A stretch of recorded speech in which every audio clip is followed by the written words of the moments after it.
Honorable members, Mr. Speaker.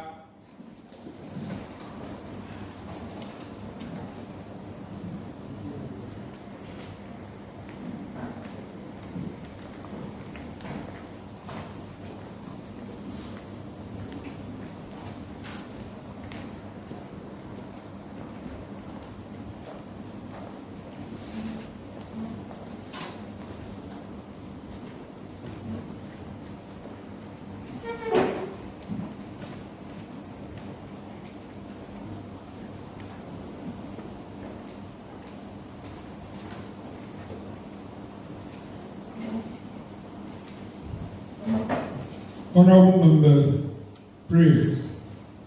Almighty God, we humbly beseech thee to look with favor upon this youth impact parliament. Grant that it may perform this high duty as in thy sight. Give divine guidance to the executive director of the movement. Endow members of parliament and ministers of state with discernment and vision, integrity and courage, that through the labors of this youth parliament, the interests and wishes of members may be well and truly served, and their good purposes of the common human life be realized in our midst. Amen. O God, grant us a vision of our youth parliament, fair as it might be, a fraternity of righteousness, where none shall wrong his neighbor, a fraternity of plenty, where evil and poverty shall be done away with, a fraternity of brotherhood, where all success shall be founded on service, and honor shall be given to the deserving. A fraternity of peace, where the youth parliament shall rest on the will of its members and the love for the common good. Bless the efforts of those who struggle to make this vision a living reality. Inspire and strengthen our people, that they may give time, thought, and sacrifice to speed the day of the coming beauty of Youth Impact Parliament, Ghana, and Africa. Amen. Honorable members, you may resume your seat.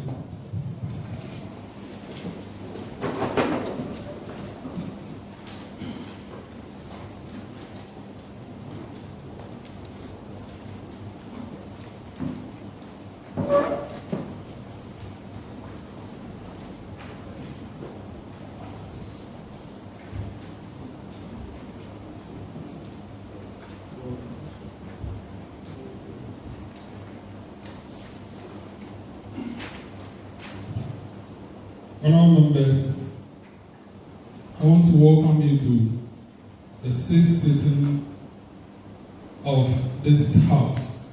Specifically, it is the first sitting of the second session, and we have a lot of guests in our midst, and I'll acknowledge them accordingly, have my assurance about that. The clerks at table kindly distribute the other paper to our invited guests seated among honorable members. So move to item 2, which is communication from founders. Honorable members, the founding fathers extend their warm regards and heartfelt congratulations to each member of this distinguished House on the remarkable victory achieved at the debate competition held by the Parliament of the Republic of Ghana on Saturday, the 16th of December 2023, to mark the celebration of the 30 years of uninterrupted parliamentary democracy of our national parliament. One thing to signify the victory is the glamorous cap very close to our MP on the high table.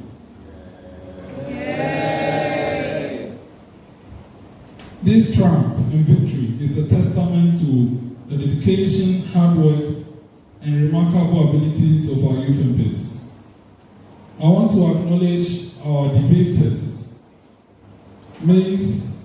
Kenda Elizabeth Monte, the youth MP for Domia Brabrum, and ranking member on the Standing Orders Committee, who was the lead debater, and Robert Fiaono, the youth MP for Prachi East, and chairperson on the Committee on Judicial Affairs. Yeah. Who was the supportive debater. Their diligence, eloquence, and expertise undoubtedly played an integral role in securing our victory at the mock sitting and debate. The successful outcome, as I already stated, is the big cup, and we also won a cash prize by Parliament of Ghana at that event. So on behalf of our patrons, directors, and members, I hereby congratulate the entire House on that achievement. Thank you. Yeah. So moving on to item 3 on the order paper, communication from speakers. Honourable members, as we convene for the first sitting of the second session of our third Parliament, I want to extend my warmest greetings to each member here present today and our invited guests and their distinguished entourage. It is an honor to have here Mrs. Gloria Agbo. She is the principal of Kharistar International Academy, and she is joined by her handsome husband, Dr. Agbo. So, she is our guest speaker for today's program, and she'll be speaking on our motion to give us information on that. She will share her insight and wisdom on the motion, the general motion for today's debate. May I also respectfully introduce to the House our guest of honor for today's sitting, Honorable Emmanuel Bedzrah. As you already know, Honorable Bedzrah is the Member of Parliament for Whole West Constituency in the 8th Parliament of the 4th Republic of Ghana, a distinguished member of the Ecowas Parliament, and also the parliamentary candidate elect on the ticket of the NDC for that same seat to continue the good work he's doing in Parliament, serving his constituents. And he is also here with his entourage, and I will respectfully introduce them right after this communication. Honourable members, I call upon each of you to engage wholeheartedly in the debate for today's motion, which is that the Ministry of Education and Ghana Education Service restores the terminal or the terminal examination of basic schools in Ghana. This motion is paramount and requires our utmost attention. It is imperative that we delve into the depths of this matter, considering its implications on education and generally to affect the livelihoods of our children and younger brothers and sisters. Let us engage in vigorous debate and craft our ideas so that at the end of the day we can present a position paper to the Education Committee of our National Parliament, and to ensure that whatever we discuss can as well continue and be further discussed to its implementation, thereby leading to the revocation of that directive to ensure that there will be terminal exams being instituted back in the basic schools. On this note, may I welcome you all for today's sitting. Thank you.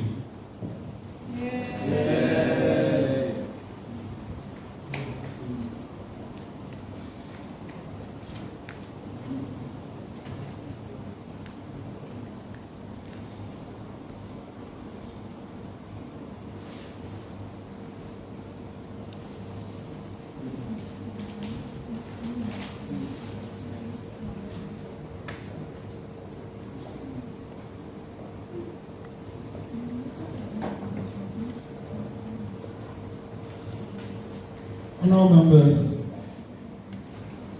I think our guests deserve to know the caliber of young men and women serving as youth MPs in this distinguished parliament. On on that note, I would like, if our guests may allow us, to give an opportunity to our youth MPs present to humbly introduce themselves to the House. And as you know, per convention, it always starts from the minority side. So, please, humbly introduce yourself, state your name, your constituency, and if you are holding a committee leadership position, you can add that. Don't add anything else. Thank you.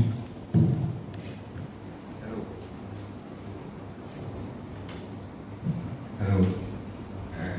My name is Paul Hubert, youth MP for Akatsi constituency and chairperson for the environmental committee. Thank you, Mr. Speaker. I am Kodzi Eugene, youth MP for Tema East and deputy ranking member of the Health and Safety Committee.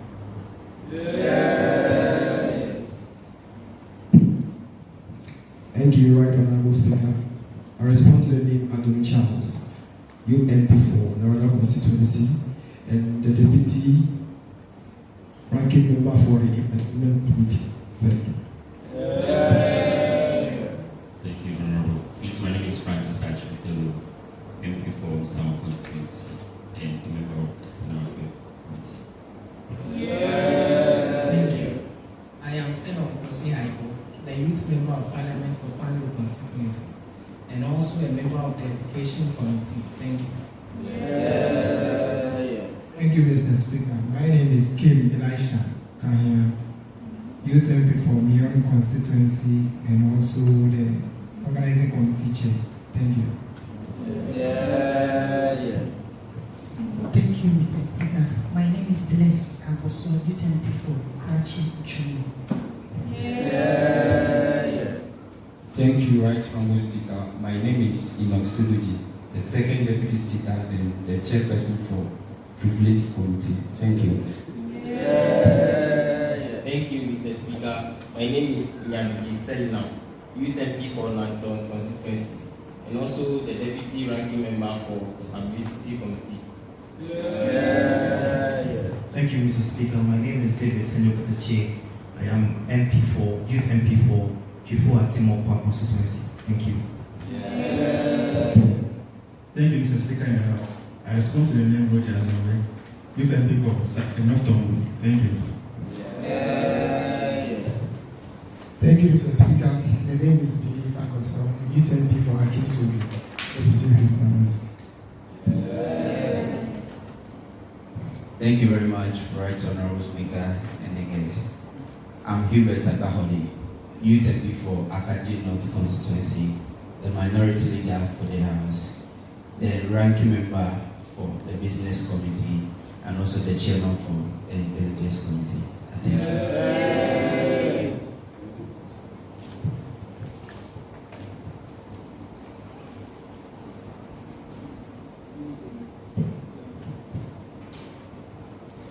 Thank you, Right Honorable Speaker. My name is Julius Awamba, Youth MP for Agbo and Ranking Member for Election Monitoring Committee. Thank you.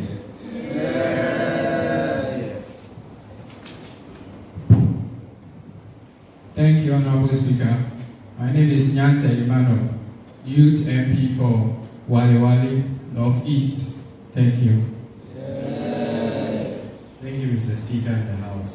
My name is Agbo, Youth MP for Kaifu South and Chairperson for the Technological Development Committee.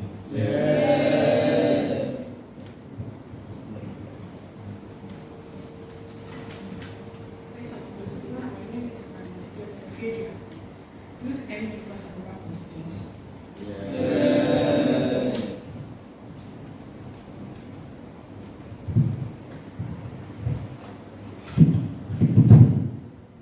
Right Honorable Speaker, my name is Grace Fafali, Youth MP for Kpotosu.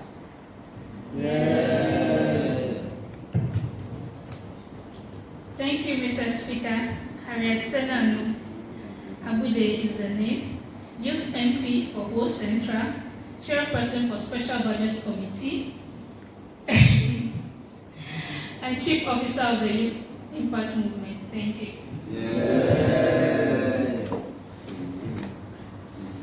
Thank you very much. Right Honorable Speaker and the guests.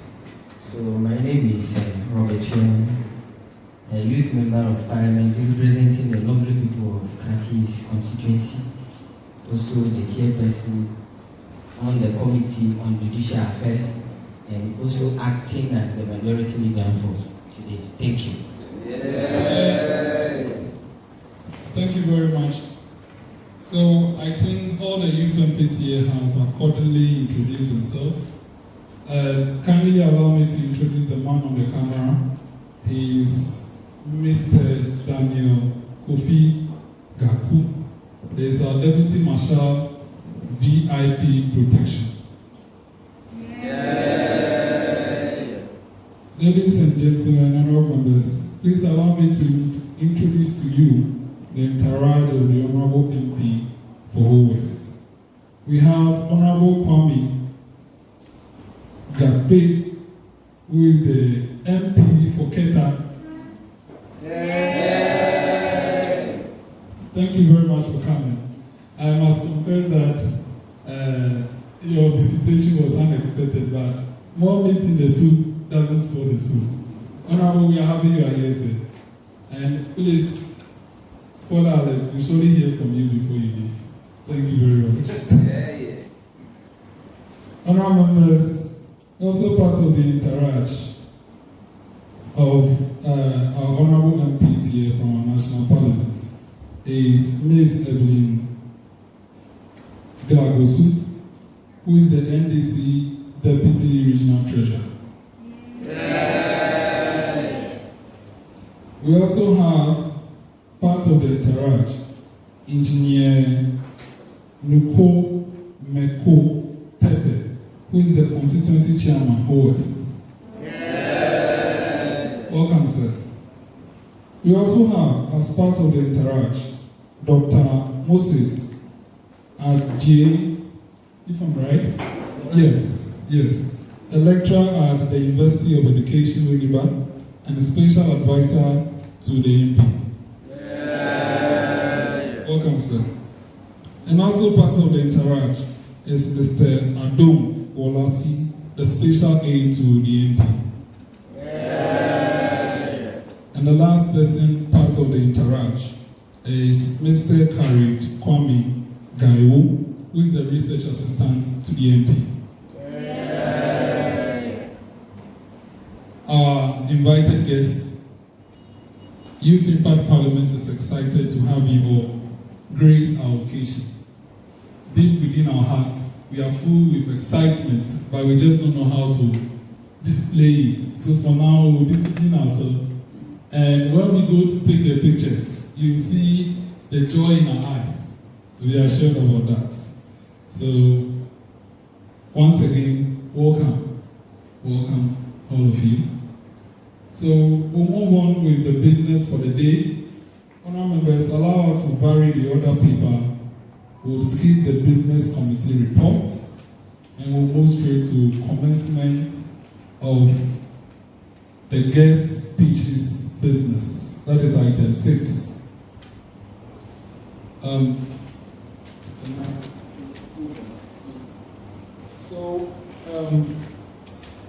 Item 6 is the presentation by the guest speaker. But before then, we'd like to know the caliber of people we have invited.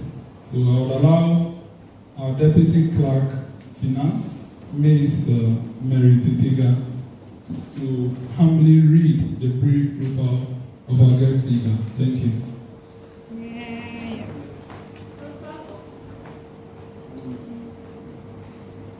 Profile of Mrs. Gloria Agbo. Mrs. Gloria Agbo, with a BA in psychology and an MPhil in guidance and counseling from the University of Ghana, also holds an MSc in Human Resource Management from the University of Maryland, USA, a member of American Counseling Association.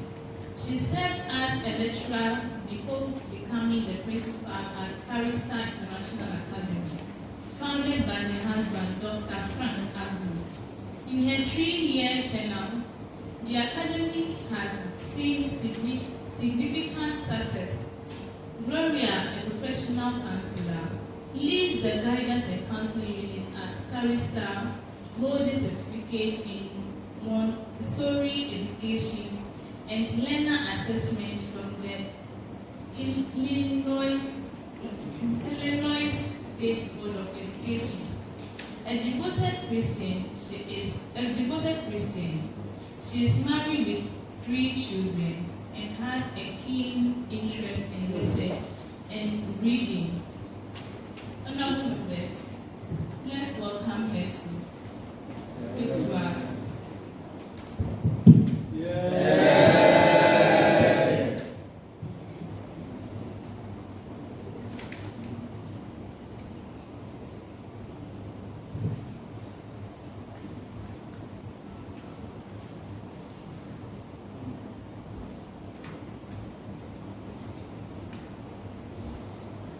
Deputy Marshal, attention, please come.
Speaker, honorable guests, invited guests,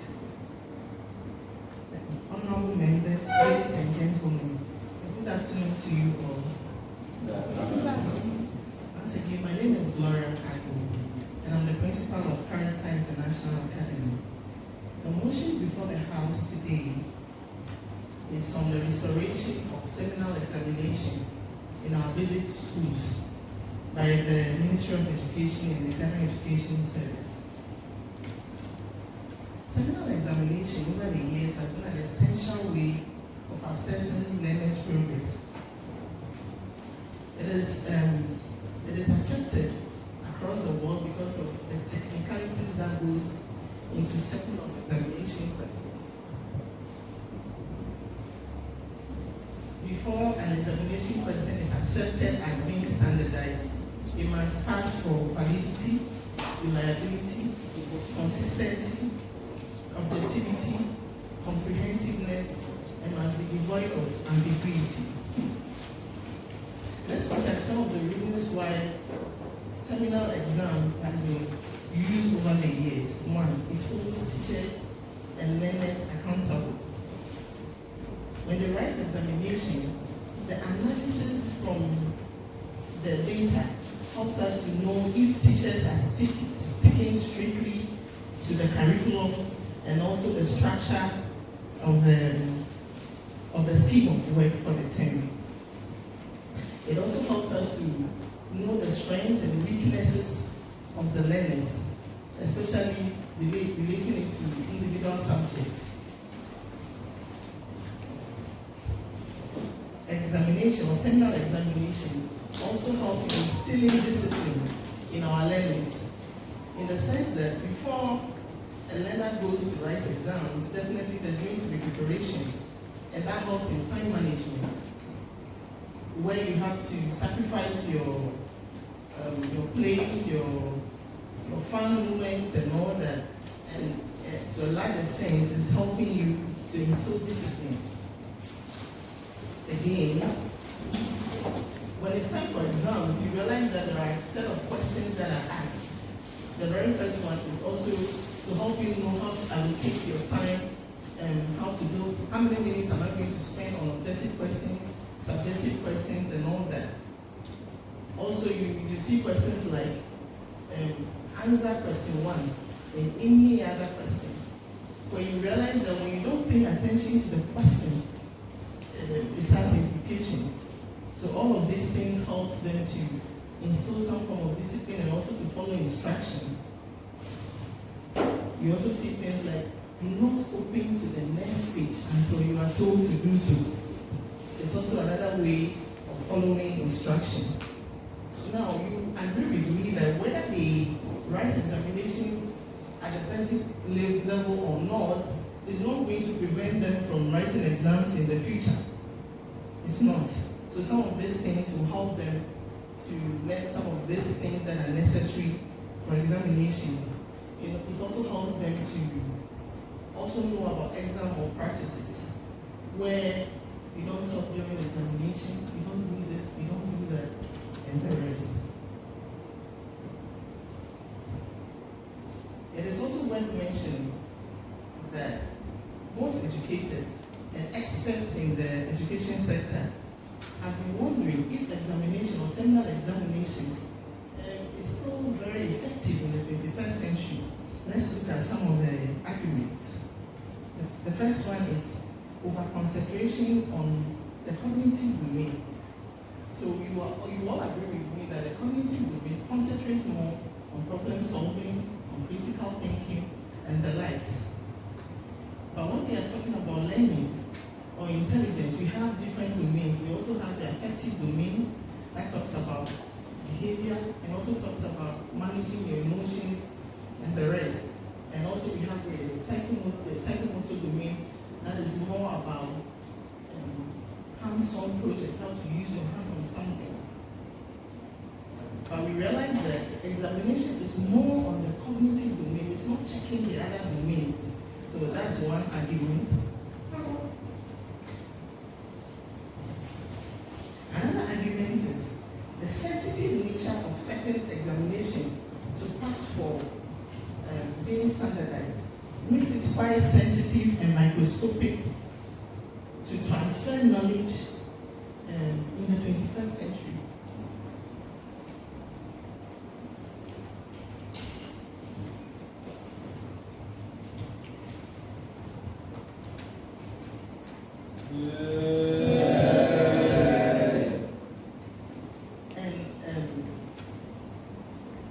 Rote learning, it promotes rote learning, which is one disadvantage. That is the nature of the way we set our questions. Sometimes it's only promoting how to memorize something and be able to regurgitate, which sometimes may not be, our learners may not be able to transfer into real life. It's also promotes marginal, where sometimes you see learners holding their textbooks at the entrance of the examination hall or room. They open the book very fast, read very quickly, and then throw the book away. Meaning, whatever they learn at the entrance, they are hopeful that when it comes, at least they can be able to pour. Hence the chew and pour.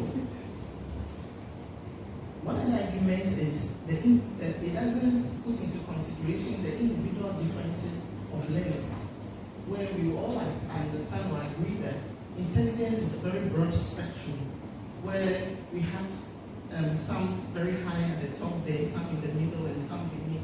But that doesn't necessarily mean that someone is not intelligent. And so when we are only testing for the cognitive domain, sometimes we just hail those who do very well or pass very well in their exams and give branding to those who are not able to pass as not being intelligent.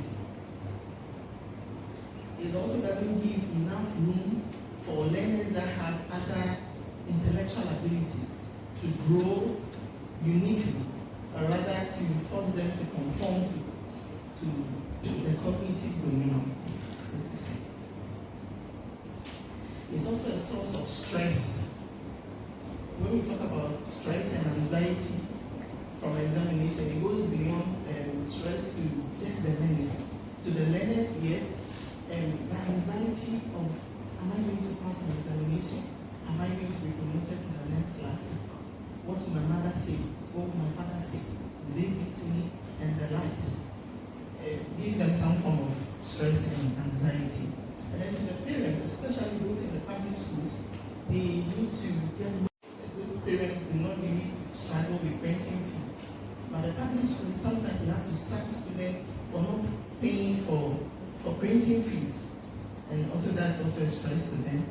And as a school or institution, you have to set examination questions. You have to evaluate, go through to make sure that it's standardized. You have to conduct exams and vigilate. You have to mark. You have to score. You have to produce data and analyze data. And some of these things, honestly, put stress on the school too. Now, my candid opinion, whether terminal examinations should be restored. Personally, I think that it must be restored.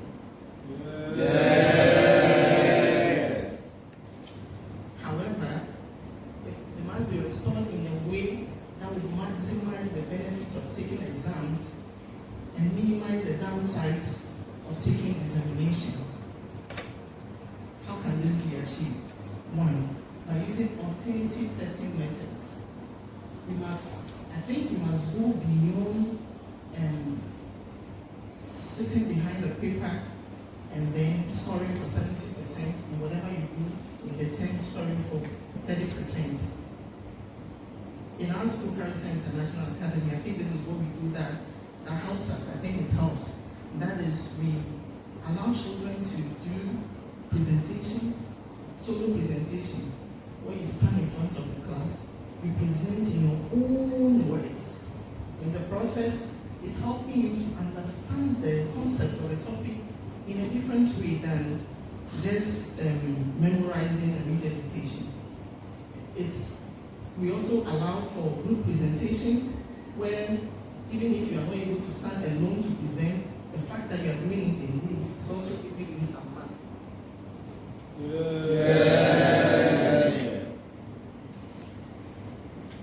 Now, hands-on projects. Hands-on projects.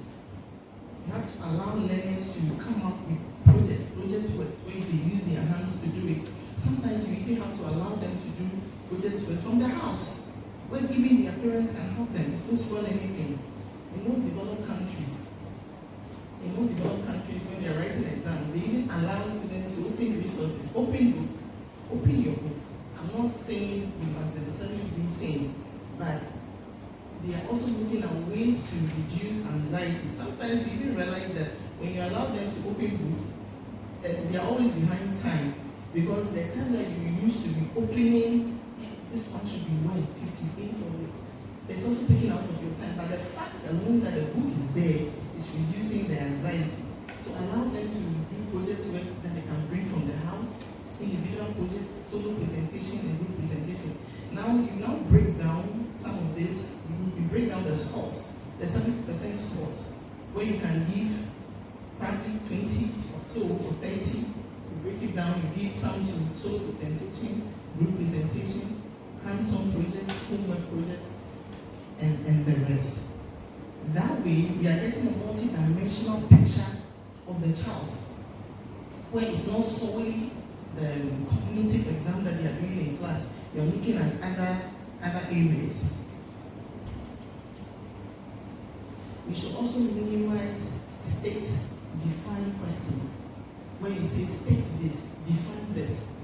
This is where you realize that the learners are thinking about how best can I memorize this thing and go and define or probably state.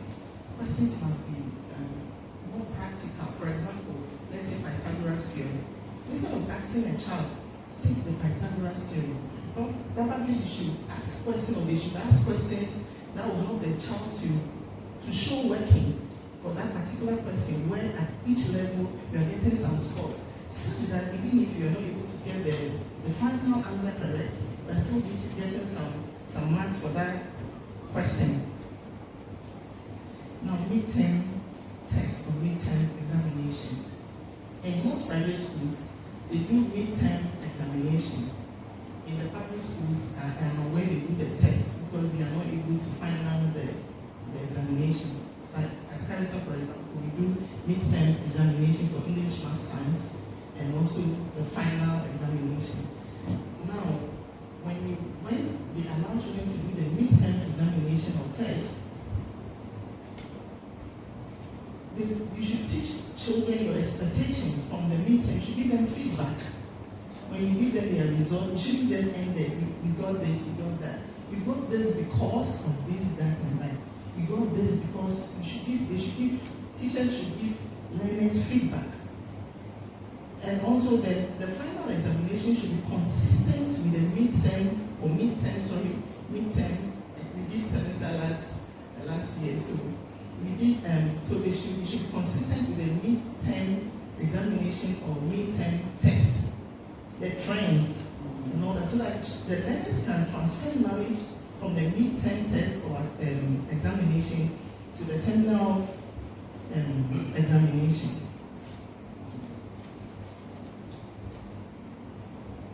Also the revision week. Most schools, they just say, this week is revision week, and then they allow the children to probably learn by themselves or just shout and make a whole lot of noise. But the revision week should be a very critical week, where you, the teacher or the educator, you know what is coming. Okay, you know what is coming. You have to spend so much time to help these learners know how the persons will be coming and how they can go about. But this is not a university where you say that you not give them areas, there's no expectation, and then you see who will pass, who will fail. I will show you that kind of a thing. You have to give areas. Basic learners should know what is coming. Because other countries where they are not even doing the examination anyway, it's not like they are not learning. So if we are going to be doing the examination, why not at least give areas to these basic learners?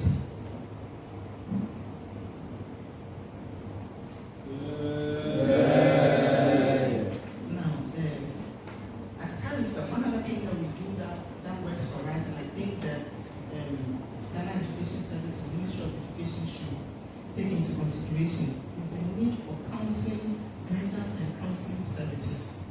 In the developed countries, we stay in America, so we see how the counseling service is a whole deal in every school, where even before they take exams, they have to help them go through, they have to talk to them on test anxiety, how to overcome test or examination anxiety, how to let them relax and know that this is not anything, it's just like the exercises you do in the classroom. Some children have higher anxiety, so those ones can come to you one-on-one counseling, and then you help them out. So that is what we are privileged, because I'm a professional counselor, that is what we are privileged to give our learners at Kharistar International. I understand that this can be quite a challenge to those at the public schools, because they may not have the professionals, and they may also not have the centers, like the counseling centers.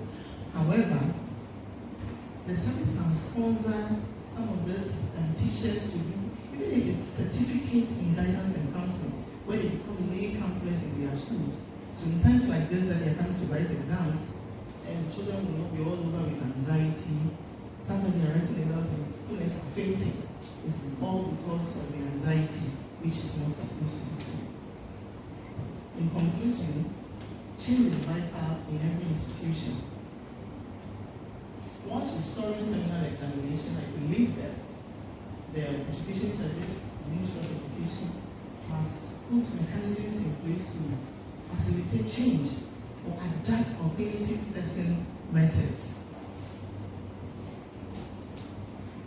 I believe that when all these things are in place, we will produce learners that are able to comprehend concepts and able to translate some of these things into real life in the 21st century that mass-produced exam takers. Thank you for your attention. Other members, that was a fantastic presentation and a well-researched one.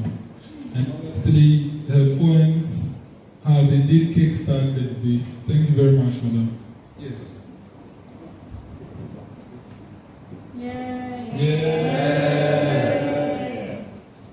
Yes, it will kickstart the debate. The actual debate is not going to start now. It will be part of the second part. As you know, we are by time. But as you know, our guest speaker is accompanied by another technocrat in the educational center. And I'd like to ask, should we allow Dr. Agbo to speak and add some sugar and spices to your presentation? Just some 2-3 minutes. So, in that one accord, Dr. Agbo, humbly, can we have you by the pulpit to just add on to the brilliant presentation by your wife so that we can be well resourced? Thank you, Hubert.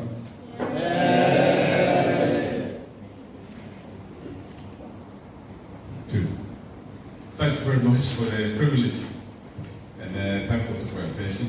Honorable members, the speaker, I don't know if I'm putting the right order. The speaker first before any other order of President.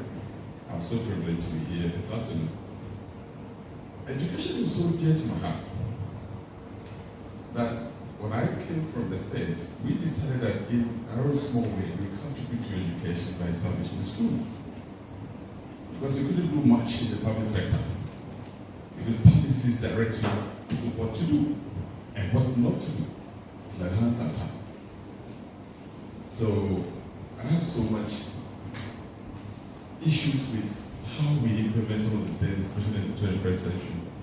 Our educational policies, to me, are not the very best. We have to review a lot of things in the education sector.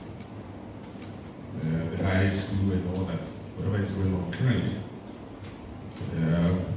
Which I have a privilege one day to present a paper on, especially the high school.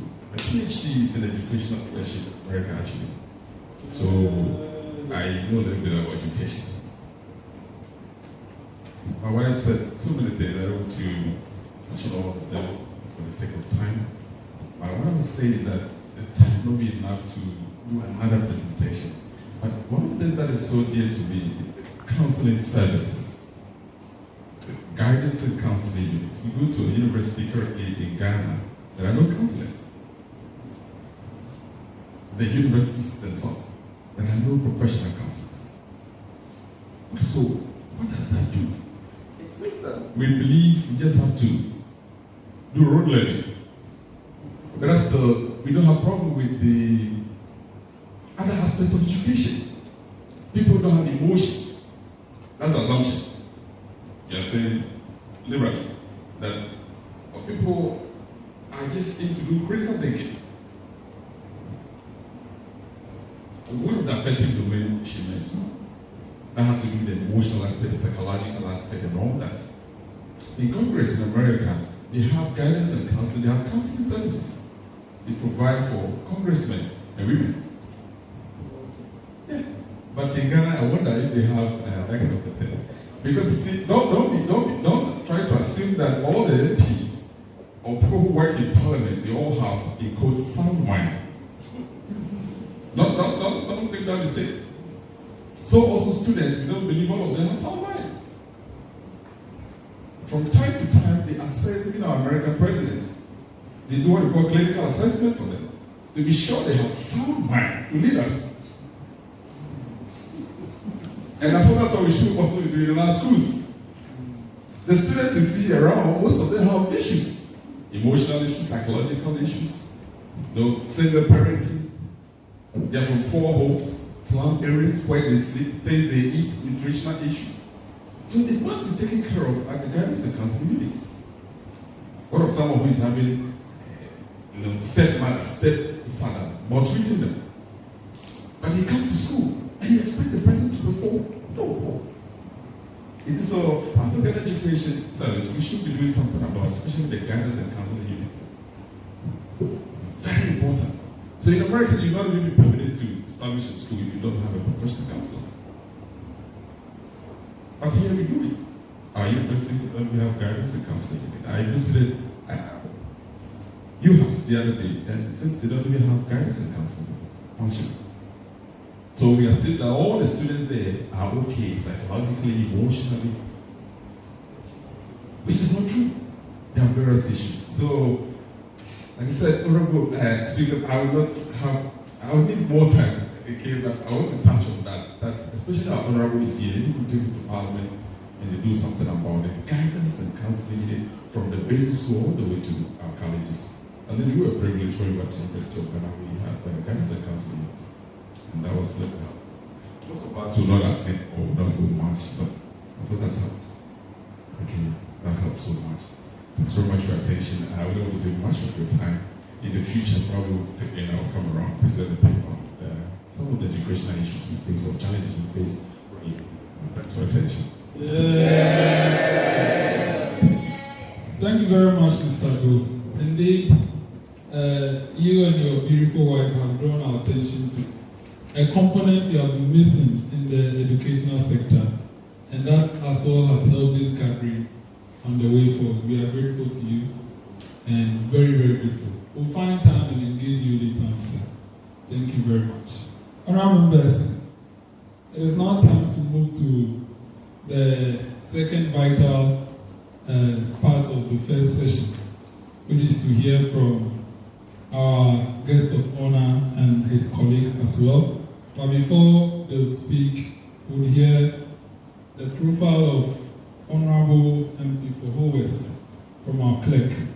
May I also add that for your session, although your special assistant hinted you, I just want our members to be in the know that our MPs here will speak more on life, youth, and then all those points that are to inspire us, so that we'll be better off youth MPs and youth leaders. So they will not necessarily speak on the motion. At the right time, during the questions and answers, they will add their take on the motion. But for this one, we have invited them purposely to inspire us and guide us as we aspire to be like them at where they are. So on that note, our clerk, please do us the honors. Thank you, Mr. Speaker. Profile of Honorable K. Bedzrah, MP. Honorable Emmanuel Bedzrah, a Ghanaian politician and a chartered quantity surveyor, represents Ho West constituency in the 8th Parliament of the 4th Republic. He holds a BSc in Business Administration from University of Ghana and a Master's in the Development Finance and Development Management of JIMPA. He is the CEO and founder of Care Foundation and a health NGO focusing on rural healthcare. Serving his 4th consecutive term in the Republican Parliament for Ho West constituency on the ticket of the NDC. He is also a member of the Ghana delegation to Ecowas Parliament, chairman for the Volta MPs Caucus, and the head of the Parliamentary Christian Fellowship. Additionally, he chairs the African Parliamentarian Network Against Corruption and is a fellow of the Ghana Institution of Surveyors. With one accord, let's welcome Honorable.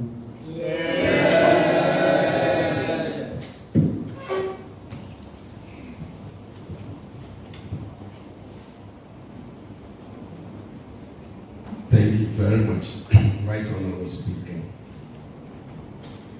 Right Honorable Speaker, before I go to my prepared speech, I'm told that I'm speaking too much on issues when it comes and then it has to do with vegetable. So my office has decided that now I should read speeches. But before I go into my prepared speech, Right Honorable Speaker, my preliminary comment, one has to do with your winning the Youth Parliamentary Model mock in Ghana. I want to congratulate you on behalf of my other colleagues who are members of Parliament from the Volta region for doing this honor. In fact, I was elated when I heard that you won, and the speaker presented you with this big trophy. I hope you will defend your title next time around. The second one has to do with the fact that I see some trend, both in Parliament and here, and I was talking to the right honourable speaker, that I see more of minority MPs than the majority MPs. I don't know if because they are doing government business and they decide to go and defend their title because they are doing their primaries. That's why they are not here today. But when you get to Parliament of Ghana, you see the same thing. The minority MPs are more than the majority MPs. And I see it happening here as well. The third one has to do with the fact that there are procedural issues when it comes to issues of Parliament. And maybe once in a while we'll pass by to take you through those procedural issues. One of them has to do with the maze that we have here. Now, every member of Parliament, irrespective of the fact that yours is a model Parliament for the youth, you must emulate what we do in the House. So when you stand, or before you sit down, you bow, not to the base, but to the authority of the House. The authority of the House is the base. I see most of you standing, going out and coming back, without giving respect to the base. And so, I don't know how your model Parliament is structured, but as you are growing, you should learn what we do in the big House. So before you take your seat, especially those of you who are late, before you take your seat, you bow to the Speaker. As soon as the Speaker sits, and you recognize the maze, you must bow. It's not that you're worshiping the idol. And then when you are about to leave, even for a second, you bow. When you come back again, you bow before it ends. It's a procedural issue. Especially in Commonwealth Parliament, when we use a maze. Some Parliament, they don't have maze, they don't have any sign of authority. But in the Commonwealth Parliament, where we have the sign of authority that means, you bow to the maze, or you bow to the Speaker. So please, I'm watching. The final one, if I go to my prepared speech, has to do with the fact that we need a power involved. I wish we could have media people, taking note of the debate that will be ensuing. We want to see your fathers and mothers, watching you at a live or for debating issues of national concern. And in the presentation our special guest gave, we need our mothers, our fathers, and the general public to take note of it. It is something of great importance to all of us. And so, please, whatever you can do to get a public, even if you can bring all market women here, to watch you debate alone, it's a moral booster for you. It's a moral booster for all of you.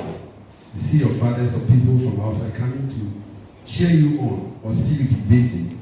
So, Mr. Speaker, I want to bring it to your attention. If you can get the TJ to give you a free bono. And also some of the media houses, we can give you a free airtime as you are debating. We carry it live. That will help this house.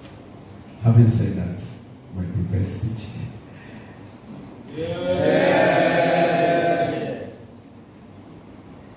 Right Honourable Speaker, our special guest speaker, Ms. Gloria, Agbo, and her husband, my colleague member of Parliament from Keta constituency in the Ghana's Parliament, honourable members of Youth Impact Parliament located here in Ho.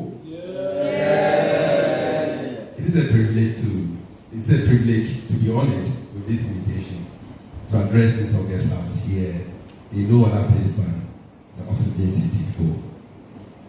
Indeed, it is not lost on anyone, as I've been introduced to this in this auditorium, that I'm the fourth term member of Parliament, where I represent the good people of Ho West constituency, and also a member of the Ecowas Parliament as Ghana representative. Notwithstanding, however, I still see this invitation as an honor to address this house, which is meant to be a replica of a real parliament. I'm particularly excited because I understand this initiative is meant to serve as a breeding ground for future leaders of our dear country, Ghana. Nothing can be more important at this moment of our country's history than a forum such as this to shape the minds of our future leaders. I am very glad to see here, Mr. Speaker, and may our deliberation today be fruitful. Mr. Speaker, I wish to start by commending the Youth Impact movement for the initiative to assemble young people for the purpose of learning the rudiments of lawmaking, which is the basic parliamentary work. To this end, I would like to highlight two issues of contemporary relevance and make sweeping suggestions and conclude with my own story as a parliamentarian. Mr. Speaker, the role of Parliament, for that matter, a parliamentarian, in a functioning democracy cannot be overemphasized. The phrase, rule of law and good governance, has often been used by many people in categorizing what we call democracy today. One question that often comes to mind, and which must interest you all as well, is the rule of which law? Second question that flows from this phrase: what do we mean by good governance? Whenever we speak, Mr. Speaker, attempting to provide answers to these two questions will lead to unraveling the role of a parliamentarian in a functioning democracy. Mr. Speaker, I use the phrase functioning democracy deliberately and purposefully. Let me be clear that I do so because there are democracies that are dysfunctional, even though there is a house called Parliament. And I can give a typical example. Being a member of Ecowas Parliament, we have a parliament in Guinea-Bissau. The president decides to dissolve Parliament at his own whims and caprices. And as we speak now, the Parliament of Guinea-Bissau has been dissolved by the president. If you do anything against him, he will dissolve the Parliament. And that's the constitution. So that's a dysfunctional Parliament. It's not a Parliament, even though they are elected members of Parliament, the president can decide to dissolve. And he can be dissolved. So as we go back to the house in Abuja this month, end of this month, Guinea-Bissau will not be represented because even though there's a house called Parliament, the members of Parliament have been dissolved. I will therefore plead for your indulgence when I use the phrase functioning democracy. Back to the question and my own attempt to deal with them briefly. Right now, Speaker, the most important organ of government of the people anywhere on earth since ancient Greece is Parliament. And I believe most of you who have studied Parliament knows that. Initially, people gather and take decision. And later on, they decide, well, let's select few people from some homes. Let them come and meet at a tree and take decision for us. That's how Parliament, or let's meet, starts. It becomes Parliament. I say with this, with no apologies at all, because our history as a country is a living testament to the fact that once upon a time, in this context, once upon several times in Ghana, we have had governments in Ghana that have both the executive and judiciary arms in place without the legislature. The only arm of government that was sacrificed in those days was Parliament, which is the House of Representatives of the people whom sovereignty resides. Mr. Speaker, it therefore goes without reasoning that formulating, debating, and passing laws to govern a country is an important ingredient in any functioning democracy. And that such an institution must be jealously guarded if democracy must thrive.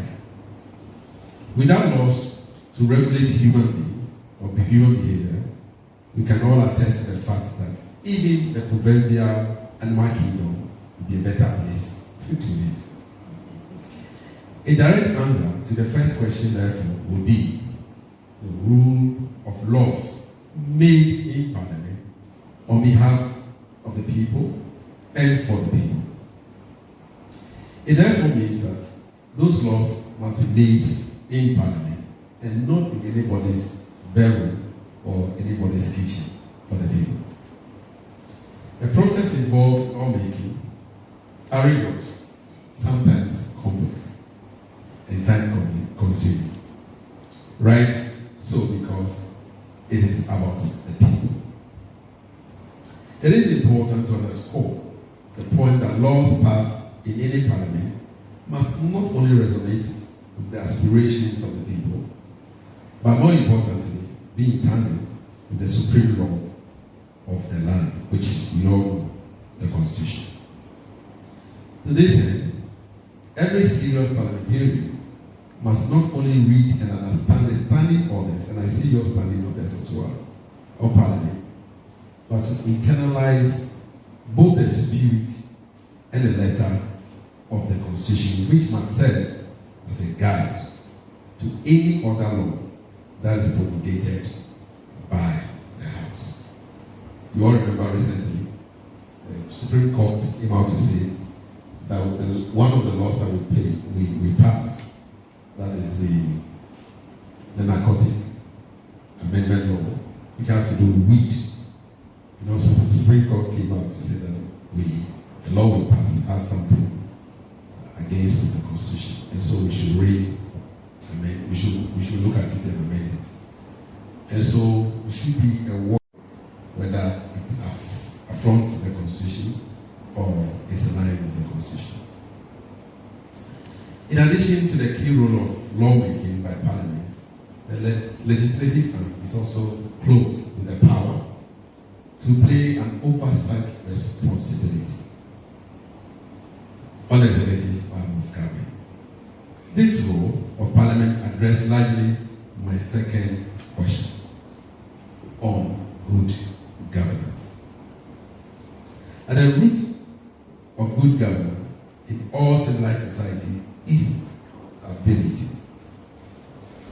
A system of government where the executive arm does not account to the people through the use, a system of government where the executive arm does not account to the people through the use of appropriate legislative instruments is simply dysfunctional. The role of parliamentarian therefore goes beyond the use of the title honorable. You know, most people prefer the title honorable to even their own name. I tell Honorable Kwame will tell you that I prefer to be called Foima or EKB than the title. People want the title, even when they are no longer members of Parliament, they want to be called honorable. I remember a story. A friend said, "Where's the work?" And that was the first time he won his election. And then he was indicted to Parliament. And when he got to where they usually eat, Mr. Speaker, he said, "But it's the honorable." He was wondering whether they were calling his, predecessor, because he can't understand that all of a sudden they are calling him honorable. He thinks that he should be called Mr. at that point. He has forgotten that he's been indicted into the main house. But now, even assemblymen call honorables, and they are only interested in the title, not the work. Which has unfortunately become the toast of many who aggressively push to become members of Parliament. Right, Honourable Speaker, holding the executive arm of government accountable, in our case, an executive arm with excessive power is a Herculean task, where the real power play is often given oxygen. It will therefore require people with a true sense of nationalistic mindset to be able to uphold the constitutional imperative of holding the executive to account on behalf of the people. Good governance, in its true sense, is achieved through the interplay of parliamentary process that make it mandatory for other arms of government to be accountable to the people. The issue regarding rule of law and good governance, therefore, makes Parliament the nation's compass in our country's democratic journey. With these two responses to my own set of questions, it is abundantly clear that Parliament indeed is not a place for adventures, but a place for serious minds where personal integrity is of utmost importance. And I will therefore implore this House to prioritize learning the rudiments of building personal integrity as the first steps towards becoming a responsible citizen first, and if the opportunity presents itself, serve as a future member of Parliament with a difference. I'll give a brief history about myself. And then, Mr. Speaker, I'll take my seat. I began my political career in 2007 as an accomplished quantitative there as I've been introduced. I ran a private consulting firm, having worked in the government sector for almost 10 years. So I'm not a small boy. I then joined Parliament as a practicing quantity surveyor. Check Parliament website. When I became a member of Parliament, I was made a member of Technical Assistant Group that supervised the renovation of the 600. And my expertise in Parliament is always there, especially when it comes to the debate on issues of housing and roads. I had to learn the rudiments of parliamentary procedures from the scratch with all seriousness in order to survive the heat in the House. Full of professionals from diverse backgrounds. Let me give a typical example. When I entered Parliament, I decided I would not speak for 6 months. That was the picture. I would observe people and also learn what to do. The first opportunity was given to me to speak. Honorable Papa Oswald, who is the ambassador to UK, interject. You know, we have parliamentary jargons. Point of order. As soon as I stood up they said point of order. Let me say, discuss it. The young man has not started speaking. Allow him. The first statement I made, I said, no, Mr. Speaker. Then he stood up again. The guy, anything that I said, point of order. I didn't know why he was doing that. That was my first time after 6 months by learning, how things are done in Parliament, the rudiments in Parliament. Then when we finished, he came to me and said, young man, do you know why I did that? Then I said, no. I said, you see, I've been observing you, and I realized that you were not in a rush to speak. I needed you to become my friend so that I can help you in Parliament. And so for a front bench person, a former Minister of State, who had observed me with his eye from the other side, but then they were in minority, we were in the majority. And my seat was behind the podium. When you come as a first timer, you sit behind. My friend is sitting, currently sits. So when I'm not in the House, he tries to take my seat. Anytime I go to the class, he will move to my seat. he wants to become a fourth timer immediately. And for him to observe that there's somebody who can be trained, I caught his eye and he became my friend, even till today.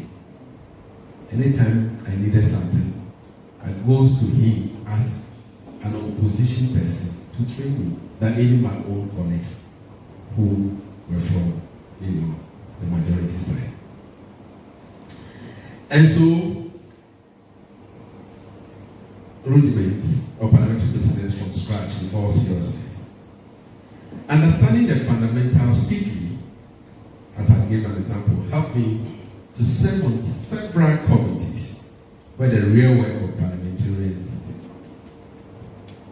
Currently, even though I'm not, because I'm now in Kpotosu, not the ranking member for Works and Housing, there's nothing in Parliament when it comes to Works and Housing that will not be engaged. Even if I'm in Ecowas, they will still have to engage me. As soon as I entered Parliament, that was the first committee I was given. Then the second term, I was asked to chair a committee called Government Assurance Committee. Government Assurance Committee is a committee that have a supervisory role over all MMDAs, Ministry, Department, and agencies. So is to hold government accountable or minister accountable for promises that they made on the floor of the House. And that committee has never functioned before. More especially when the chairmanship is from the majority side or ruling government. And so for me to be given that position, others thought that it was going to be business as usual. But I turned that committee around. By the second year, we started having what we call public hearing. The committee became so powerful during my tenure as the chairman, to the extent that in 2015, the minister who appeared before us gave an assurance that if by December the doomsday was not settled, he was going to resign. In January 2016, the minister resigned. So that's how powerful that committee was when I was the chairman of that committee, even though my party was in power. And so you need to learn the rudiment. You need to learn how Parliament works. And if you rush into it, you get caught up. This gentleman that I came with, Honorable Gakpey, so far has asked not less than 100 questions in Parliament.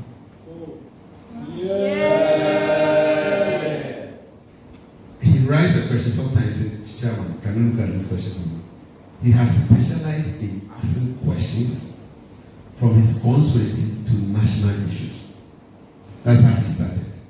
And so, when you look at our voter proceedings, his name appeared severally on the voter proceedings as well as the handle for asking questions.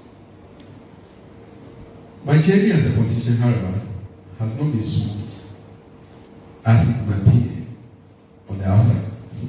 But in the midst of hard work, disappointment, focus, selflessness, and sacrifices, I've been able to navigate the murky waters of propaganda, driven politics with some achievement to show for my stewardship. I survived 3 hotly contested parliamentary primaries with the help of God and a solid team of dedicated members. I also enjoyed one acclamation where the people felt I was really for contest after my first time. Right now, Speaker, I would have loved to go into the nitty-gritty of my political journey so far, but time will not allow for such a storytelling session today. So I will conclude with a message I gave to some young politicians last 2 weeks at the University of Ghana, Lagos. In fact, I urge these young men and women to prioritize service to the country as devotion to God.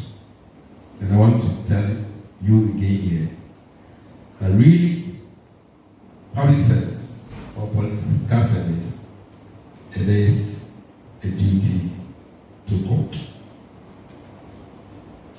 a devotion to God.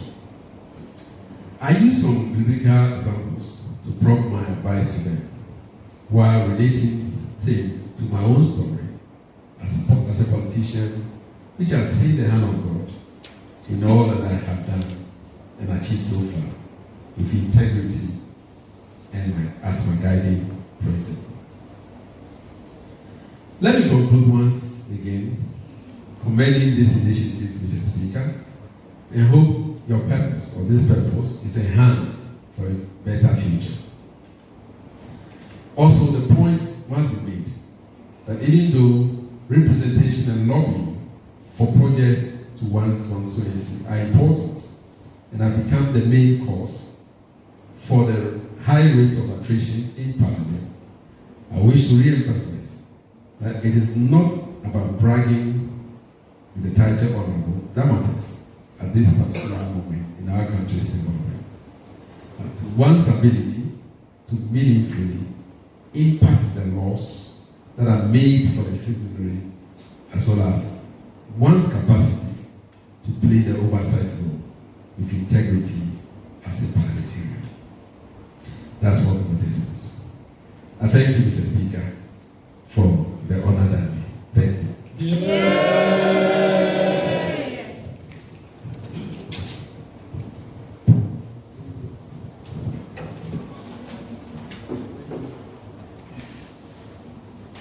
Members, another here.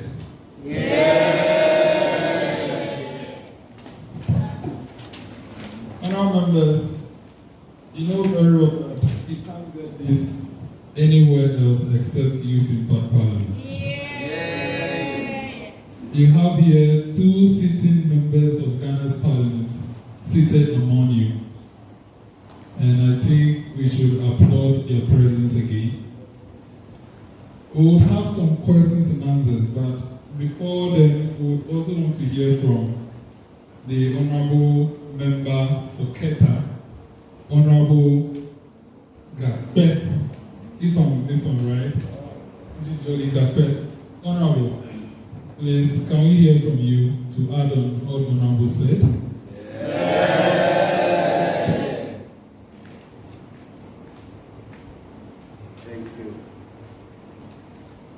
Thank you, Right Honourable Speaker. Thank you very much for giving the opportunity for this august occasion. Mine is not going to be a speech because we are all learning, and then it's a big part Parliament and have some realizations I want to highlight to. Also, looking at your list, Mr. Speaker, the position of the list also speaks. In Parliament, when you are crossing from minority to majority, you have to bow down to the base.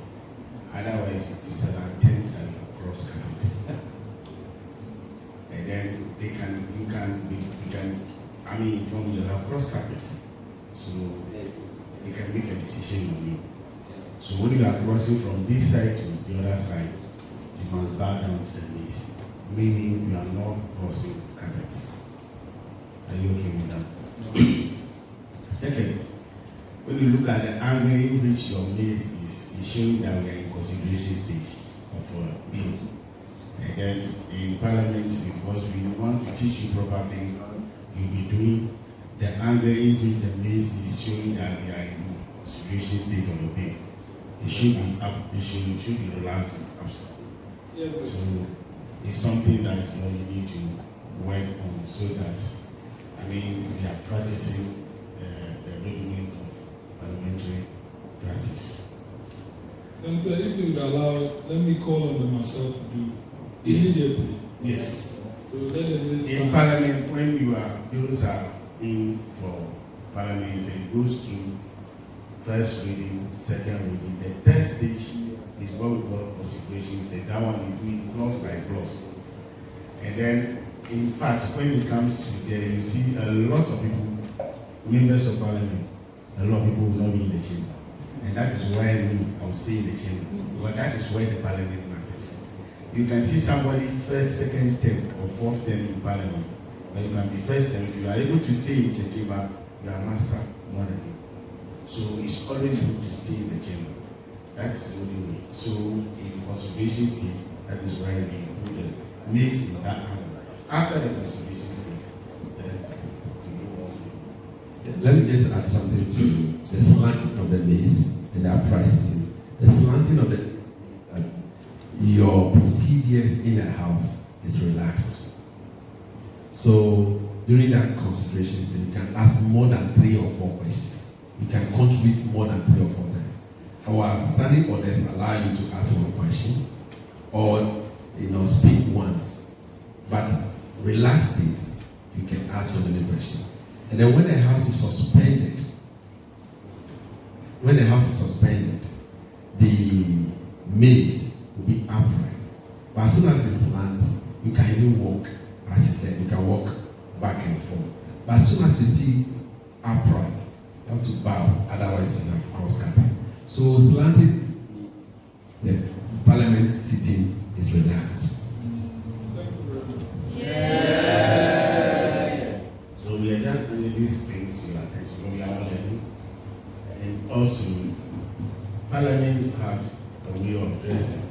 Some of you will come to parliament in jeans and t-shirt, you will go back. You know, so you must dress properly. No t-shirt and all that in parliament.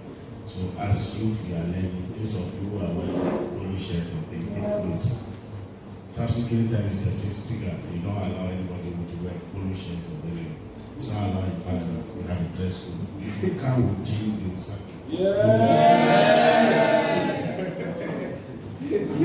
We are just doing this because it's a lot of people who don't know in the chamber a lot of. And then one thing also is that in the chamber, we have in the chamber we call immunity.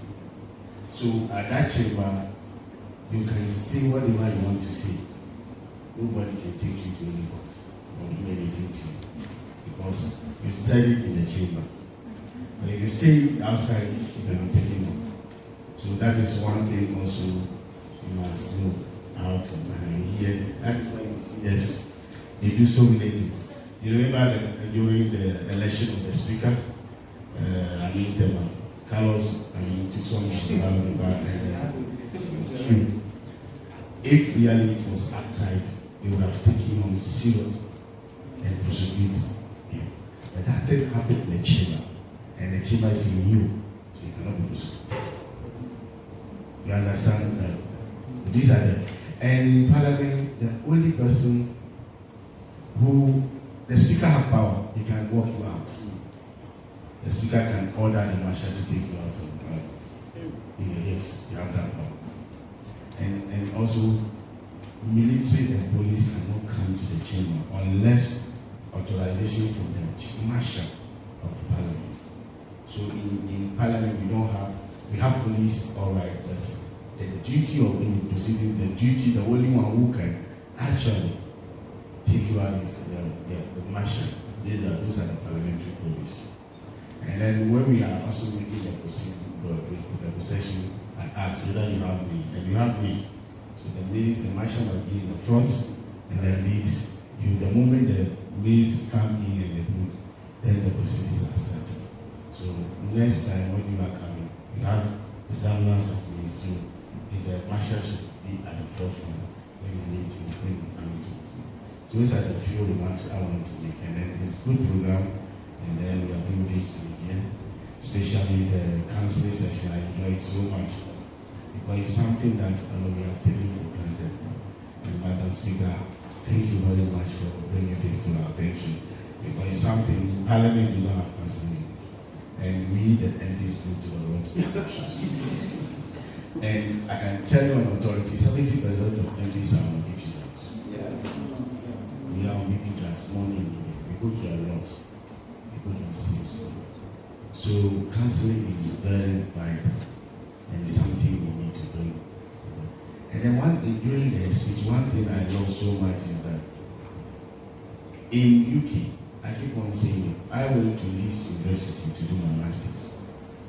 In Leeds Beckett University, the assessment, they give you topic when do research, do presentation, the assessment is based on assessment. When young people are doing masters, they have to do objective questions. What kind of learning are we getting? Because you're not supposed to be practical and then do things. They are giving you objective questions for masters. What are you going to do? But then they give you topic, you research, go to the field, bring, analyze, come and present your own police will ask you a question, you defend it. And based on that, the lecturer is there, giving award marks to you. In addition to that, they are ever ready down to earth to give you areas, research, to prepare journals. Their duty is to support the students to come out. And they will give you all journals where you should get materials. But Ghana has become like punishment. They don't want to even offer you help. And our kind of lecturing we are getting in Ghana, it's time now we rise up to the occasion. And I thank and sincerely thank Mrs. for bringing all this to our attention, special. And then we in Ghana's Parliament will liaise with you and will do statement of the floor in Africa and take it on. And then in Parliament, there are ways that you can do statements. It's one of the tools we use, where the speaker can refer that statement to the appropriate committee to carry on. It is also there. You can do a motion and you can also ask questions. So these are the tools available for us to use. On this note, I don't want to waste much of your time. Thank you very much for giving the opportunity. Thank you. Honourable members, may I acknowledge the presence? Thank you very much, Honourable. Honourable members, allow me to acknowledge the presence of some two other guests in our midst, and then I'll tell you how we'll vary the other papers for a quick action to be taken. We have in our midst Honourable Edem, Kofi Kpotosu, who is the PC elect for Whole Central constituency. And we also have Mrs. Amegashie-Viglo, who is the founder of Girl Today, Women Tomorrow NGO. Honourable members, we want to vary the other papers. We are going to suspend the House and take pictures so that our guests can see to some important actions. But our MP has assured us that he will come back again to answer your questions. Hopefully, maybe our guest speaker will also attend to something. Maybe when the MP comes back, maybe possible or not, they might be around, and then we'll continue with the questions and answers. So we'll suspend sittings, take pictures, we'll handle some other business and proceed with our business. When they come back, then we'll do the questions and answers. So have my assurance, write your questions down, and we'll take care of that. Honourable Edem Kpotosu is also around.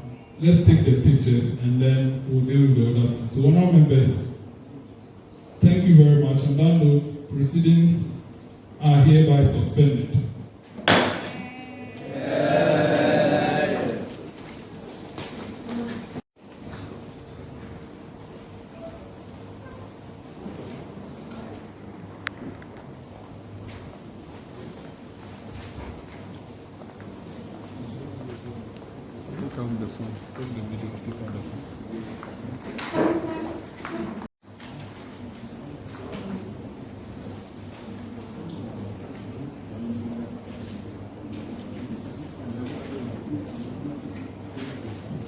Honourable members, proceedings hereby resume. Honourable members, let me be frank. Today's sitting was projected to be great, but it was actually, it has not ended yet, but I'm declaring that it was really greater than we expected. The amount of dignitaries we have received for today is overwhelming, and I must assure all our guests here that we are highly excited and encouraged in our quest to build our capacity for the future, having you all here. So, ladies and gentlemen, we'll proceed with today's business, but we'll go straight to the questions and answers session. We'll start with that and we'll take issues on the education first, so that Mrs. Dr. and Mrs. Agbo can answer that. And we'll discuss everything about the education. Then from there, Doc and Mrs. can take leave of the House. Then we'll proceed with the parliamentary rudiments aspects. And then hopefully, as we are about ending that, our MP for OS would have arrived and we'll proceed and end with that. And then from there, they can also take their leave. So that is how we're going to do the business. So honourable members, I hope you have your questions set. But before that, some of our MPs were late, and it's important that we know who you are as a latecomer. So, with all due respect, it's important that you introduce yourself to the House. So, I humbly call on you, if you are yet to introduce yourself to the House, your name, your constituency, and if you are holding a leadership position. When the mic gets to you, please do that. Forget the notion that you are late. It's all for the records. Okay? So, honourable members, when the microphone gets to you, introduce yourself if you are yet to do so. The clerk side is clear, so just give it to an MP who is here to introduce. Enos, I think Enos is here too. Thank you, Right Honorable Speaker. Honorable members, my name is Enos Kwame, Youth MP for Gakpey constituency. Then the chairman of Agbo and Food Committee, and then a member of the Privileges Committee. Thank you. Yay.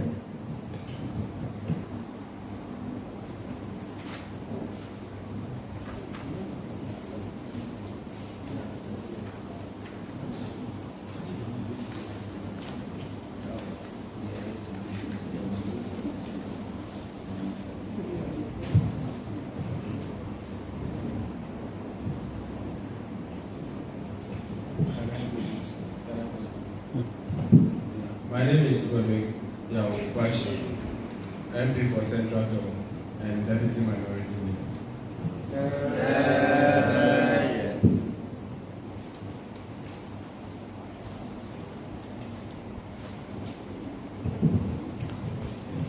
Mr. Speaker, my name is Cyril, Youth MP for Afram, Vice Chairman for Entertainment Committee.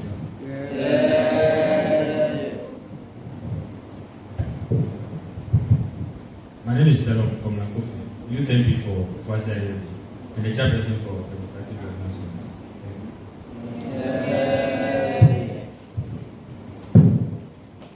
Thank you, Right Honorable Speaker. My name is Bright Buku, Youth MP for Tema West, member of the Business Committee and chairperson for the External Affairs Committee.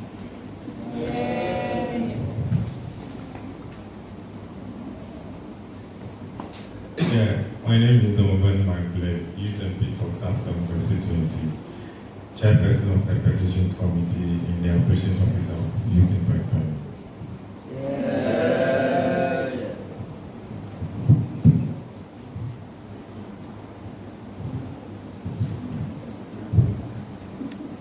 Thank you, Honorable Speaker. I'm Hilda Akaba, a member of the Finance MP for Agbaxode.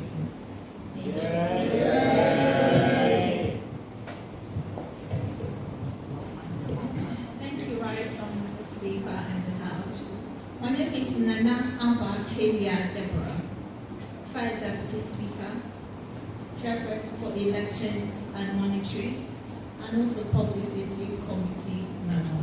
Thank you so much. Thank you, Right Honorable Speaker in Gakpey's House. My name is Wanda Nicodemus Jamishi, Youth MP for Amevor constituency, and a member of the Judicial Affairs Committee of this House, a member of the Intelligence Committee, ranking member of Privileges Committee, Vice Chair of the Business Committee of this Address House. Mr. Speaker, I thank you very much once again. Mr. Speaker, not doubting. Honorable, it is an introductory session. No business apart from that. Thank you. There are some few members at the back who have failed to introduce them, so please humbly and respectfully introduce yourself to them. Thank you, Mr. Speaker. I'm Felix Uguafo, Senate, the Youth MP for Tempani constituency, and a member of the monitoring and evaluating team. Thank you. Thank you, Right Honorable Speaker. My name is Atma Kafui, Youth MP for Esojaman constituency, and a ranking member of the Parliamentary Committee. Thank you.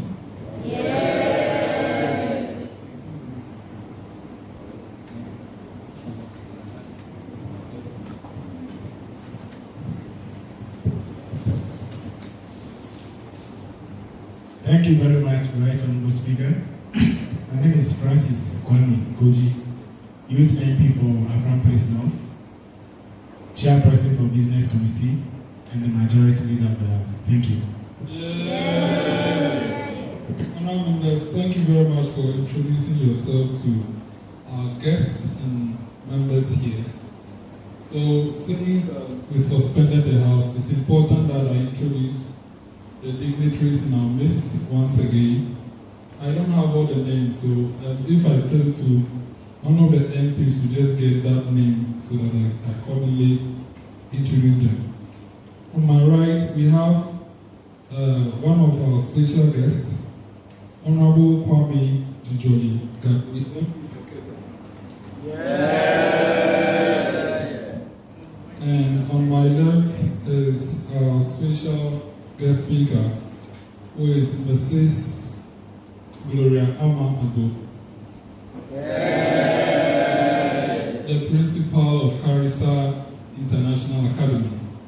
And then at my extreme right, far over there, is Dr. Agbo, founder and president of Kharistar International Academy. And then on my extreme left there, as the parliamentary candidate on the ticket of the NDC for whole central constituency, Honorable Edem Kofi Kpotosu.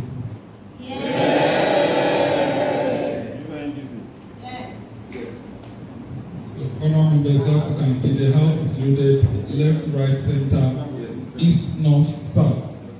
Thank you very much. Honorable members, time is not on our side, so we'll quickly move to the questions and answers. Please, I hope you have your questions. So we'll take all the questions pertaining to the presentation made by the guest speaker. So please, if you have questions, please raise your hand. And we'll be given the opportunity to ask the question that you have. Or you have a contribution. Questions and contributions. Yes, Honorable Robert Young.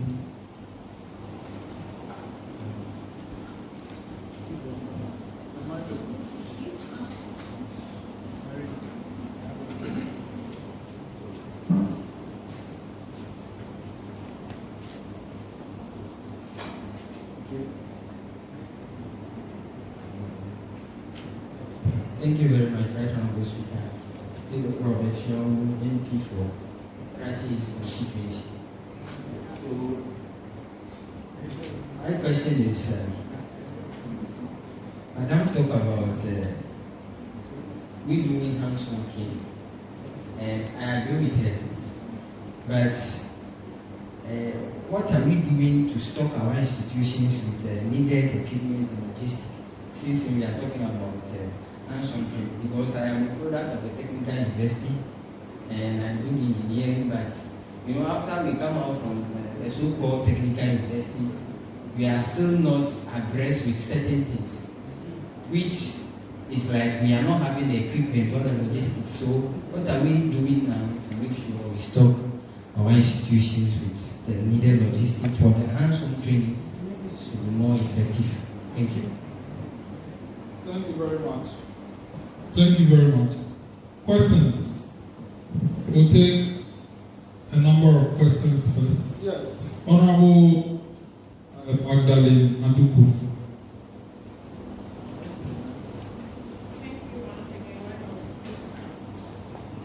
Kindly turn on the microphone. Thank you. Thank you once again, very much, Speaker. My name is Magdalene Youth MP for Sabobak. And my question is about the counseling and guidance. And there are a lot of students suffering from depression, by which they want to approach. But this time we think after approaching, we'll be having stigmatization, because we think that after we approach the guidance and counseling committee, whatever that we discuss will be out there for people to hear. So is there any measures or some other, let me say, some other measures put in place in such that students who fear to approach the guidance and council committee will have a free communication with the guidance committee? Yes, I think that's my question. Okay. Thank you very much. Are there any other questions? Okay, let's hear from Honorable Elon Haibo, who is Vice Chair of the Education Committee. Yes, let's hear from him. Thank you very much, Honorable Speaker. I have two questions. The first one is, what role does extracurricular activities play in enhancing the overall performance of students in schools? Because some of the institutions, they don't believe in physical education. They say it gets the students tired and they become weak for educational activities. And then also, Kharistar International. I'm sure there are some extra trainings you offer to the teachers which help them to perform their duties. So if you can share that with us, it will be grateful. Thank you. Thank you very much. I have two questions and then we hear. You have a follow-up. Is it a follow-up or you want to distract? So you want to put it now? Okay, you ask your second question and then, yes, and then I'll ask the two I have. Thank you very much, Mr. Speaker, for the opportunity. So, the second question is, we're talking about the guidance and counseling session. I don't know, some of us, we are having small in our institutions, but how are we sure that, because me myself, I've not visited that place before, even though we are having a lot of psychological and emotional issues, how sure are we that when we are having those things, students would like to patronize them? Yes, because there will be a lot of trust issues and other stuff. So how sure are we that students patronize? Thank you. Thank you very much. Thank you very much. Let's see a quick contribution from the majority leader. From the majority leader. Thank you, Right Honorable Speaker. Francis Koji Kwame, the majority leader. Unfortunately, I was not around before the presentation, but I've known Kharistar for, I think from the beginning, and I've known some few products as well, and like I said, they are doing very well, but I also want to suggest that in case they don't give any extra training to their teachers, when we close, they can see me and help them do it. Thank you. Thank you very much. Thank you very much. Magdalene, is it a correction you want to make? A question? Your second question? Okay. Please, this is not the only set of questions to take. Okay. We'll take another set again. Thank you once again, Madam Speaker. My name is Emmanuel. Youth MP for Sabobak constituency. My second question, and it's about the examination that students students, the basic students, they've given the opportunity to go into a book for some quick one before they get into the exam hall. I once had the opportunity to be a teacher. And then I think my question is, if students are given the opportunity to look into a book, would it be like, or giving them the parts where the exams are coming from, as she said, would it be like you are giving them a core? Because students think if questions are being given to them to study on it, would it be like they are not learning more? I think that's my question. Thank you very much. Thank you very much. I have a question for Honorable MP for Keta and Honorable Edem Kpotosu. My question to Honorable, we have planned that at the end of today's session, we'll gather all that is being discussed and present something to Parliament. I want you to help us by outlining how to go around that and hoping maybe a timeline. Are we expecting a response in 1 month or 1 year or 10 years, something like that? So we want your guidance on the way forward after we are done debating the motion. And my question to Honorable Kpotosu is, I'm sure you are still part of the Ghana Education Service. This motion that we are debating comes back to GS, and I wish to know the situation that we need to, in the case that it is successful, or is it like mandatory that we need to table this to Parliament, or we should go straight to GS or Ministry of Education? Or what do you recommend with respect to terminal exams? I want to hear your take on that. And an addition of directives. So these are my questions. The microphone, please. Okay.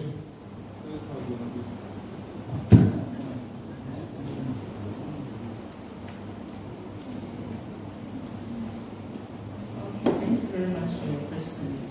The very first one on logistics.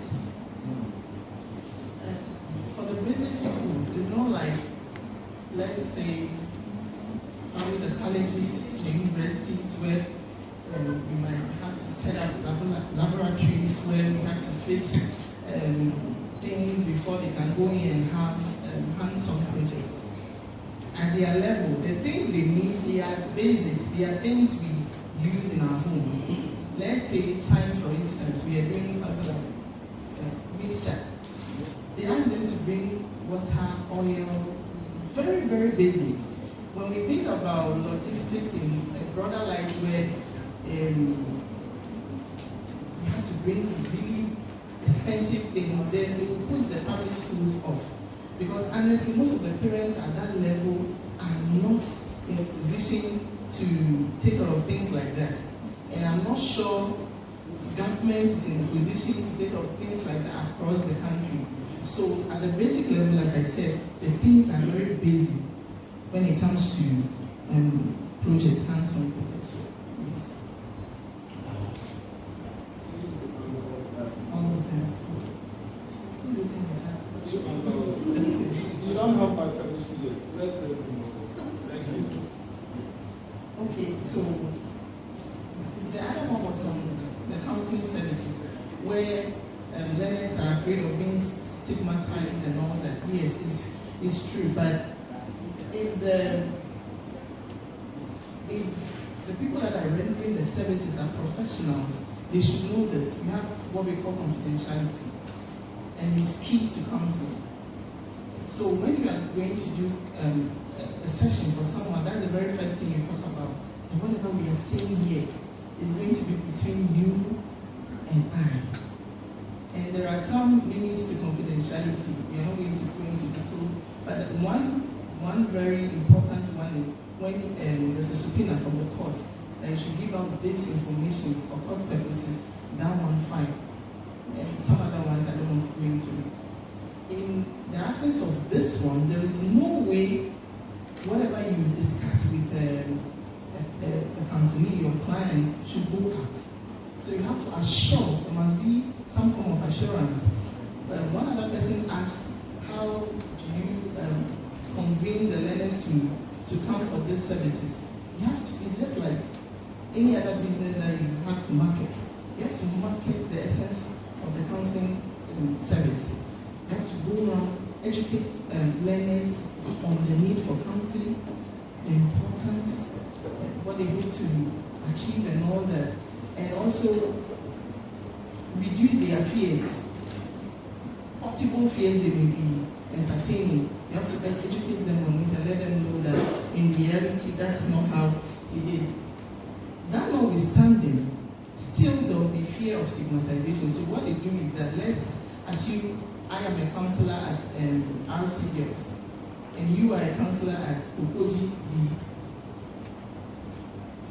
We can do something where you can come over to my school and I will go to your school and do sessions for your students. The moment they know that they are not people that they see every day, if I tell you what I've gone through, for example, probably I was raped, and I feel if I tell you the whole school, the teachers, the headmaster, the head, they are going to know. The moment they know that you are not in that school, they'll be in a position to share with you some of these things, and if the person is in the school.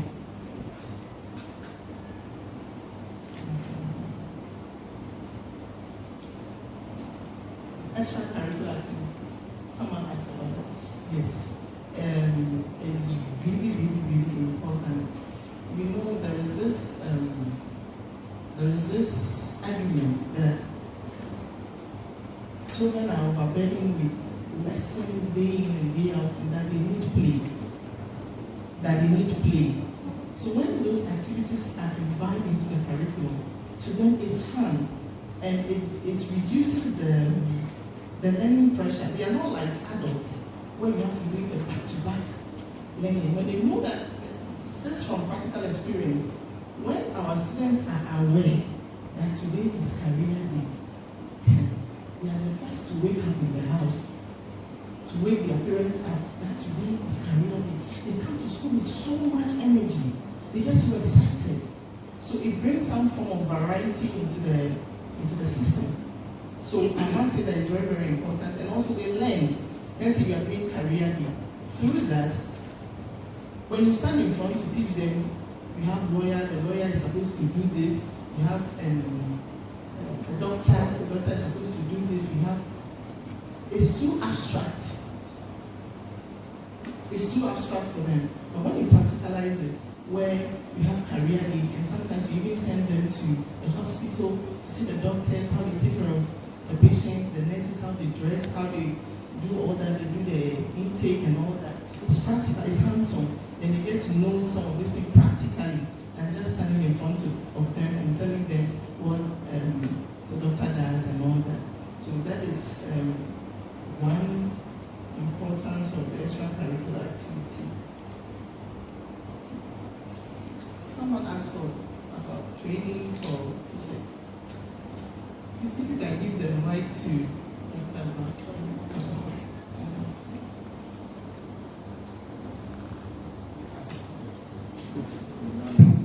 Yes, that's Dr.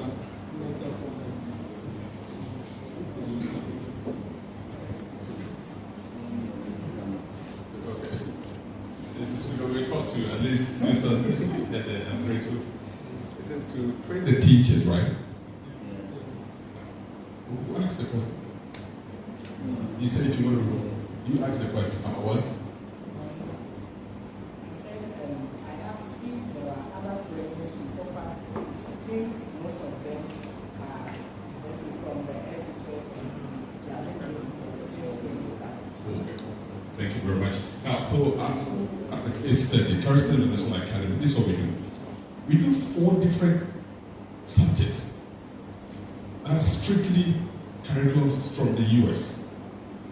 They are not part of Ghana Education Service. So we do what we call hybrid curriculum at Kharistar International Academy. And those subjects, unless you are taught me as a teacher, you couldn't teach them. That's what we do currently. And so far, with the only school doing a thing like that in town. So that's why I recommend that if you have children, hear yourself, if you have relatives, and tell them to recommend one school I recommend in town. Currently, is Kharistar International Academy. It's right behind the barracks here. We have done a great job there. By the time you get to KG2, you should be reading. It is quite unprecedented. A lot of things that are going on there, people have not seen it before.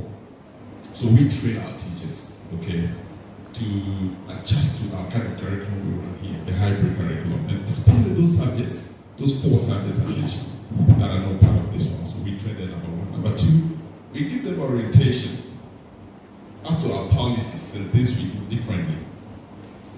The environment, how to adjust to things, the kind of discipline, our core values. There are so many things we do there that we have to let you know, otherwise when you come there, you get lost.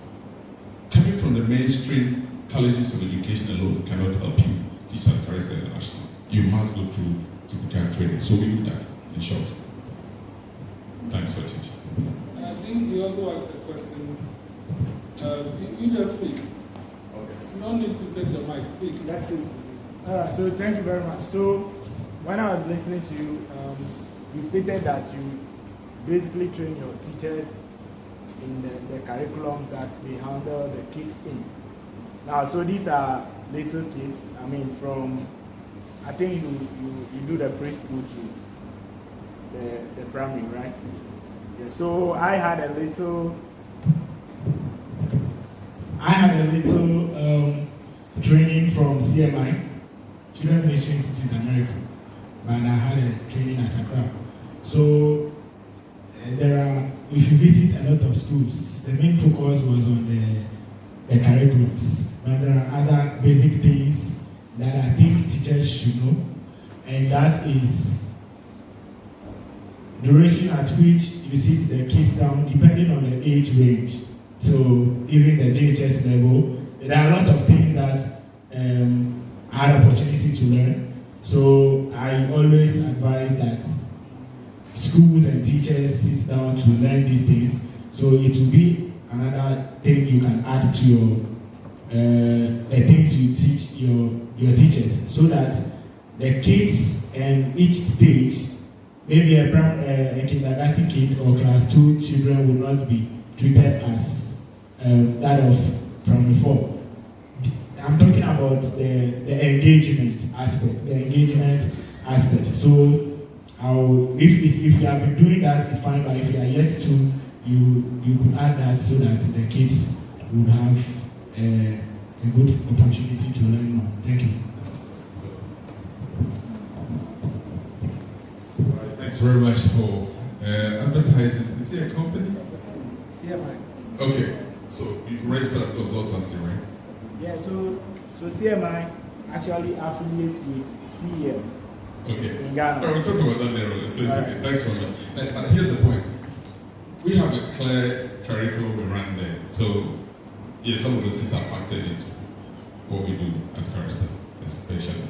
But in the future, we can still look into it. If there is a need for it, why not? We can just get in touch and see.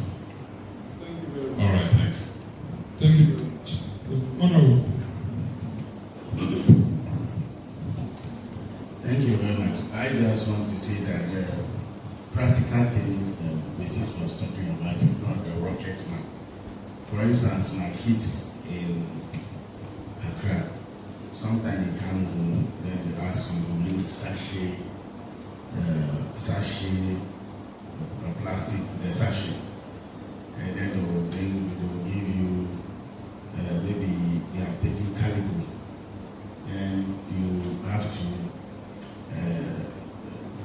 break the box and then paste it on white paper and then place sachet water and then all that. And it's an assignment practically. So in a way, the child, when you teach a child in the school, they say need sachet water. He knows this is sachet water. So we can actually pick and do that. So that's what they are talking about this one. And also they are telling you they are running curriculum 4 subjects. It depends on the school. Some schools run British system, where they run with the only Ghana we are loaded from the basic. They load children with so many subjects. British schools in Accra now run only 4 subjects, and they will continue on all the way with that 4 subjects to secondary school, and then move on. That's what it is. And they run with this O-level system. So if you want your kids to do that, they do. So their curriculum will be 4, and that's what the children will run through. So it depends. In Ghana, we put children under everything. So at the end of the day, we have produced engineers. We have produced engineers who cannot even use a screw or anything. And then we have produced electrical engineer who doesn't even know how to even connect. This is a problem we are talking about in Ghana. And we need to reorient our educational system. We are not practicalizing our educational system. Vocational skills and then is very necessary, and that is the problem we are having. So you see children outside right from the beginning, they know their discipline they want to go into right from the beginning, and they pursue that. They do everything. I keep on telling people, in America, people with very, very good sharp brains, they will not allow them to do medicine. Go and do engineering. But Ghana, if you don't have A1s, everybody wants to do medicine. That's the problem we have. So this is a policy issue. And this policy issue is not about Ghana Education Service or the Ministry. It's part of Ministry of Education. The Parliament have a role. And then depending on the policy of the government, it's also, but they are the people who initiate. Yeah. Now they are still saying STEM education is ongoing. It's fine. But these are issues, genuine issues or issues. Now people who they have 1 A's in different subjects like economics, business, they have AA, A1, and you go to university or then you learn Arabic to win every what kind of subject is that? So people are frustrated. Frustration is in the system. We are not leading our children to where the path that they want. We force them. And when you apply for the schools, the courses you give you, sometimes you don't like that course, then you have to pursue. That's not your job. And this is the problem we are facing now. So we need, as youth, as we are coming, as the old ones are aging, you are the people who are incoming. We need to reorient our educational system in Ghana. And then not this do-so education we have in the country. So for me, and another thing I want to also refer to the speaker, whenever anybody wants to ask questions, you must catch the eye of the speaker. You don't raise hand in Parliament. You don't clap in Parliament. You have to stand up. So if you have questions, 2 or 4 or 5 people can stand up. Based on the eye, if you catch the eye of the speaker will call. That is why in Parliament we don't clap. So see, here, that's where our clap is. So that's one thing I've seen again I need to correct. When you are asking contribution and then questions, people are raising their hand. No, in Parliament is no more. So it's something also in Parliament, when you want to send a petition to the speaker, if you write directly to the speaker, you must channel your petition through your member of Parliament to the speaker. This is how it is. So that's the direction to go. So if you want to send anything to the speaker to carry that weight, then channel it through your member of Parliament. And that's the only way you can have the buying. If you channel it through any corner, it will fly. They will receive the letter and then it will be there. Members of Parliament are your representatives to use them to do your job. That's how it is. So all your things that you want to channel, and channel it through Honorable Kodzi or Honorable Bedzrah. Thank you very much. Thank you very much, sir. Let's hear from Honorable Kpotosu. Thank you, Honorable Speaker. Can you kindly refresh me on your submission? Yes. Thank you very much. The question I asked was about the motion we are debating is being executed by GS to an extent, because it's GS that regulates the government basic schools and secondary schools. And we want to know if truly this can really work. If truly this can really work, and how will GS really execute the continuation of terminal exams if indeed it goes to Parliament and gets there? And also, if you want to share something on the terminal exams issue. Thank you very much. Thank you. Thank you, Honorable Speaker. Before 2016, I knew that we had yes and Ministry of Education, but now and the two were decoupled. The ministry was in charge of policy formulation, and the GES was in charge of policy implementation. But now, what I am observing as a man on the job is that the ministry is formulating at the same time implementing. So it's very difficult for GES to know the role they are playing now. The other part is on terminal exams. And because of the aforementioned the challenge that I have given out, GS will not be able to tell you what there is in there because they have not studied the policy and implementing it to know the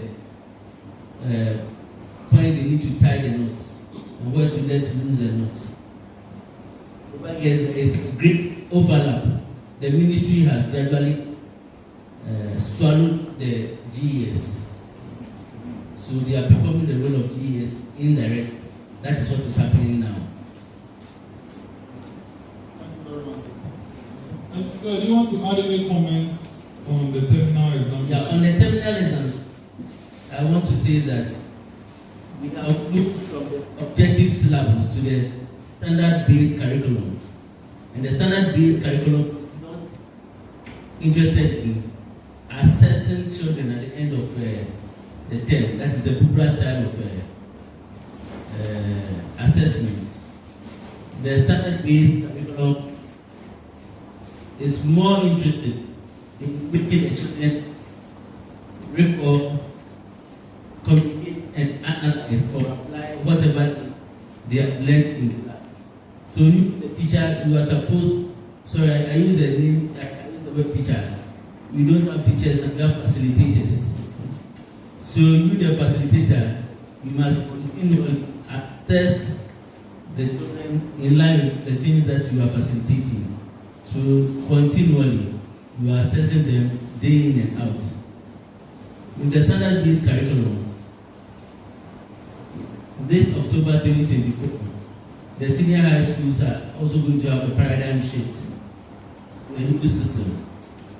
That's the continuation of the SPC. Where the JHS will not be writing only one, that's BEC. They are going to write 3 BECs. And from JHS 1, at the end of JHS 1, you are going to write, then you have your transcripts.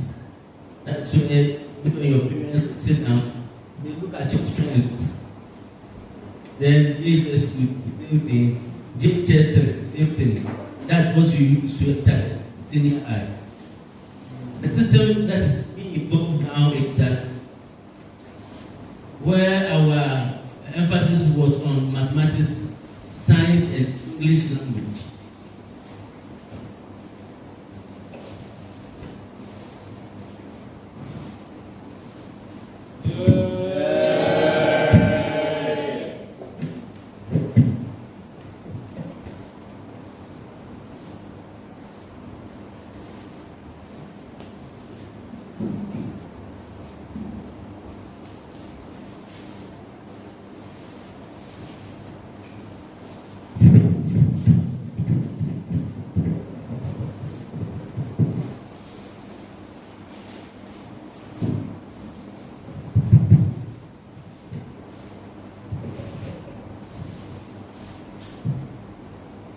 Where the emphasis was laid on mathematics, science, and English language, you have to pass before you go forward.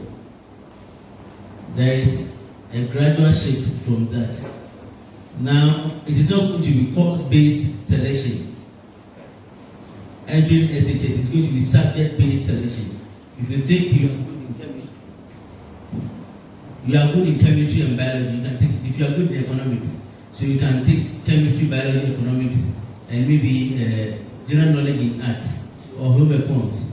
So no more, I'm a science student, I wants to, but you take the subjects that you think your parents will now analysis of the 3-year transcript.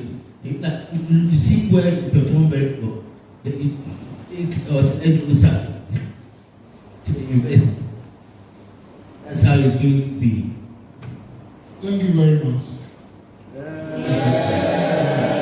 So this House Honorable Edem Kpotosu has done this to explain the current curriculum government is doing. So let us take note of that. They have given the in-depth of what MOE has started. Yes, Mr. Hubert. Thank you, Mr. Speaker. Right on, Mr. Speaker. You know, we have to be factual and we have to be frank.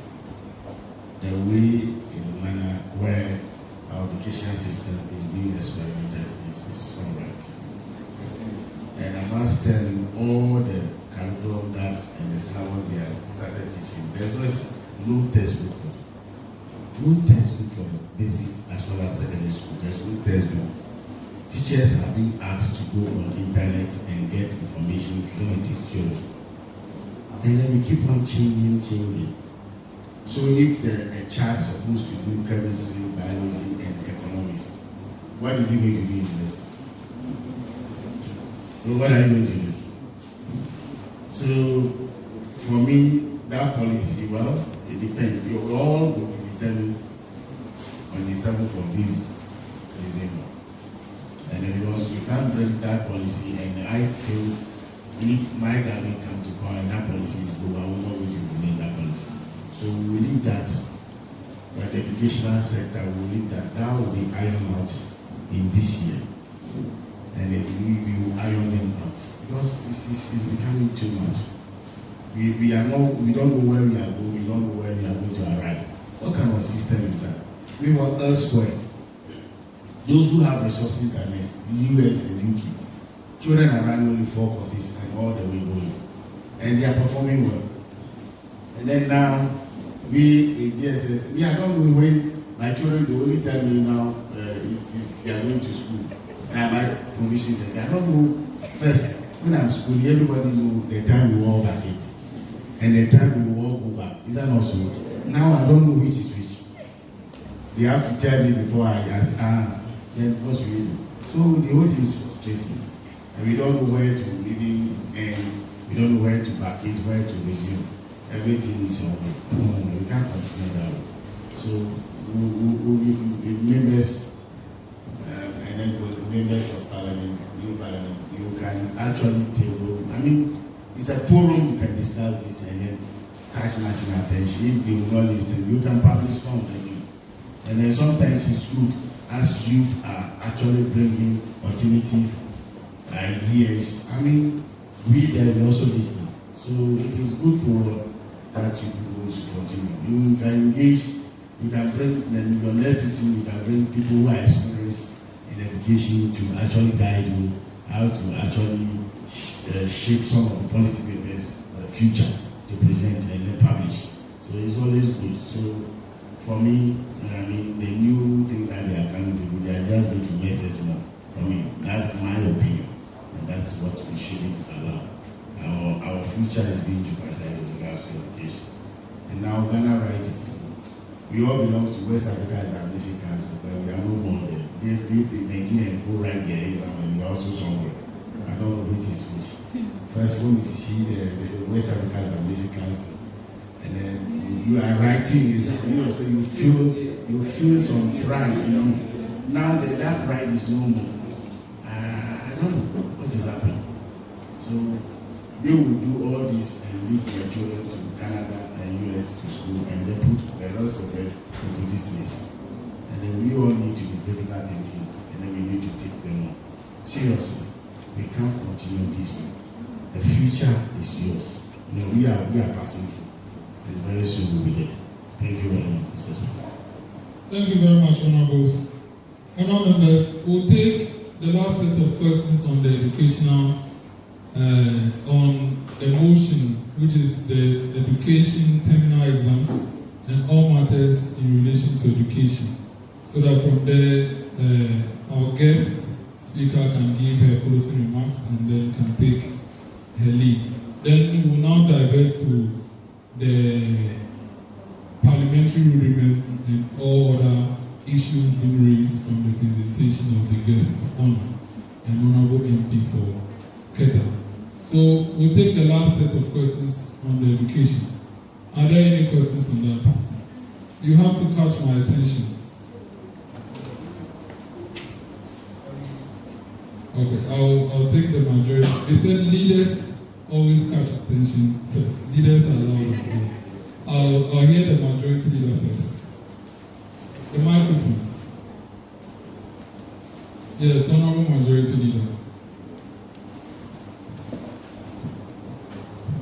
Please make the questions brief. If it is a contribution, just make it brief.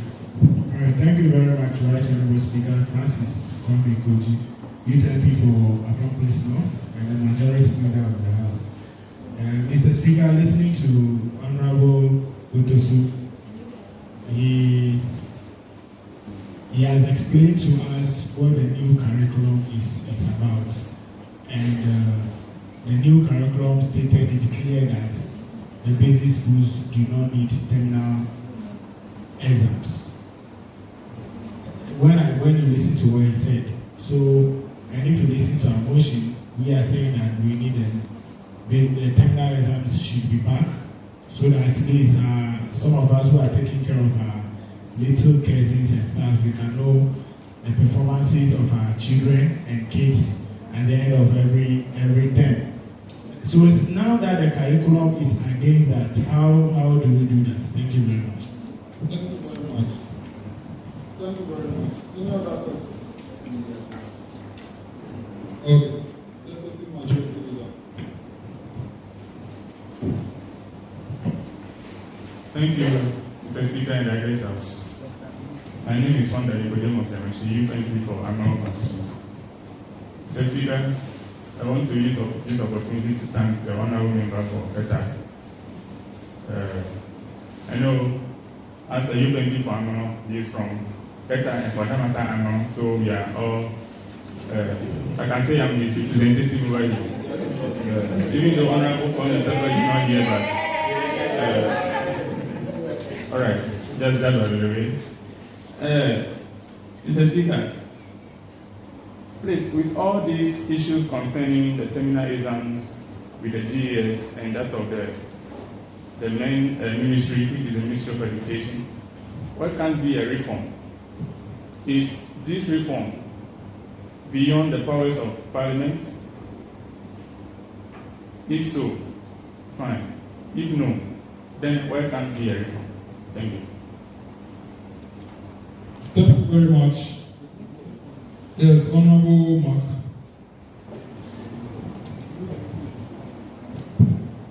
Thank you, Mr. Speaker and our guest house. My name is Emmanuel. Mr. Speaker, I would like to ask, when the honorable member was doing his presentation, the first one, a question came to mind. First is about, first I would like to ask the Kharistar, so it's a provider or something. If the children are in Form 3 preparing for, let's say, their BEC to be able to go to the SHS, is there any,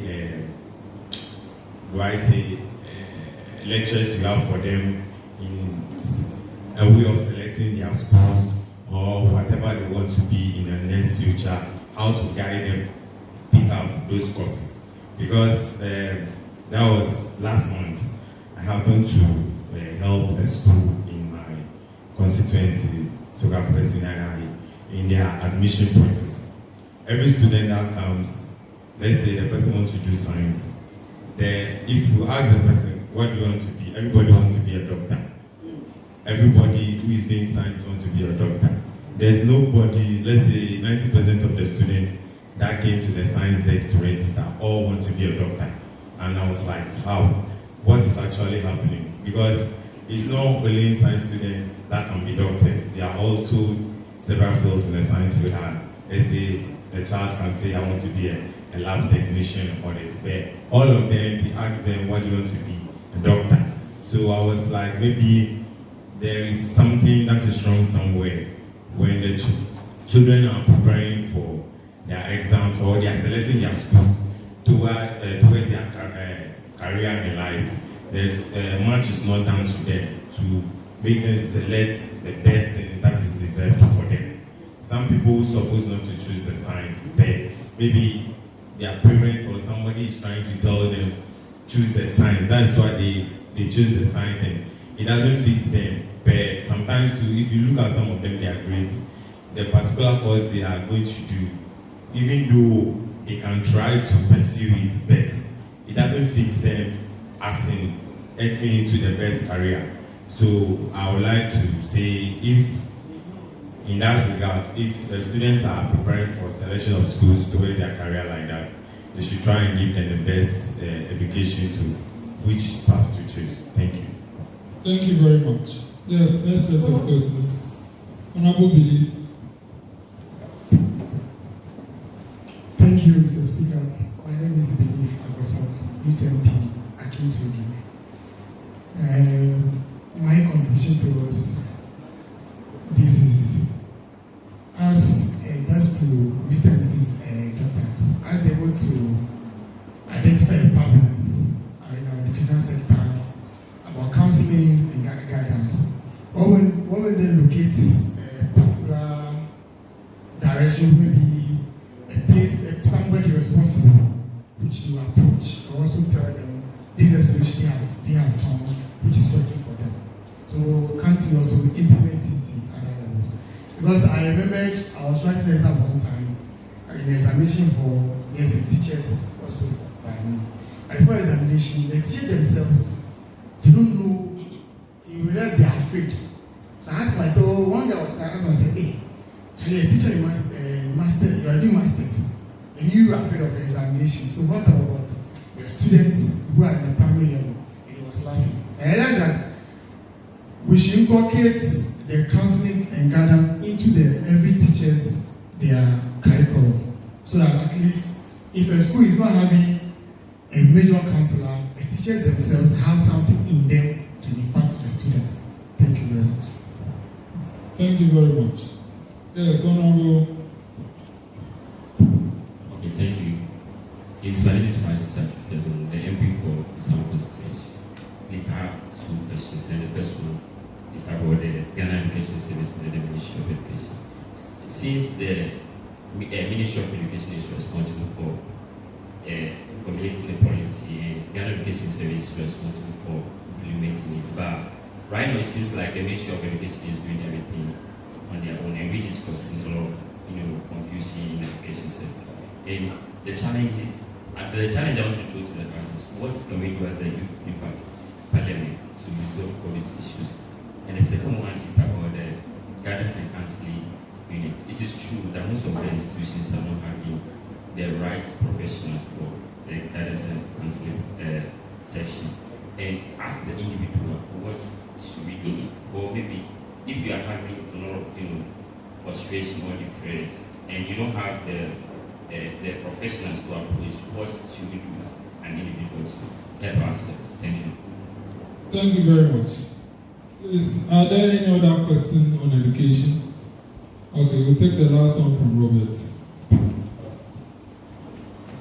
Yes, thank you very much.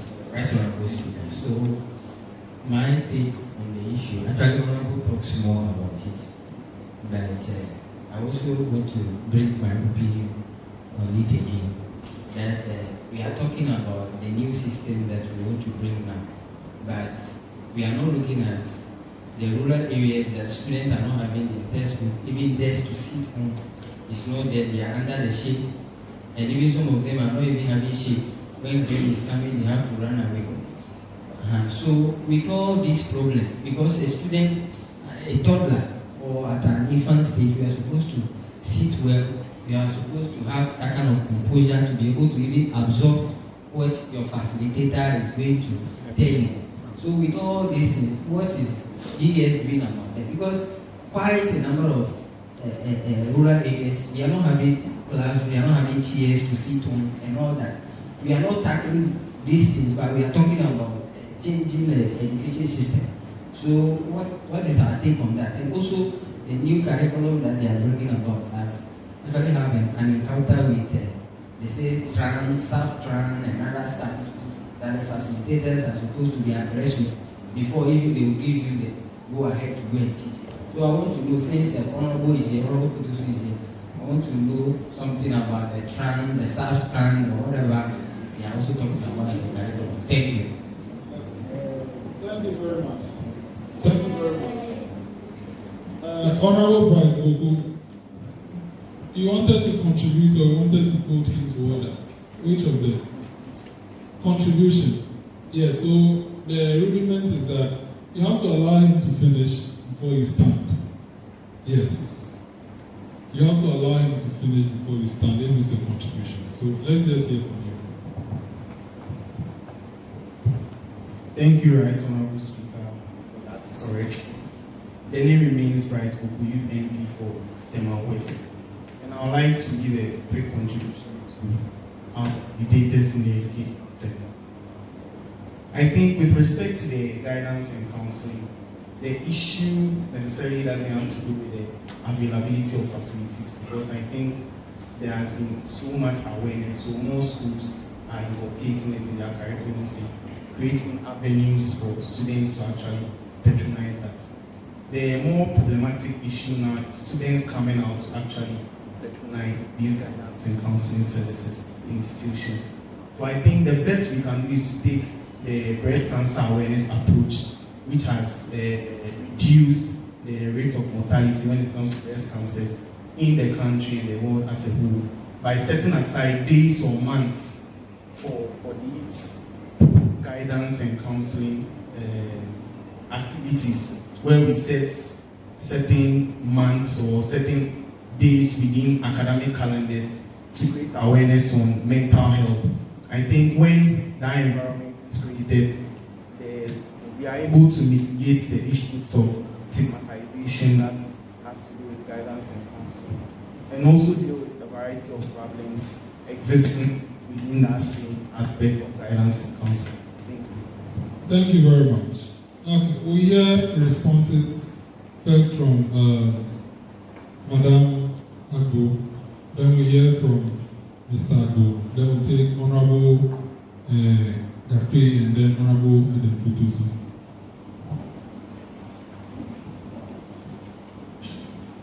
Thank you very much for your questions.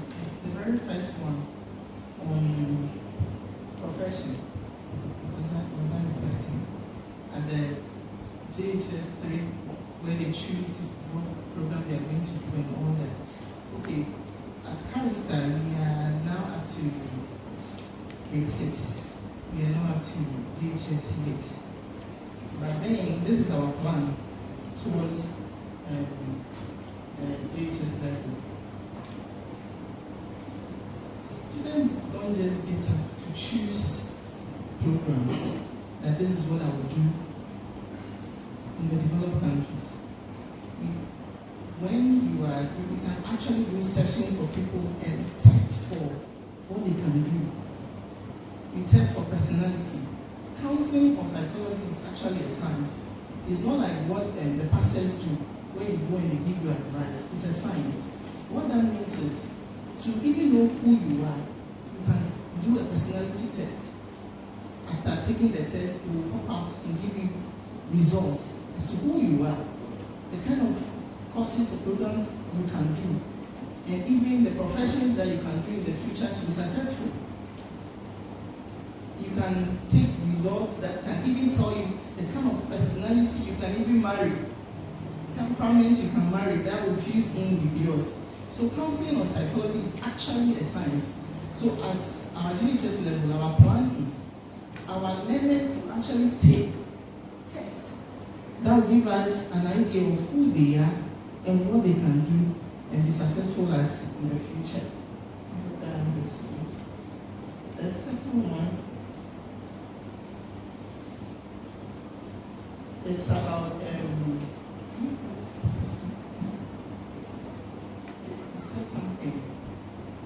said when writing to any authorities concerning, because you were able to identify a problem which needs to be solved. So once you locate any authorities, then pitch your idea to them that you're able to identify a problem are solving it at your level, the SHS level, and the teacher training level, if you want to inculcate this counseling and guidance in their curriculum, so that as they are teaching a student, they have that in them. Not necessarily we should have an office, we could have office for it too, but the teachers also should have that kind of knowledge about it. Thank you very much. I think the whole truth is the teachers do guidance and counseling as part of their curriculum in the colleges, but they do it for just the theory's sake, I would say. Because before you can be a counselor in practice, you have to do what we call practicum or practicals, so to say, where you have sessions with some number of clients or counselees. And in the process, once in training, your supervisor will teach you some of these things. This is what you do, this is what you don't do, and all that. Just like any other practical that you do. So when you do it just a course in school, it doesn't put you in a position to actually practice.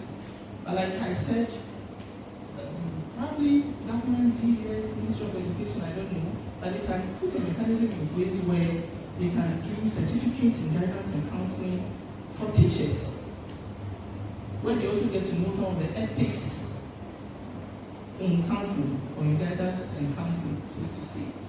And I think that will help. Regarding approaching authorities, probably our MPs in the House could do that one for us. For now, we can only brighten the corner in which we live. But luckily they are here, and I'm very hopeful that they are not going to sleep on it, so we'll push it for us.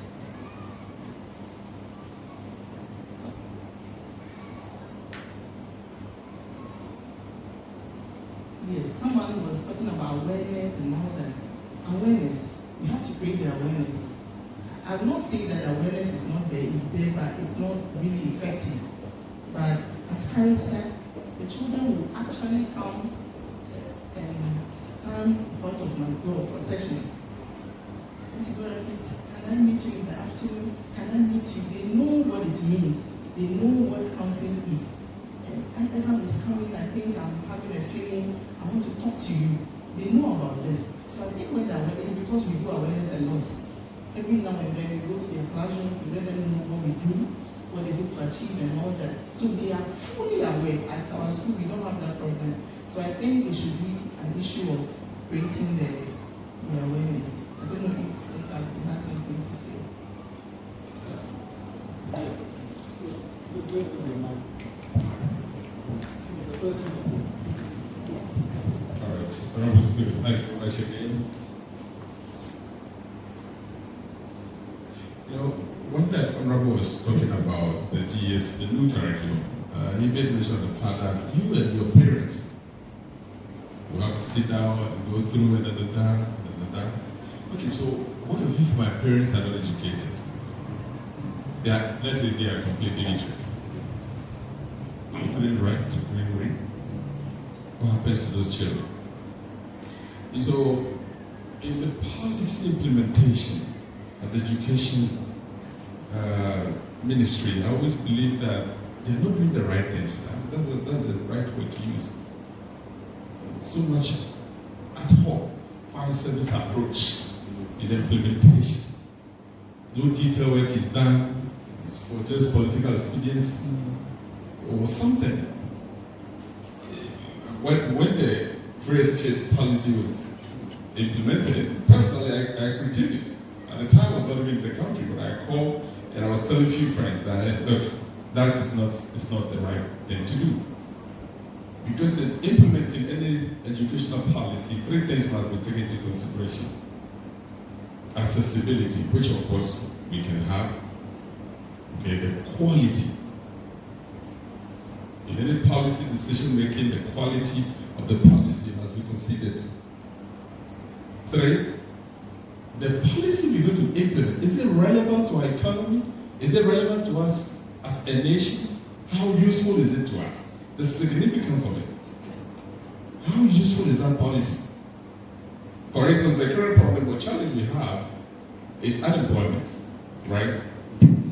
1.6 to 1.7 to 1.8 million people at home. So out of the view that anytime they want to implement a new policy in education, it should be such that entrepreneurship is taken into consideration. It means the policy is relevant to us. But you don't just implement the policy because you feel like implementing it. That will be too emotional and full of sensation. And that's what we do here, especially on the continent of Africa. One single continent that is known for emotion and sensation, this sensation is Africa. No critical thinking goes into anything. We just feel like, then we implement it.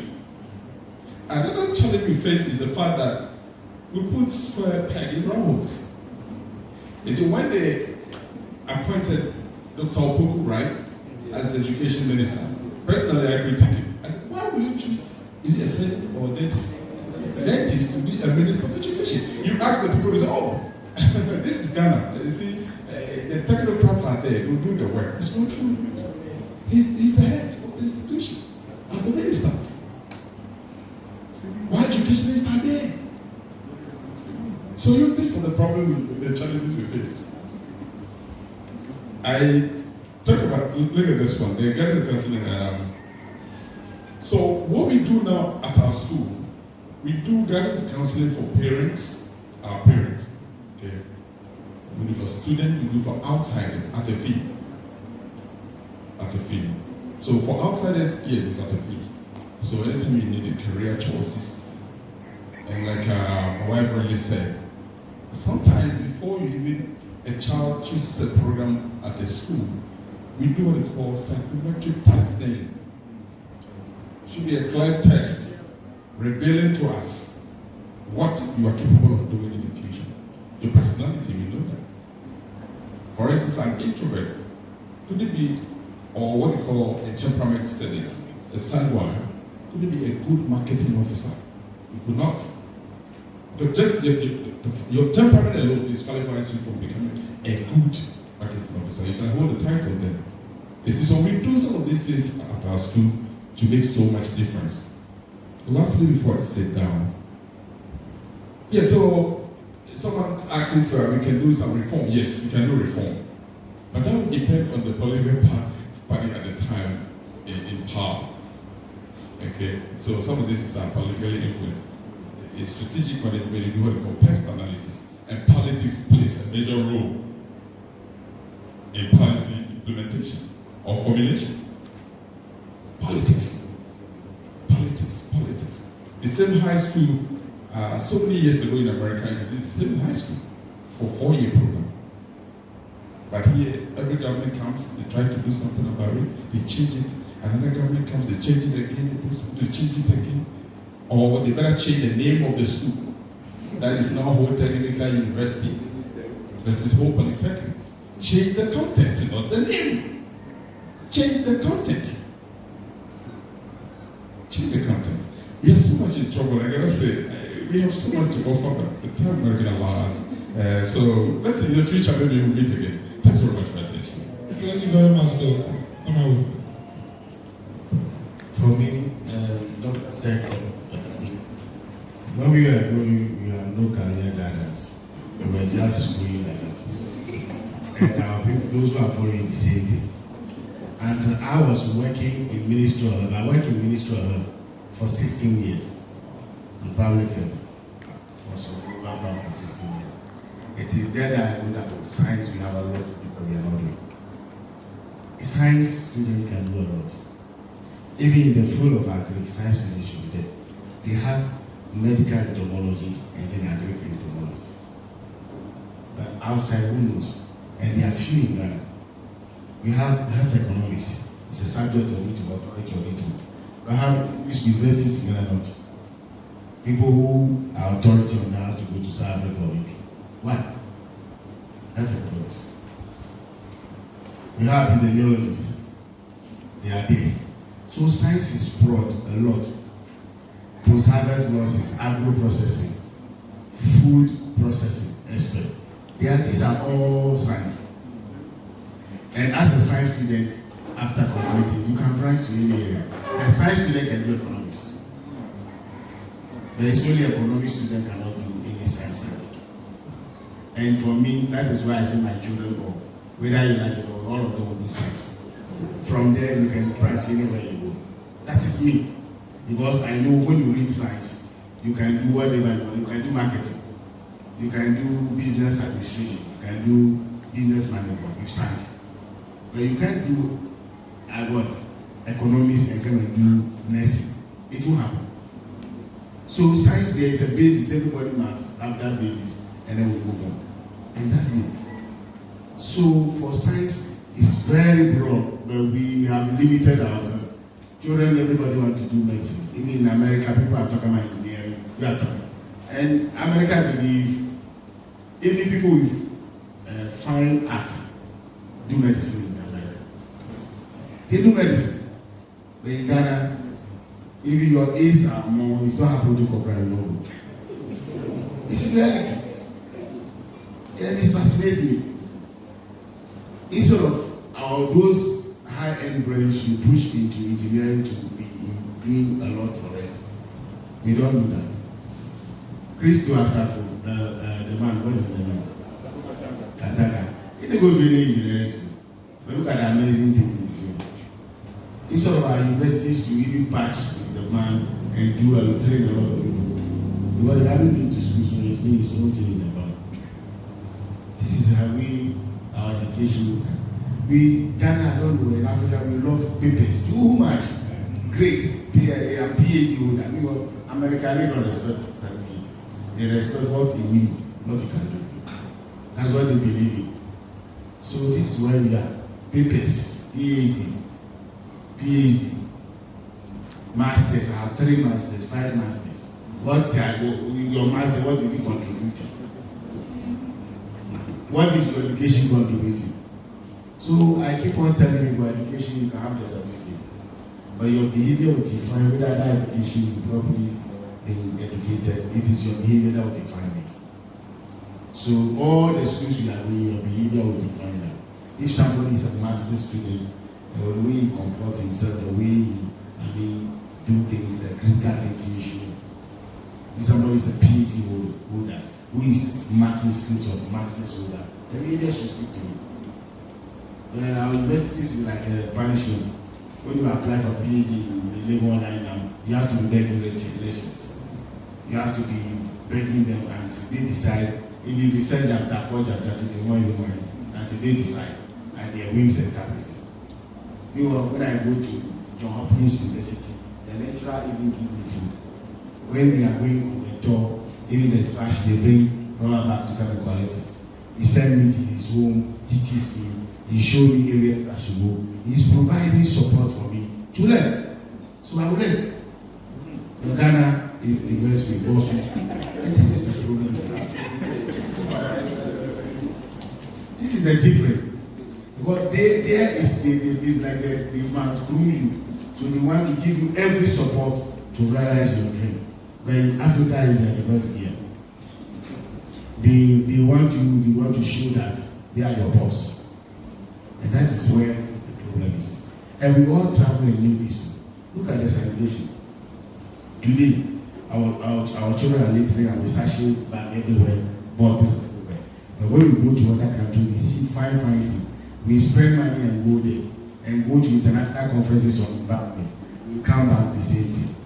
Look at our current education minister. He has a school in America. Is it not true? But is that how they teach their people? Is that how they change curriculum? But here is Ghana, is doing different. We might have a school in America, he pay people in America. Is that how it is? So these are the problems they have. They know the right thing. There is Africa, we want to do it Africa. The only way we can move is to take ourselves from these self-limiting mental models. And you, the youth, you are the future of this country. And you must take it now. That's the only way we can move. If you people start to think that way, Ghana will change. But if you want to call followers, some people are nearing their grave, they are doing the same thing. So this is the problem we have. So it is a good forum. Rome was not built a day. Somebody will start and then we need to continue. And then all of us let's take the counseling issue serious. What they are saying is real. Now who will implement it? As a politician, they will not know. They will go and speak their language. It's not to want. So they will speak their language. When you come, it's freest teacher. We are spending more than the freest teachers. Thank you. Thank you very much. Please let's hear a response from Honorable Edem Kpotosu on the education matter. Please, honourable members, you can start writing your questions on the parliamentary limits, because after this, thank you, Honourable Speaker. On the issue of counselling, every teacher does counselling as part of education in the training college. So at least have a small idea of what counselling is. But as Madam rightly reiterated, the counselling we do there is just limited to school and society, maybe classroom situations, but one-on-one counseling, where you have to remodel something for the child, that one, they are not into it. Let me tell us all a story. One time, a boy reported to his teacher that somebody had stolen his watch. And the teacher needed to do something. So he called all the children to the front of the class and asked them to face the wall. And he started placing his hands into their pockets. And he did it for all the children in the class. But he realized that it was one boy who had stolen the watch. But he never made the class aware. After that, he called the owner of the watch and gave it to him. He searched the owner of the watch too. So this teacher fell sick after some years and was admitted to a hospital. Then after the surgery and everything, he asked for his bill and he said somebody has paid. And he said he wanted to see the person, and the person came out. It was the medical doctor, the surgeon. And he said, "Sir, you saved me, you made me to become what I am today." So it depends on how you handle situations at every particular given time. And that's how teachers are trained. But now, we are not able to differentiate. We do the, how do you call it, the blocking system. The dirty water in the child will throw all out, instead of throwing out only the dirty water. So it's difficult for all of us. Therefore, we need to rethink, as the Honorable has just spoken, of our ways. The domineering African must go. We should become more liberal in our thinking. Maybe Parliament should also find a way of making sure that the systems and the structures are very strong, so that when one exits, he will find something to do. It is what I've realized is that when people are getting to the age of 60, the time of retirement, they don't want to go because they think they don't have anything to do. So we should find a way of creating opportunities where after 60 years, there is something for you to do. Go sit on and be a supervisor. At least there's something you have retired to. Then you are there, so that you are supervising people over there. That is because we need to be thinking for ourselves, so that people will not want to entrench themselves after 60 in a particular position by denying the youth the opportunity to grow. Thank you. Thank you very much, sir. That brings us to the end of the educational set. So before we move to the parliamentary, let's hear a remark from Mrs. Agbo before she takes a leave. Thank you very much, Mr. Speaker. Honestly, I feel so privileged to be part of you today. So together we can deliberate on the education of our future leaders. Personally, I've learned a lot. For a moment, I was wondering, am I in Parliament in Accra? What is going on here? Yes. We must always make room to learn. Because seriously, I think I'll comment. Otherwise, tomorrow if someone should send me to the parliament in Accra, after something I'll just clapping my hands anyhow. People will come and hold me. So I think seriously I've learned a few things from here. It is my hope that whatever people discuss here, I think they are very salient things you people talk about here. So it's only my prayer that as you are privileged to have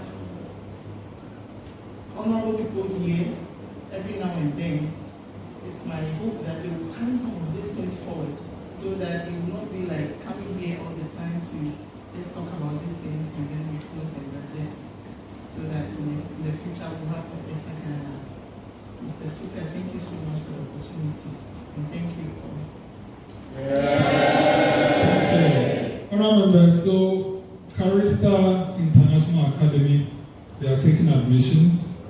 If you want your child to be groomed by these experts in technocrats here, locate them at barracks and they will feed and train your child for you, obviously at a fee. Sure. So you can go to Facebook and inquire if you want to meet. Yes, they are also available. So that is it for you. Thank you very much. Now members, as the Dr. and Mrs. Agbo take their leave, first Deputy Speaker to take the chair whilst we start questions and answers on the parliamentary readiness.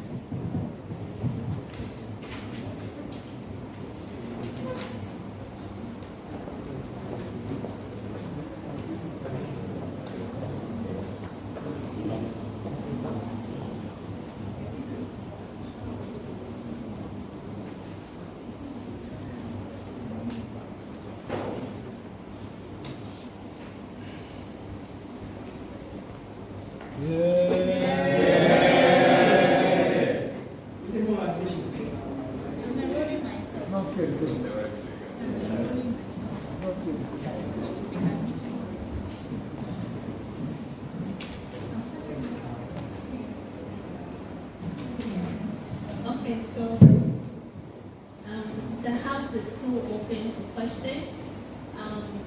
Submissions and everything are welcome. So kindly make sure that you catch my eye so that I'll be able to give you the opportunity to come up with your questions. So the House is open. Yay!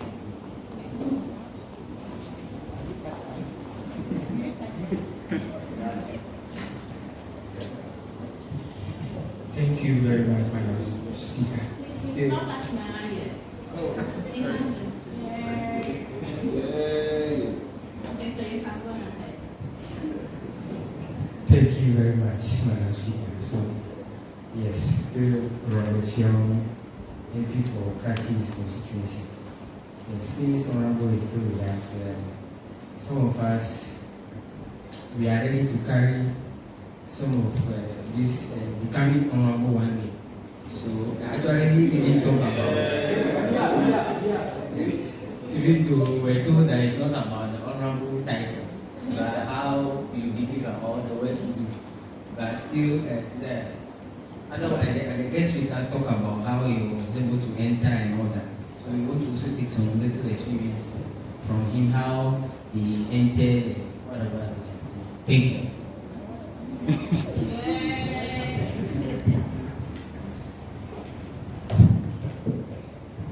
Please, the floor is still open for more questions.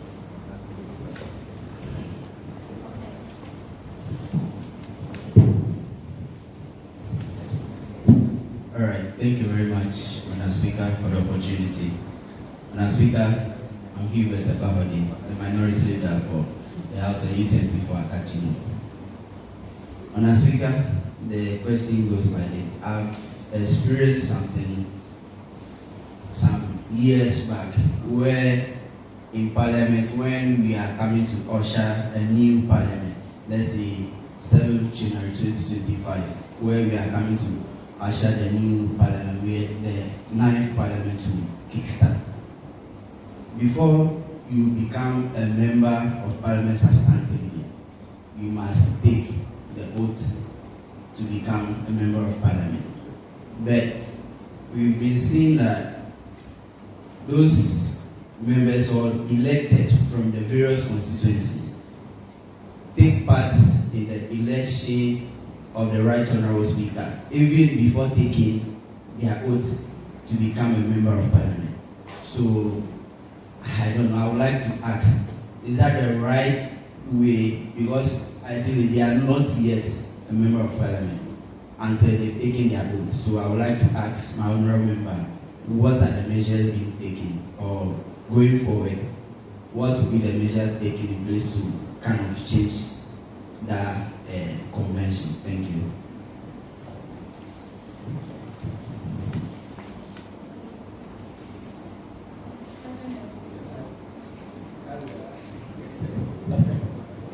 Thank you, Madam Speaker. My name is Agbaxode. I'm also the second deputy speaker. My question goes to Honorable.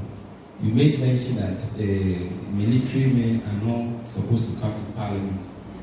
But if I could quite remember, during the election of the speaker, military men took into Parliament. And I want to ask who called for that, and as at now, what is being done to those military men? Yes, thank you.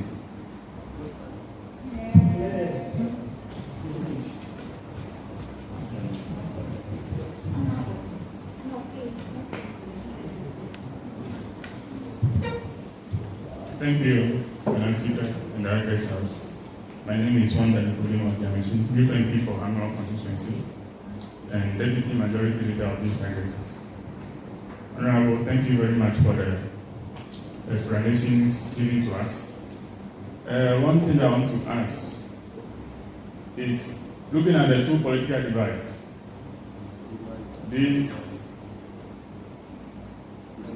so looking at the two political divides, when it comes to manifesto drafting or policy drafting, Party A will come and then bring their policy out, which is embedded in the manifesto. And some of them don't even do all the policy. Some will even swear. Some will not do according to the manifesto at all. But when they come, what is in their mind, that's what they do. In Party B too, the same thing happens. And I want to ask, can't the Parliament of Ghana pass a legislation that, for instance, this 2024 general election that's coming, members of Parliament will go to their constituency, meet their constituents, take ideas from them, their needs, what they want the incoming administration to do for them, so that they put it together, send it to Parliament, a committee should be set up, then they put it together and draft the manifesto called national policy or national manifesto, which will be submitted to any political candidate, flag bearer that will be contesting on the ticket of any political party, it being an independent candidate or whatsoever, to use when giving the nod. Thank you. Okay, so can you go with your question? Then we'll end it for Honorable to answer them. So you can go on with your question.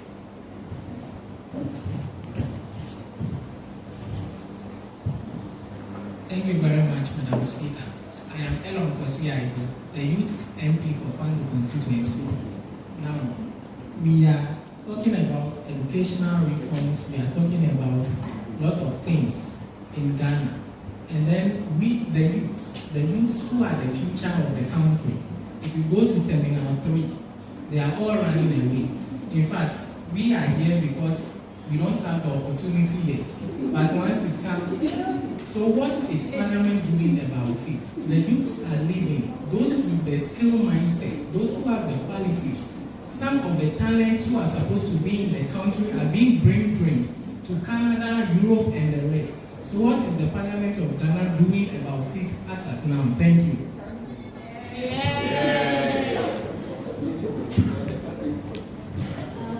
So I think Honorable will answer them. Yeah, there are a lot of them, so he will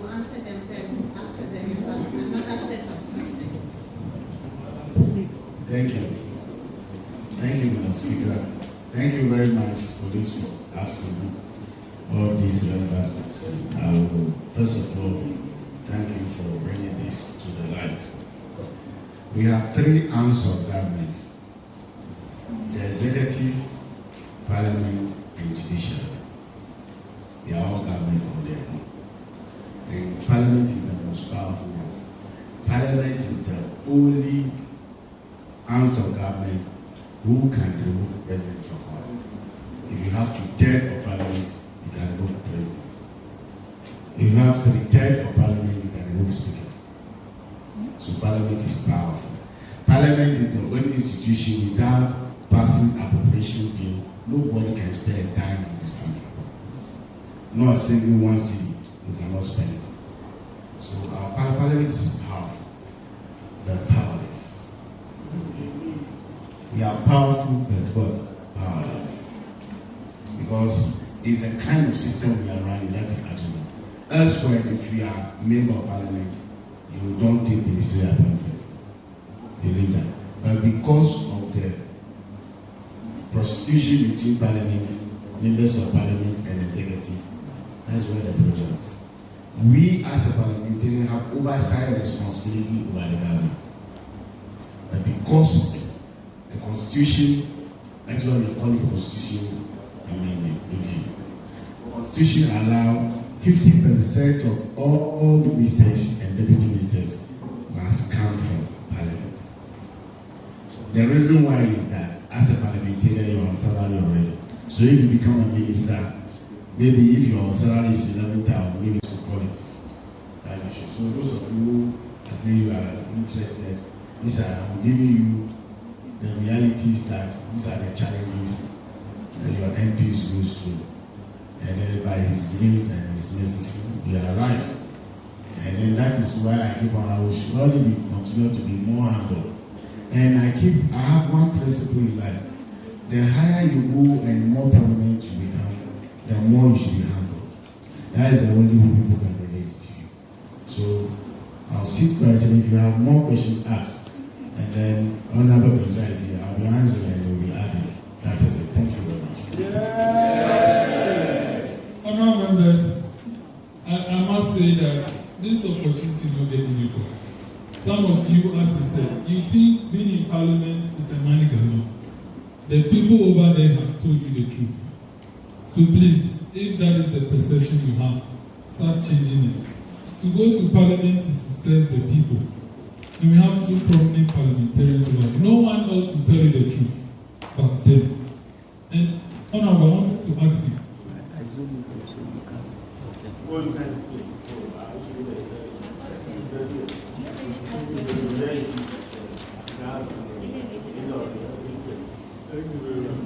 Thank you very much. Honorable members, so let me just give the good news ahead. Our MPs have stated that after the question and answers, they want to witness our debate. So after we do the question and answers, we'll just deal with item 11 so quickly, and we'll do at least 10 minutes of the debate.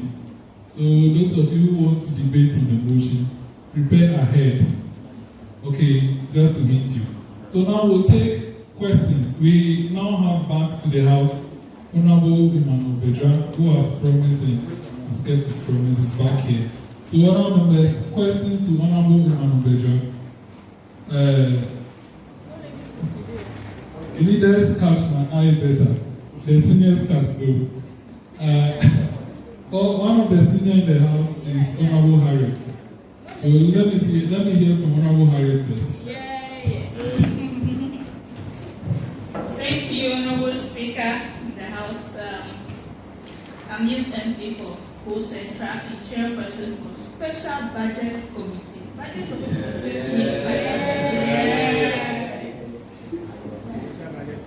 Okay. My question. In honorable submission, actually, is that my parliament is very, very powerful. Very powerful.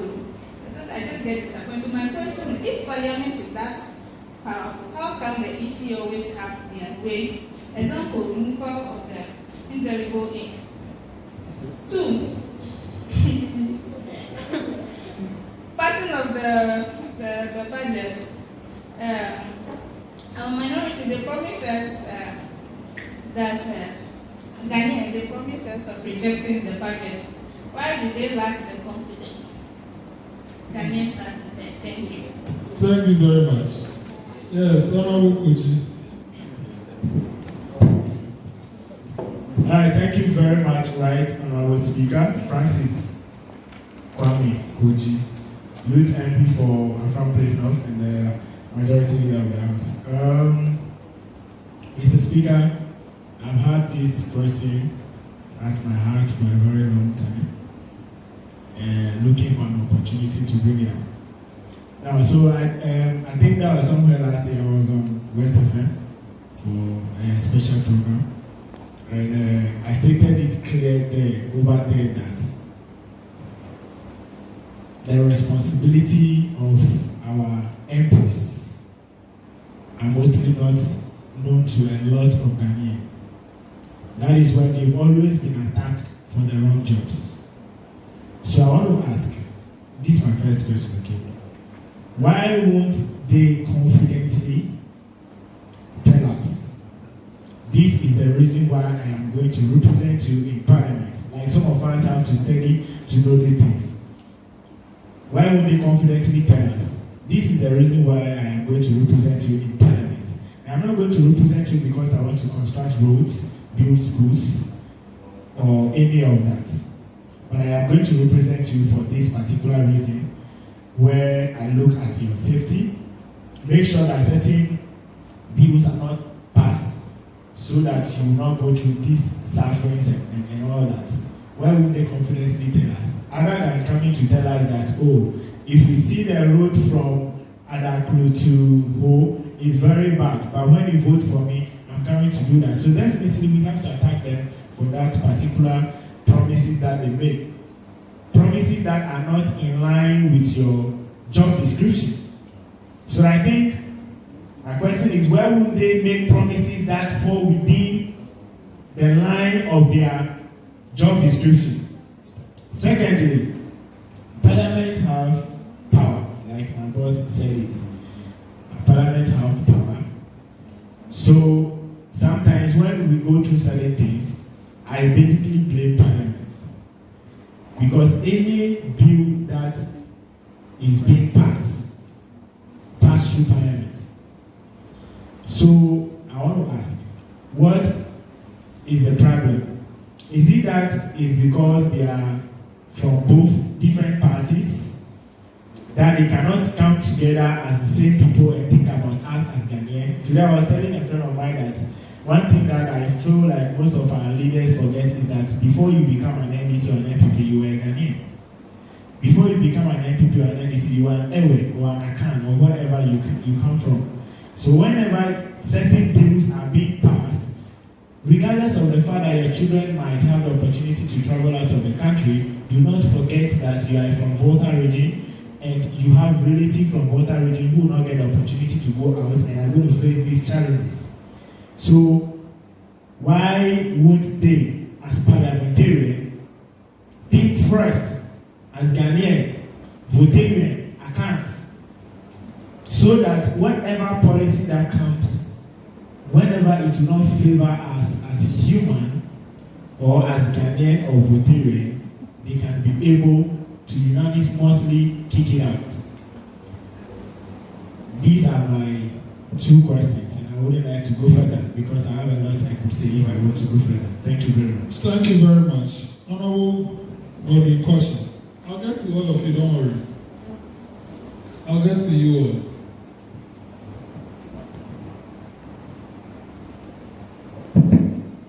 Okay. Thank you, Right Honorable Speaker. My name is Gloria Agbaxode, MP for Central Togo, a ranking member, Appointment Committee, and Deputy Minority Leader. My question goes to my MP, Foima. In your delivery, you made mention that Guinea-Bissau do not have a parliament currently. As a student of governance, firstly, I want to ask, what is the Ecowas Parliament doing about that?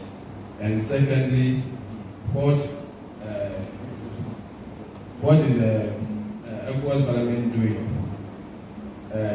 to help amend the constitution so that Guinea-Bissau's president cannot have that prerogative power to dismiss Parliament at any given point in time? Thank you.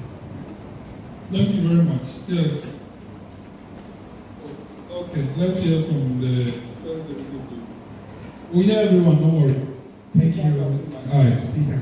My name is Agbaxode, MP for Youth MP Akatsi.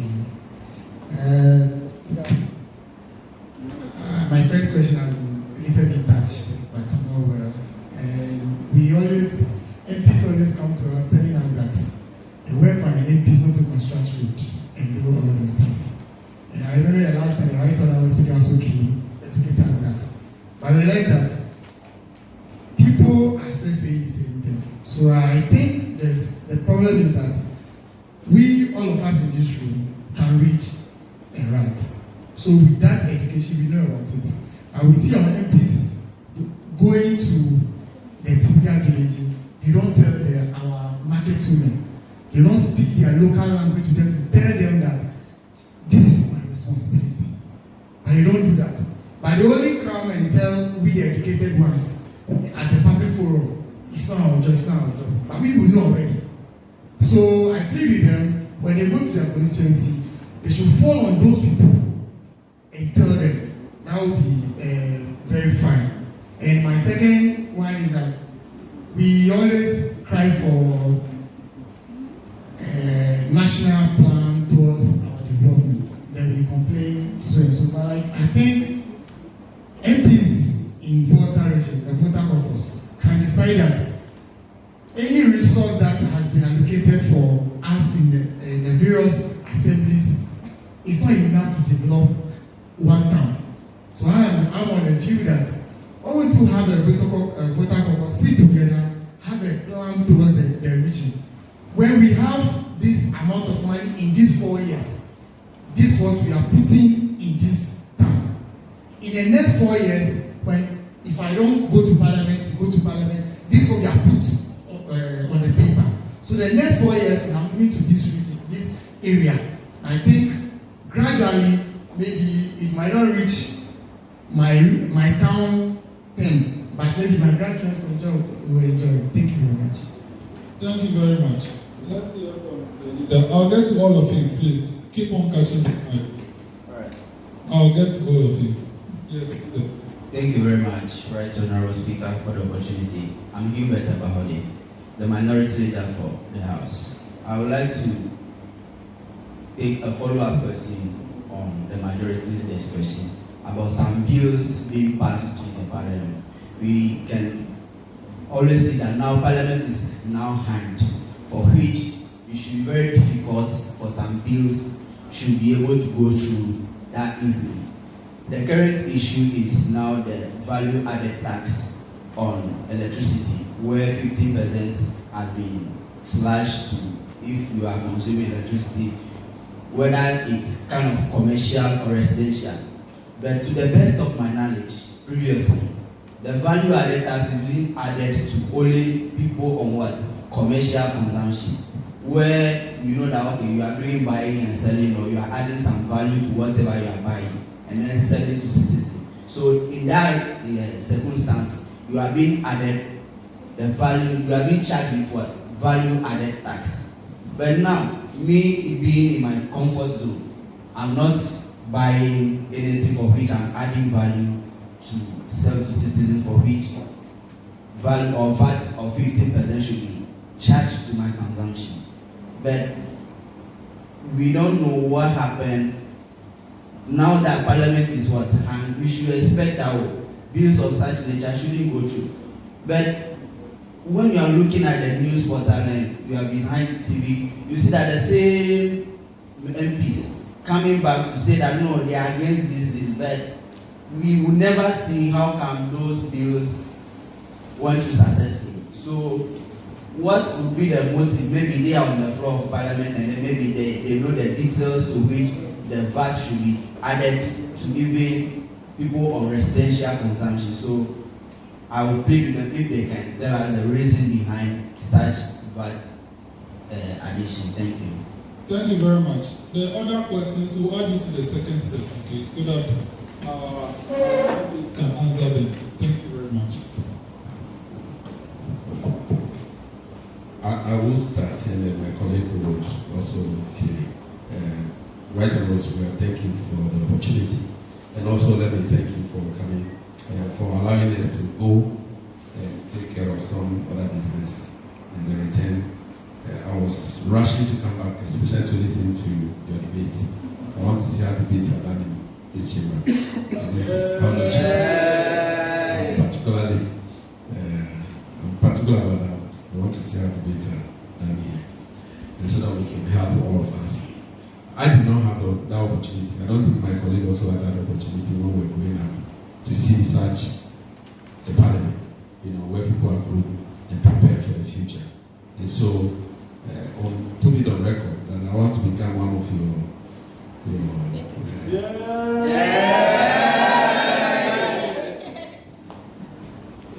I'm highly interested. Yes, from Youth Impact member from Whole Central, Honorable Hubert. You mentioned that you heard that Parliament is powerful. And if Parliament is powerful, how come EC will decide not to use the indelible ink? And the second question is, we promised rejecting the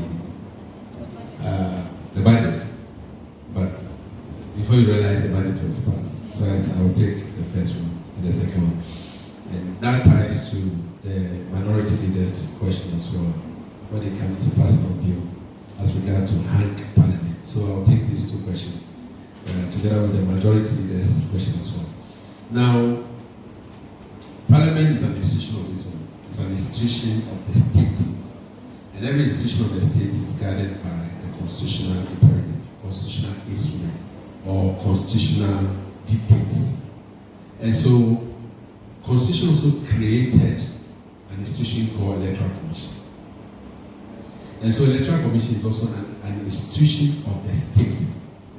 And whatever they do will be guided by the Constitution. Now, we know the laws of this country are in levels. The first one is the Constitution. The second is laws passed in Parliament. The third one is the legislative and constitutional instrument.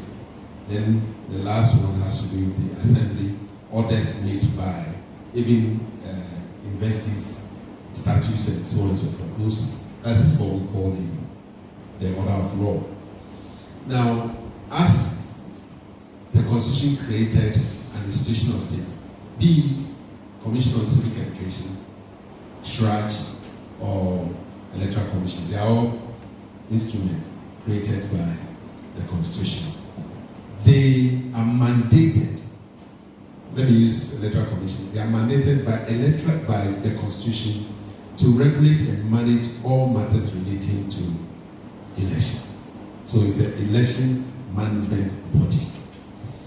After that, there is a law called Electoral Commission Act.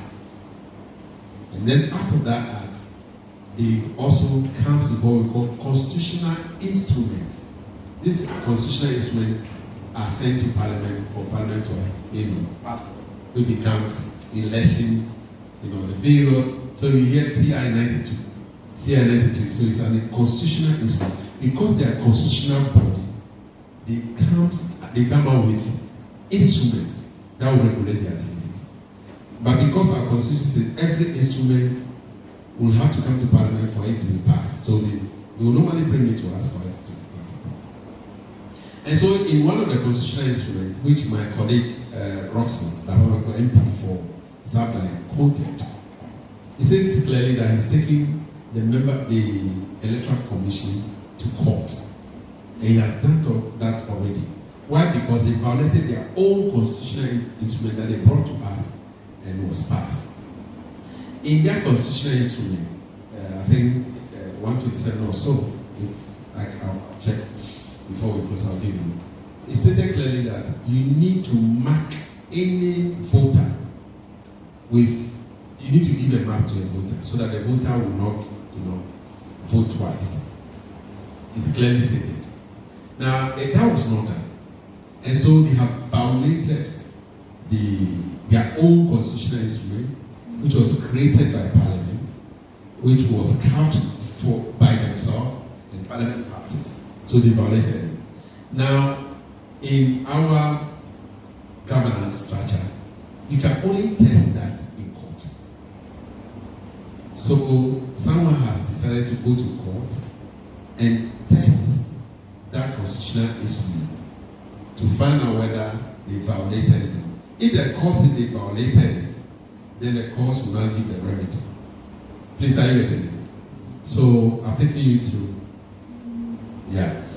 We cannot say don't do it. They've done it. And so what's the next step? The next step is going to court. And that's what they want to test. So we want to test the law. That the law will pass. The law that they brought to pass and will pass. How effective will it be? Now, hang Parliament, which ties to your question on getting the budget. This is the fourth budget that will pass. And it has created a problem for us. Because when in 2021, when we entered Parliament, we made noise, including myself, that we have hang Parliament. Now, hang Parliament is that the Parliament does not have it's hanging. You don't have majority, you don't have minority, and so it's hanging.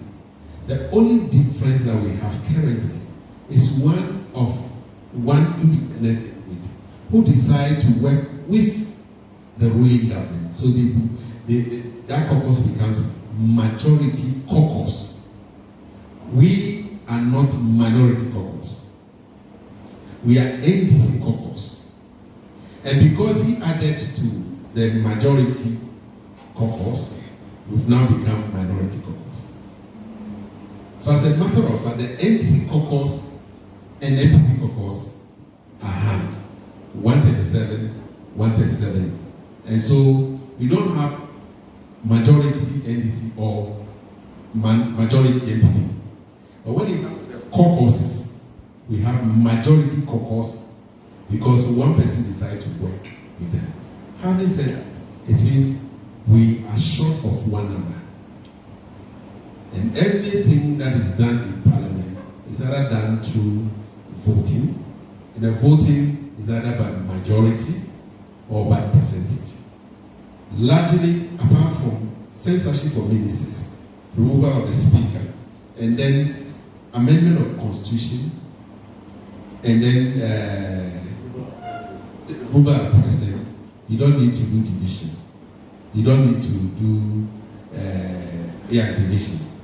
The rest is either by voice vote or head count. Now, if you have one number short and you vote, and maybe you go to town and say, oh, we'll shoot down their budget. If they don't do this, we'll not do that. And then they come, they marshal their forces with one more than you. What will you do? They will beat you to it. That's what has been happening all the time to us. We sometimes feel that some of their colleagues, members of the majority caucus, will see reason that Ghana first, and therefore we don't need to increase electricity bill to burden, the poor in the country. But they don't see that. Unfortunately for us, in Ghanaian Parliament, we have what we call partisanship. Everything that we put there is rigged by partisan consideration. You have MPP people wanted to prosecute their agenda through government business. And NDC also want to prosecute our agenda by making sure that it reflects what is happening in the country by protecting the poor. But because the ruling government wanted to, project their agenda, they will keep their members in line.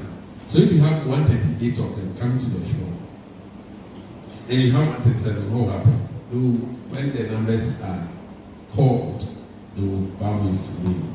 That's what happened when it comes to budget hearing and budget preparation and budget passage. Unfortunately for us, we have not come to a place where you have majority of members in Parliament not for the ruling party. We haven't come to that. The closest we've come so far is the hung Parliament. It has never happened. And I'm grateful to God that we've had hung Parliament. Otherwise, a lot of bills will pass. I can tell you for a fact that bills are brought to the House and they have to take it away. Because sometimes they don't have the numbers. I'll give you a typical example. Remember quite recently there was an issue of using Ghana card. They were going to bring a CI to the House to replace our voters' ID card with Ghana card. Up to now, it cannot be done because the Speaker has found a way around listening to Ghanaians that it is not everybody who has Ghana card, and therefore it cannot be done or it cannot be used in Ghana. And so we managed to push the EC to come and explain to us alongside with the NIA, National Education Authority. They came and they told us that we were not able to cover all the 17 million Ghanaians who are registered. And so if that's the case, then Parliament will come with a resolution. So Speaker pushed us and we came out with a resolution. Resolution is consensus built, and that is what we have agreed on. So we've agreed that until every matured or every Ghanaian that's supposed to have a card has it, you cannot pass it. If we were not to have a hung Parliament, we would have passed. Are you getting it? If it were to be micro-question where they were 169, where the majority was 169, and the minority was 106. Whatever we say, he just tell his, okay, yes, right. Even when we on the left, our side, we are talking, who even minus? No, you are 106. He has a majority. So he just tells you, how do I say, when you stand up, remember one day Mutaka wanted to beat him. Yes, have it. It does it. It's nothing can be passed by Parliament. And so these are some of the things that we go through. Then the Honorable Majority Leader, Afram, please. I will take the first one, which has to do with the responsibilities of MP. We should be candid in telling our electorate about what our responsibilities are. Now, I know my colleague has some reflections that I'm talking about, but I need to explain to you that we live in a competitive world. We live in a competitive world. You will go and share your vision and tell your constituents that that's what I want to do. Somebody will come and lie. And I'll give you a typical example. Please forgive me this example. It's not too good, but I'll use it. You remember in 2020, when everybody knows that the current government, I know the NPP, that's why I said that, the current government was not supposed to win the election because of the economic situation at that time. But they came out with so many jargons. One district, one factory. They know they cannot do it. One constituency, $1 million. They know very well that it's not enough. And free senior high school. We know that free senior high school is good. But it needs to be looked at again. But they push that onto the throat of all Ghanaians. And people bought into it.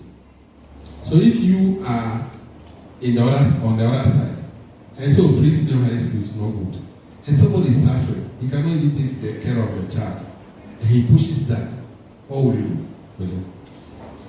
Problem is the illiterate, somebody who has not been to school like you, who cannot decipher what is right from what is wrong, will go for it. But he knows that $1 million will come to his constituency and to develop the constituency for him. But that will not be achievable. You cannot achieve it. But that's what we believe in gullible. Excuse me to use the word. We're so gullible that whatever people tell us in this country, because of our level of literacy, people buy anything that comes. So colleagues have also learned that trick. that, well, let me go and tell my consul after all, if they vote for me, I'll go to Parliament.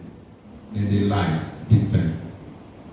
But I also have this that I used to tell my peers, that there's a judgment day. And that judgment day is a day of reckoning where they will vote for you, either at the primaries or at the national scale. Now, if you lie your way through, you know you cannot do it, and you did it, it will come back or to come back at you. Typically, I was lucky to have a predecessor who sat me down one day and explained to me, and I want to tell all of you, and this I share mostly with my Caucus to construct roads. You are in Parliament to lobby for projects in your constituencies. 2, my predecessor told me that as an MP, you don't have a budget. Unlike a minister for works and housing has a budget for construction of houses, the road minister has a budget for roads. So he can decide that in my constituency, I can construct these roads. Or in that constituency, I will construct this road. You don't have that budget. Yours is to pass the budget and allow the ministers, the respective ministers, to do whatever they were supposed to do. So since you don't have a budget in your name, don't go and promise anybody. And so I learned that from the beginning of my political career. And so those who know me very well, I go to constituency, I go to my constituent, he'll tell you, what should tell you? I won't go and promise anything. But if you can't, if I go to a committee, the committee asks for, ask me to do something, I'll write it, I'll tell them that I'll go and look for it. When I get it, I will bring it. I'll go and lobby. As soon as I get it, even my comes, that's what I do. But to go and say, no, when I come, I'm going to build a hospital, I won't get it. For the 16 years I've been in Parliament, you won't get me to promise anybody anything. It's all of us. And so people knows me that me, I won't promise you. When I come and talk about policies and projects that will come from national office or national sector to you, and you decide that, we want to build a community center, MP, can you help? Okay, I'll write it down. I'll go and lobby for it. If my common fund comes and I'm able to support you, I'll support you.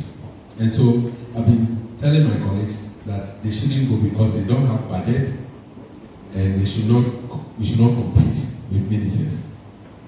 But we do it. We all do it. My colleagues do it because, like I said, it's a competitive world. You must also say something just to represent something to win news. Then my MP, the youth parliament MP for Central Town, the minority chief. The issue of Guinea-Bissau Parliament, all the Ecowas doing about it. As a matter of fact, this is not the first time. I have been in Ecowas Parliament since 2021. And this is the second time Parliament has been dissolved. Unfortunately for us at the Ecowas Parliament, it is not European Parliament. What we call our law, the law that governs us, is an advisory body to what we call the Ecowas Commission. There are 3 institutions. You have Ecowas Commission, you have the heads of states that regulate or control the commission. Having the president of the commission as the head. But you have heads of state. So we have the chairman of the heads of state as the chair, board chair. You have the president of the commission as the president. Then you have the Ecowas Parliament, second level. Then you have Ecowas Court of Justice. So there are 3 institutions. Apart from that, we have other institutions like WAHO, West African Health Organization. You have EBIS, Ecowas banks for international. We have so many institutions under Ecowas, but these are the main governance structures under Ecowas. Now, because ours is not elected legislature, ours is more of an advisory legislature. The current parliament, the 5th legislature, it will be They will be dissolving us by end of this month, and they will go into it. The initial intention at the beginning of the 5th legislature was to transform us into what we have in East Africa, where members of the various National Assembly will not be electing us. You know, we do election within, and then they send him. We will not do that again.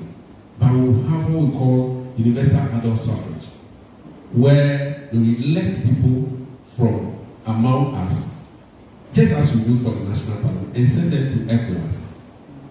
So you go there, and then you make laws.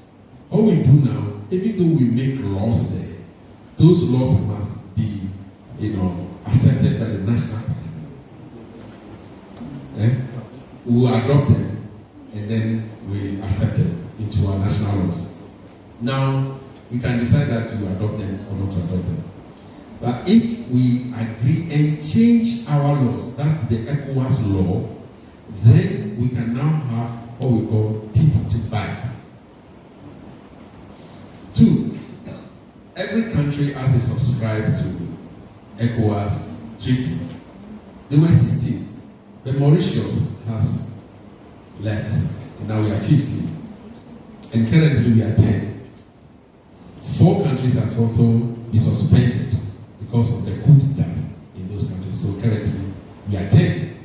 We are, if you take 4 plus Guinea-Bissau has just left, or that have been suspended. We are now 10.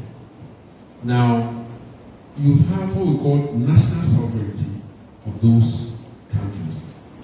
No country wants to surrender its sovereignty.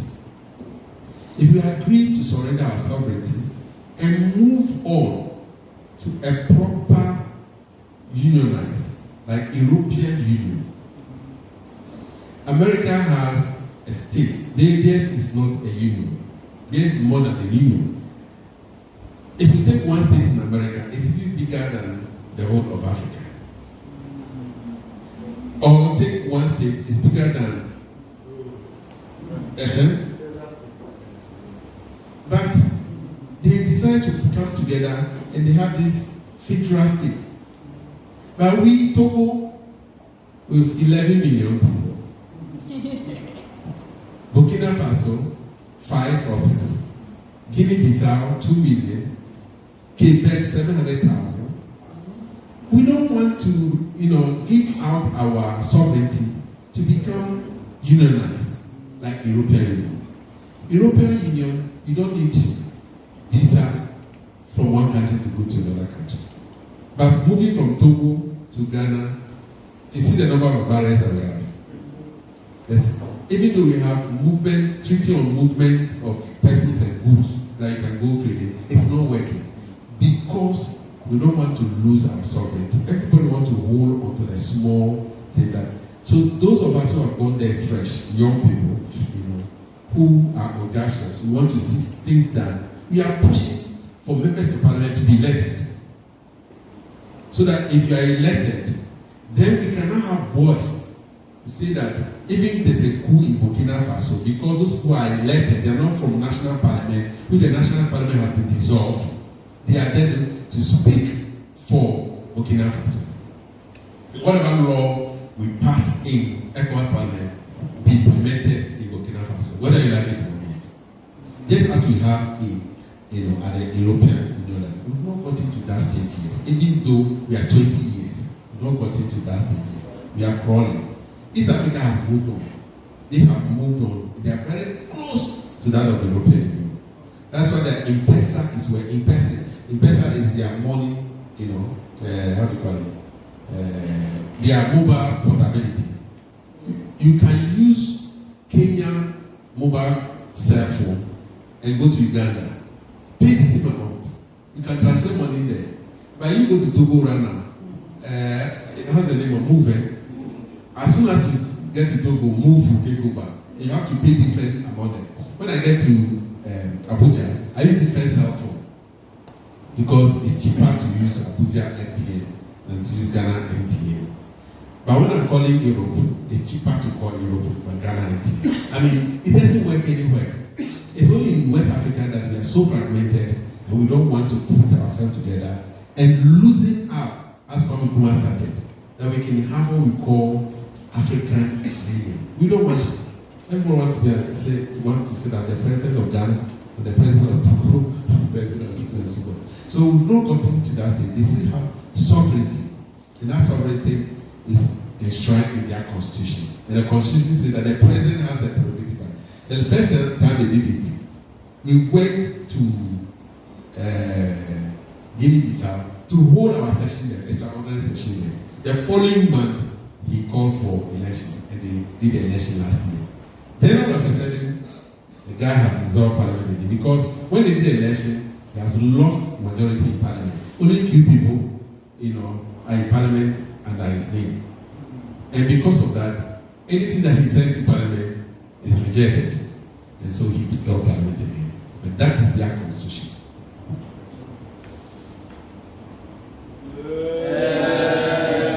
Then Honorable Member for Akatsi, Honorable Agbaxode, you talk about the responsibility which is tied to the majority and the National Plan for Development and Peace Caucus. Yes, indeed, this is a unitary state, unfortunately. It's a unitary state. Yes, we can have plans for the total investment, but be tied to the national plan. Now, I remember 2021, was it 2021? When I held stakeholders conference for the region. Myself, that's the Caucus, the chiefs, the MMDCs, the regional minister and the current party, and ministers who comes from the region as well as the Council of State members. We met at Voters' Week. Was it 2021 or 2021? 2021, just to tap the mind of stakeholders from the region. And therefore, we noticed that the airport was built but it wasn't used. So we issued a communique that we want government to start using the airport. That was why we opened it, and then what happened, I don't know. Then we also talk about the completion of the Eastern Corridor Road, which is ongoing, and some other things. Now, we thought that we could use that as a vehicle to come out with how best we can get government developmental projects to come to the region. Then there's a group called Voter Development Forum. I don't know whether you've heard of VDF. They are also on agenda as Votarians to bring development to private participation. That's private business people in their private participation. And so we said, well, let these stakeholders work with the private sector. What can we do? The private sector can bring their businesses. Today I can proudly say there is a big factory being built, this place. When I get a name of the guy is also a member of the forum. He's building a factory that will employ not less than 100,000 people from the voter. A young one. He just got the facility from the US and is building it. And so that is one agenda we are pushing it through. But because it's a unitary state, you cannot say that I want to do this road. If you do the road, even you cannot toll it because the tolls have been removed. Government policy is not to toll roads. Until your program is fashioned alongside government's priority project, you cannot do anything. If the country was not a unitary state, but a federal state, I believe you understand the unitary federal state. Nigeria, they have an agenda for states. Abuja, Igbo state, and other state, Lagos state, they have their own agenda. So they meet like this, youth parliament, they take decision, they say there's anything wrong. But I always say interesting. Whatever we do, we tie to the national agenda. That was why the late Professor Moss and the previous NCW came up with a 40-year development plan. Unfortunately, it didn't work. Or the current administration did not accept it. So majority youth parliament, youth impact member, minority I don't think I need to. Maybe my colleagues have something to add. Thank you, Honorable.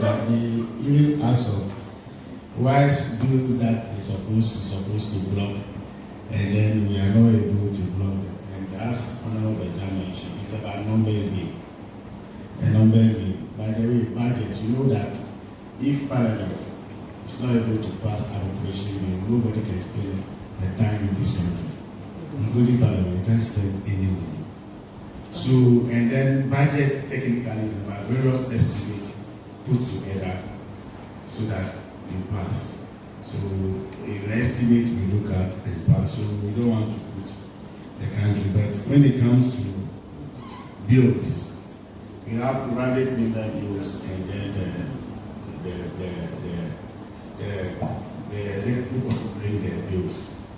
And then when it comes to the bills, tax bills are brought to the chamber.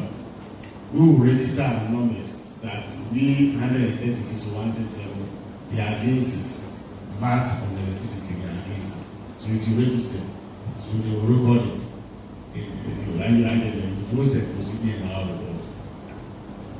But at the end of the day, they use their numbers to actually, and it's about +1. Only one vote.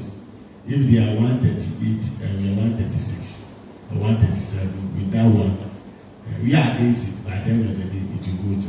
We don't have that power to block or stop. It's about numbers until we are shocked with numbers. That is the only way we can control us. Because Ghanaians didn't give us absolute majority. So there is no way you can stop any bill. That is why electoral commission bill, the speaker happens to block it in that way. Otherwise, if they were to leave that, it will run for a number of days, 21 days. And then when it's 21 days matures, you have nothing to do. You cannot arrest it. Unless you need to test to change it, which we don't have.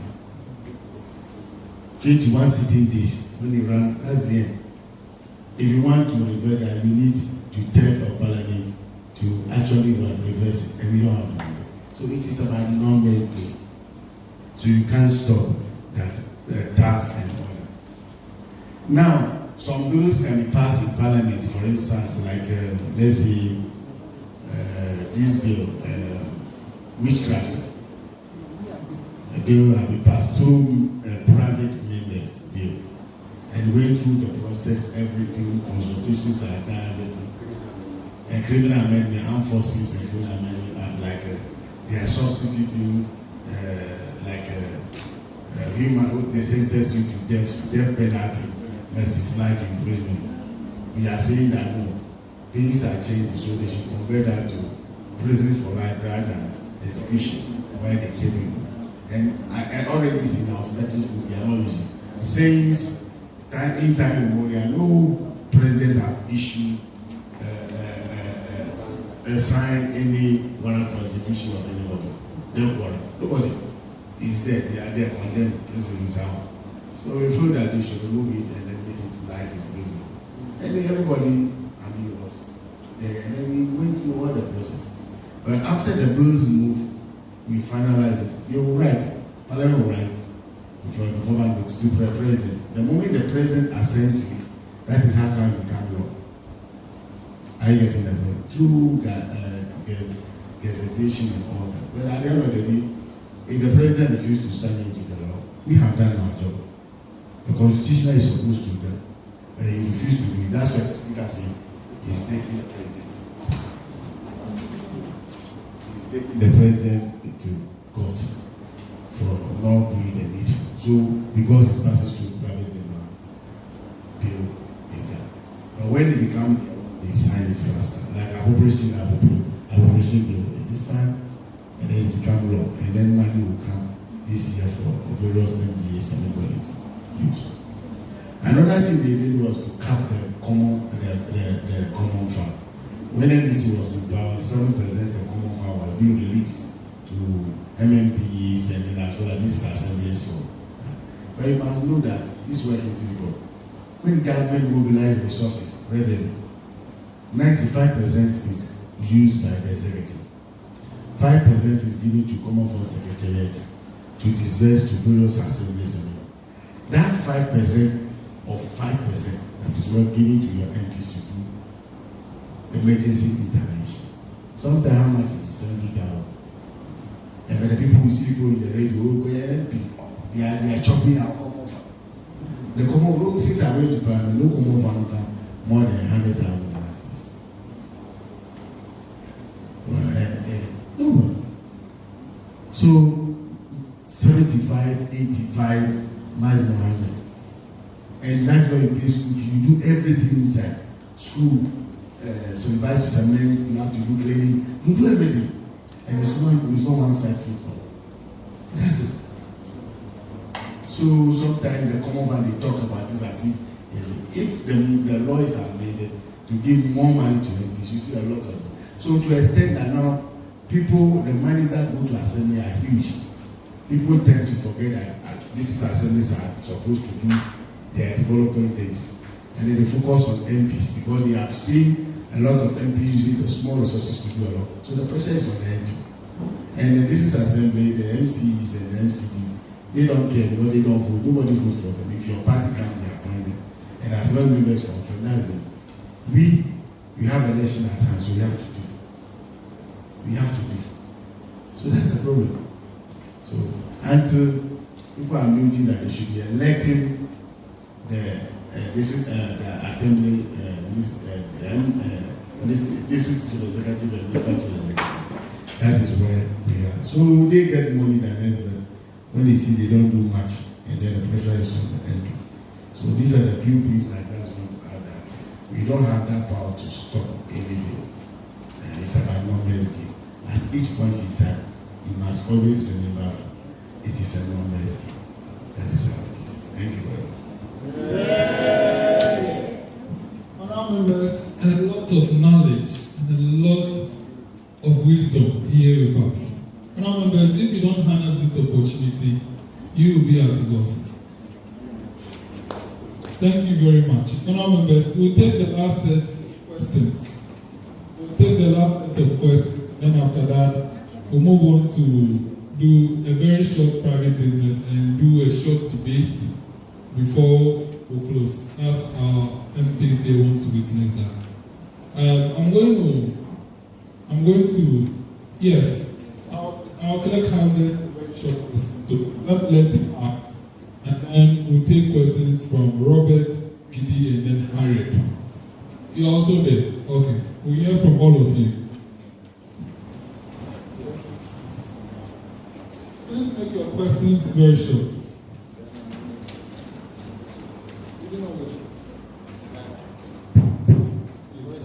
Thank you, Mr. Speaker, for the opportunity. Honorable Bedzrah, in your statement, you highlighted the role of a parliamentarian in a functioning democracy. How do you see this role adopting to changing the dynamic of governance? Also, when you use the term functioning democracy, could you provide example, in your view, characterize a democracy as functional? Thank you. Thank you very much. Honorable Robert Fion.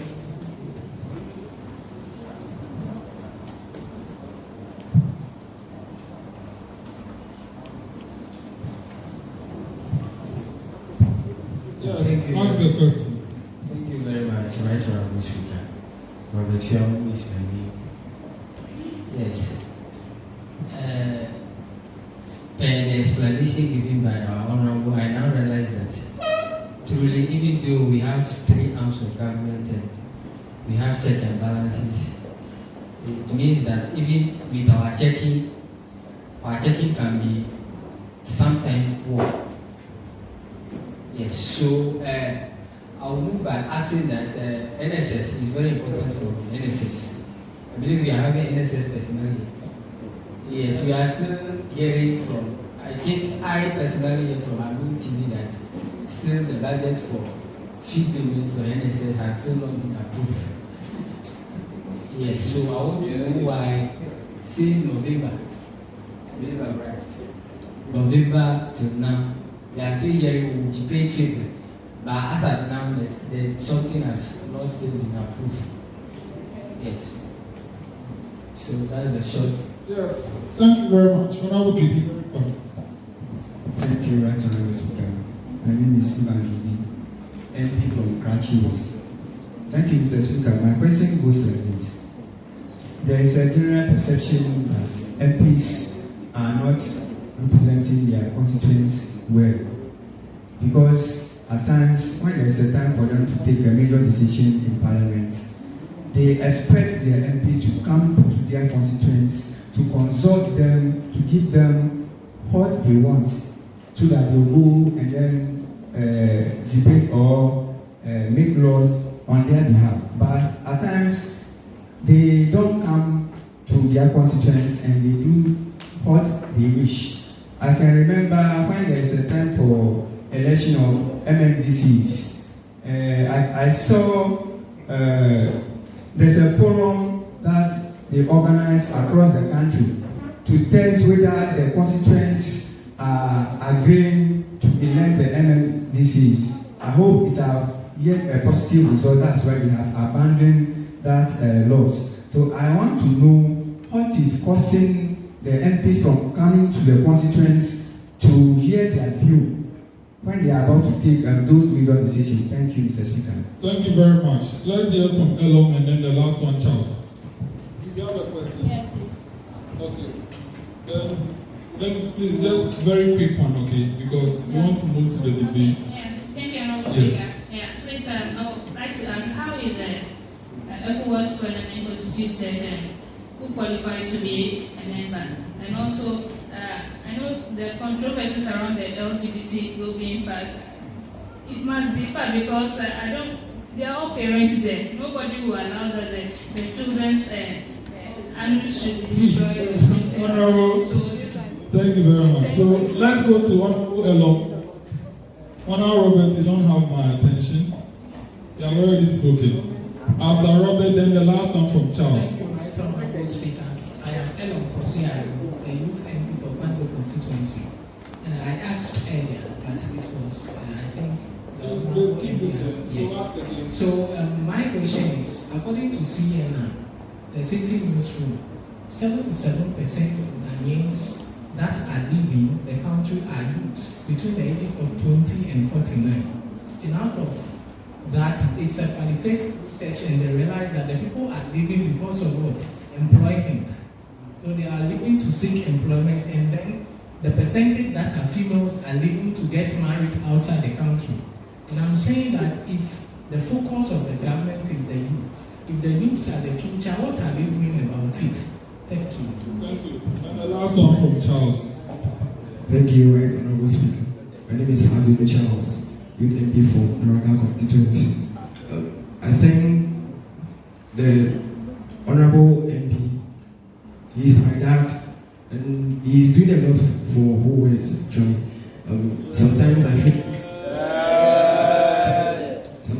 feel like I should buy him a car or probably even a land. But right now I don't have anything in my mobile, but for sure I will do something. For sure. Actually, the reason why I said this, my dad is, we are all support of the same land. He's from Chito Awogome, and I am also from Chito Awogome. And he is doing marvelously well. I would like to applaud him by mentioning some of the works he has done so far for we the people of West constituency. Honorable, you said you want to do what? You want to recognize his works. Ask one question. You want to ask a question about his work? I want to recognize his work. You have a minute. Okay. So, AKB was able to look for the Awogome Senior High School, which is our school, when I was in, that was 2015. I was in JHS then. And then it was actually a dormitory, then that project was fulfilled. And then they moved. He was able to construct, recently in September, we heard that there is a bridge around City Road. He was able to lobby for that as well, and then he supervised that project came into completion. He was able to bring lighting to some communities. He was able to build health centers, and then a lot that you can't even mention. He also have a pure water factory where he employs people from the same constituency, which help reduce unemployment rate in the constituency. He has also paid school fees for people to go to schools, training college. He has done a lot, and then he has also, Mr. Speaker, my denomination, our denomination, Global Evangelical Church. Personally, I was there that day where we're supposed to build a honorable lobby for helped us with 40 bags of cement. I was there in the church that very day when all those things were done. We just want to applaud Honorable AKP. He is still the leadership we can trust. Now, my question goes like this. Honorable, I think you're. So, I think he wants to ask a very quick one. So please, just make it quick so that thank you, Mr. Speaker. I am Courage Daniel Esiedi, Youth MP, Akan constituency, and also the chairperson of the Committee on Students' Leadership. We all know, my questions, we all know that the statutory age for retirement is 60, and you can also voluntarily go on retirement at 50. But then, there are some members of parliament which are 60 and above. I want to know if there's a special commission. Thank you very much for the last paper question. Thank you very much. So, I'll now give the opportunity to Honorable Bedzrah to answer your last set of questions. Thank you. Thank you very much, Honorable Speaker. Courage, impact member for Adam constituency. The statutory age for retiring is indeed 60 years, and if you want to go on voluntary retirement, you can decide at the age of 55 or 50. Now, the question is whether we have members of parliament who are above 60. Whether there's a special condition. Okay, so who are above 60 and they are still in parliament, and whether there's. Yes, you see, we have what we call public service and civil service. Now, ours is not public service, and is a civil service. Ours is parliamentary service. Parliamentary service has its own rules, and the parliamentary service are guided. The Parliamentary Service Act is for those who are working in Parliament. Members of Parliament has a constitution that is all we use. Now the constitution says that to become a member of Parliament you should be 18 years and above. There's nothing in the constitution that says that if you are 60 years you cannot contest. The current MP for Whole Central, went on retirement before coming to Parliament. So he's now 72 years. He's been in Parliament for 12 years now. Yeah, he's 70 now. He's celebrating this. Yeah, so he even went on retirement before coming to Parliament. Until recently, he realized that his health was failing, so he decided to step aside for my colleague to come in. So there's no law in Ghana. The constitution says that any of you here can become a member of Parliament of sound right, a Ghanaian, 18 years and above. No even qualification. It is not that we want to look at it. There are others who are in Parliament. We had one recently. I traveled with her to Singapore, and at the airport, the husband came to me and said, "Take good care of my wife for me." And when we went, even to eat was a problem. She has to ask me, "I won't call her name." She has lost her seat anyway. Yes, Adjasi. You heard of Adjasi? The hairdresser who came to Parliament. We went to Indonesia together, and it was talk of war.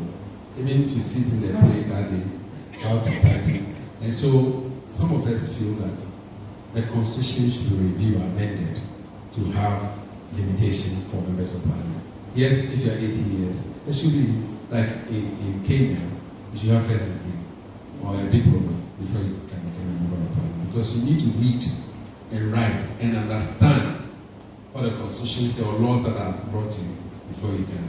So there's no age limit.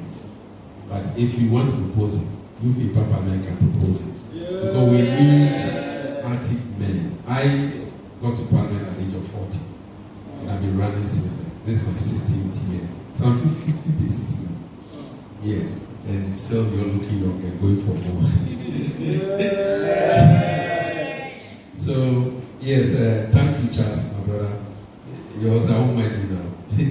And then, hello, Honorable New Parliament Member for Parliament. The CNR report, which the claim is qualitative, I've not read it, but from what you just told me, clearly shows that 20 to 40 years Ghanaians are leaving the shores of the land, and that is creating problem for us, the youth. Now, your question is whether, and you say the majority of them are women getting out of this country to get married. Majority of women goes there outside to get married. Okay. Men for employment. And so your question is that if government says their focus is on youth, what are we doing to get job for our people? Now, it depends on the party that is in power. It depends on the ruling government and their manifesto.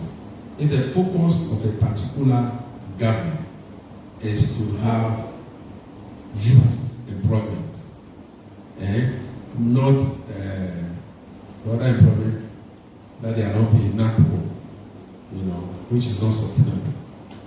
Or another group will say that I want the private sector, I'll give incentive to the private sector to open opportunity to employ. That is the way around it. And so it depends on which government is power. So when our manifestos are coming out, you should scrutinize it. You can call a session to scrutinize the various manifestos. And then from there you can advise the people, because you are the youth. You need to advise us. You need to advise your brothers and sisters that looking through the manifesto of the various parties, I see that this one is doable and is geared towards the youth in the country. And also those of you from the various political parties, you can also suggest something useful for your parties that will be included in the manifesto. Now that the manifestos are being prepared, you can also bring suggestions. Let me give you a typical example.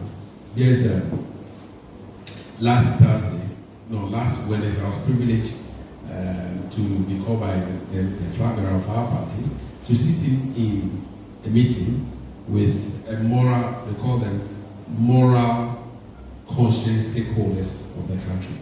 And so in that meeting, they presented some proposal to us that we should incorporate it in our manifesto. Simply, they realized that the moral fiber of the country is going low.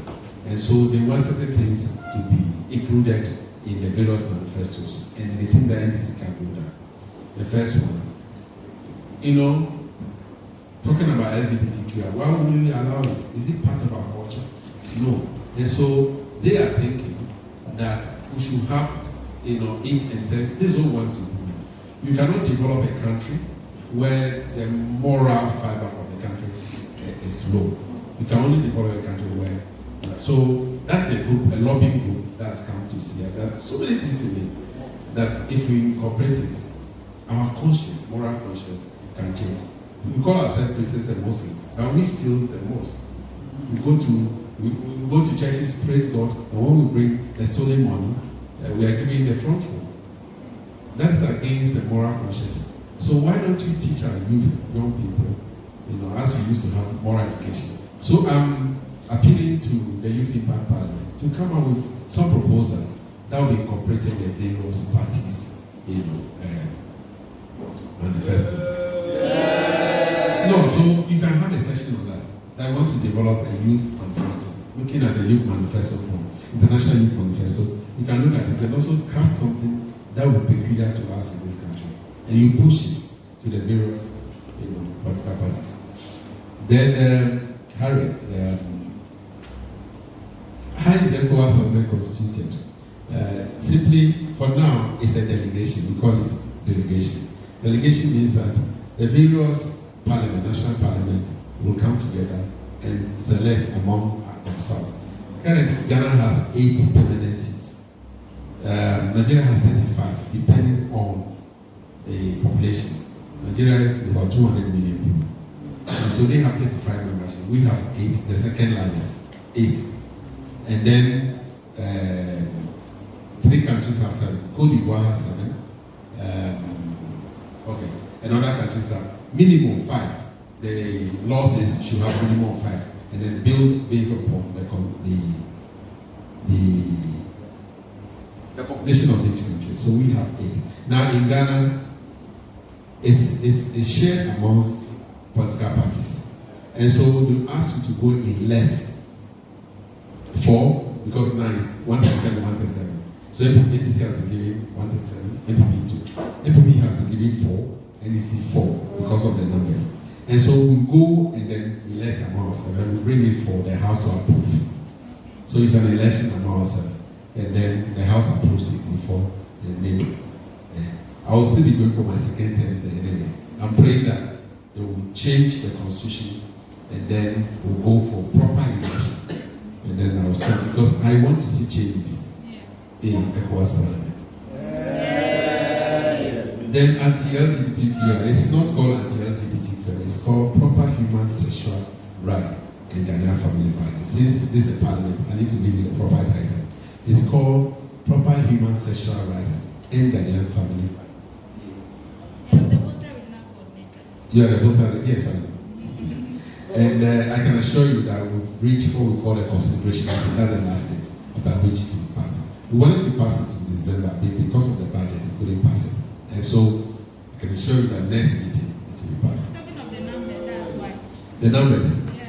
Don't worry. The numbers in Parliament have to pass, that's why. No, you don't need any more numbers to pass. It's past that stage. Okay. The stage, which is the second stage, we all agree that the principle should be passed. So now, it's just the process that we are doing. And then, whether the president likes it or not. Then, Honorable Member for Akatsi West Evans. Well, MPs are not representing their people well, and you also mentioned that we don't consult our constituents or constituents so that we can take their view and represent it. It is true that largely majority of our people do not go back to their constituencies to take their view. I do it a lot. Recently, I had what we call town hall meeting. I do it most often. I go through my constituency, and the bills that are there, I explain to them. And the last one was done, was it September? Yeah, we went around the whole constituency, explaining the bills to them, all we passed. That's what we're supposed to do. Then I saw the view of, I remember in one of the villages, I brought this bill on the amendment to the criminal code, the criminal act, about changing the death sentence to life imprisonment. Some people objected to it. We even voted there. We said we want to take a vote. And majority of the people said we should move it. I did for two. So we try to explain to them that we are not taking position. But that's the view of only one community. Other communities, they've accepted that we should change it. The people, why? No president has signed any death penalty or death warrant, and so they are dead and they are eating our food. Send them to the field to go and work. So when we aggregate them, my office aggregate them, we put them together, realize that the majority of people are for the changes to life imprisonment and death penalty. Even the one community says, including their chief, he said you should kill them. So I do that. And I call myself to do that because we need those views to shape our thinking. Currently, when I go through my constituency, a lot of people say, anytime I go say, when is the bill being passed? The anti-LGBT, because I explain to them that this is what the bills are all about. And so I believe other colleagues also do it. But it's very expensive. Very, very expensive. Town hall meeting. Very, very expensive. You cannot be coming every now and then unless you are recess. Then you can do it. Then Honorable Robert Yao, check and balances. Talk about national service allowance that is not being paid. We are not hearing. Maybe my colleague will ask a question in Parliament. He's now specializing in this question. So give it to him when you get to Parliament. You ask why. I'm sure you're taking note of it. The national service people, please. The role of Parliament in contemporary world, functioning democracy. I think I explained, Mr. Clerk, Honorable Clerk, I explained the functioning democracy to you. That functioning democracy, the contemporary world, democracy that is its work effectively, not being ruled by any cabal, like the presidency will tell that do this and that. Now, Ghana's parliament currently, I was saying that we are doing extremely well. Why? Because in the past, it used to be called rubber stamp parliament. You know, whatever the executive brings is not the parliament to approve. But currently, it's not like that. We bring something, we can tell it back, they can send it back to them and explain. Give you a typical example that recently when they brought the CI, you have to send it back to them.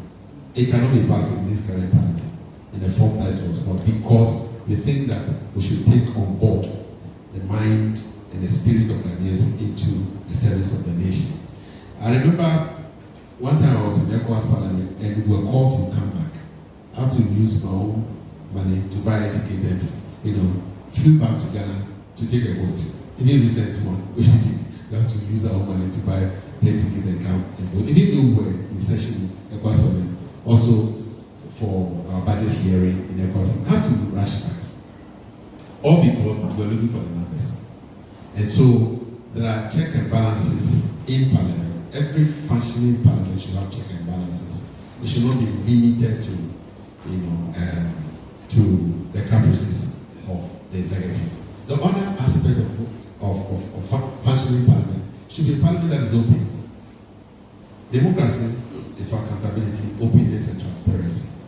Now, Ghana has been judged as one of the open Parliament in Africa, the whole of Africa. Why? Because we open our Parliament first, we do public hearing, and when bills are out, we send the bills to people to make comment and write memorandums. We allow people to come to the Ghana, to our plenary to listen to debate. Other countries, they don't allow that. Our other paper and our official papers are posted online for people to. And so there are issues that the open parliament strategy, open parliament policy internationally will fulfill majority of them. And so Ghana has been judged as one of them. The only thing that is left now is accountability. And we are working on that. Speaker has promised, and if this speaker will still be there, I can tell you that accountability will also pass. Thank you very much. Maybe my colleague has something. Thank you very much. I only wanted to bring this to the board. In Parliament, a clerk, you can't ask questions. The clerk will know you don't have the opportunity, you can't contribute. That is Parliament, but here in Aleta, just one. In Parliament, clerk. And then in Parliament, to speaker, you can't contribute to debate. You can bring your view, but you can't contribute to debate. So those are issues with regards to member, you can write it for the party, but you said cannot do that. So I just want to bring those one to board as we are going here. Thank you very much. Honourable members, we are not in it, but I want to, on behalf of the House, to the deepest down of my soul, thank Honourable Bedzrah and then Honourable Kwame Jujoli for the time they have given us and still willing to hear our debate. I want to say a very big thank you to you. Your presence here means so much to us than the liberty. I want to assure you that these 3 debates that you do, you will enjoy the session with us. Thank you so much. Honourable members, thank you so much. Honourable members, this brings us to the end of the question and answer session. Just within 2 minutes, I want us to do this quick businesses and then we'll go to the debate. The first business is the honourable members, may I have your attention? At the last sitting, when we adjourned Synod December, we agreed on 10 cedis dues, which will compile to 80 cedis by August. And I'm convinced that that is too much for our members. I want to plead on you to move a motion to make it a flat dues of 50 cedis for the second session instead of the 80 cedis, for it to be paid in block. So I want to call on you to move a motion to amend that decision being taken, so that it just be a flat 50 cedis as second session dues. Special Budgets Committee Chair, I want to give you the opportunity to do that for us. Please move the motion. Yes. So move the motion that a flat dues of 50 cedis be paid for the second session. That's all.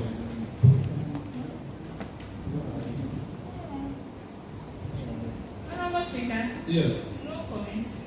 You want to make comments? Oh, no, please. Okay, you are the chair. You can make a short comment on that.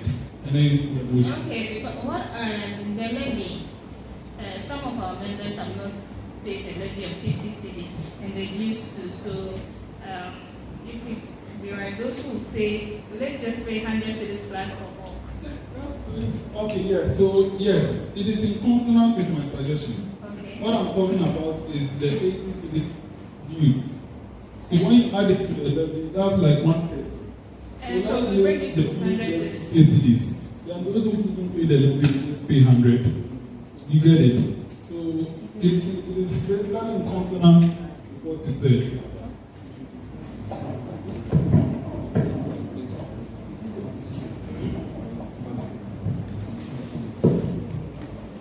Special budget chair. Yes. Okay, Honorable Speaker, I'm of the view that Honorable members. Yes, we'll vote on it. We'll vote on it. The voting is their contribution. So please move the motion. Okay. Yes. Okay. As a special budget committee, I move the motion. Move the motion that we pay 50 cedis the dues for all. Yeah. Okay. Thank you very much. Second,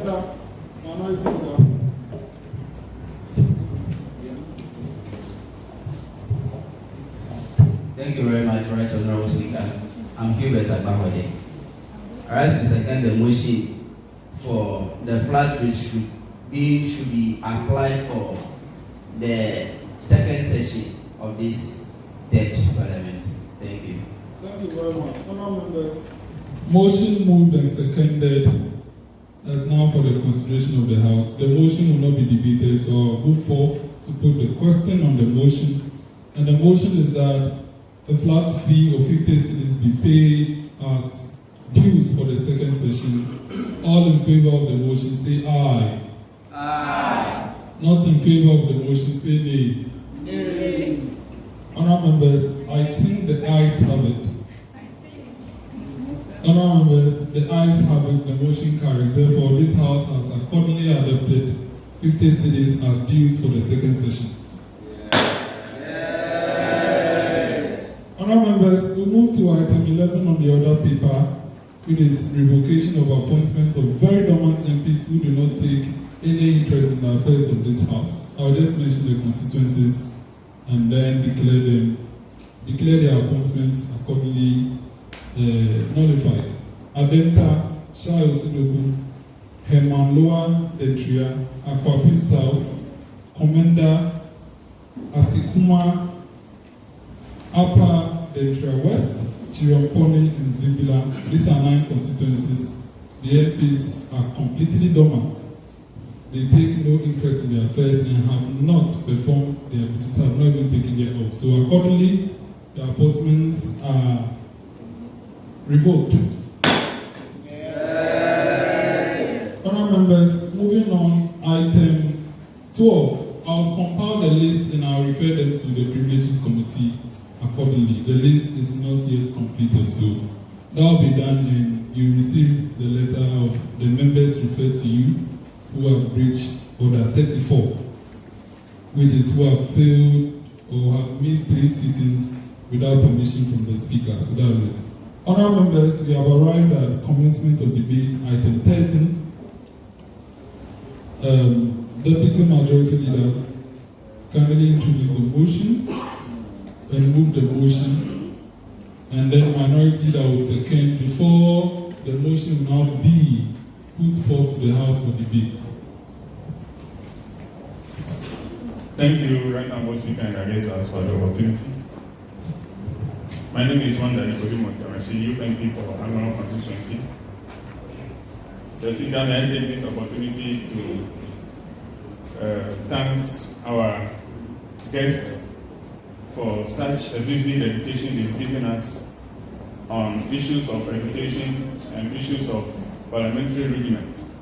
We are much grateful. May the God Almighty shower His blessings on them, so that any day, any time we call on them, we should be able to attend to our call. We are much grateful. On behalf of the House, as the acting majority leader, we are much grateful for your presence. Mr. Speaker.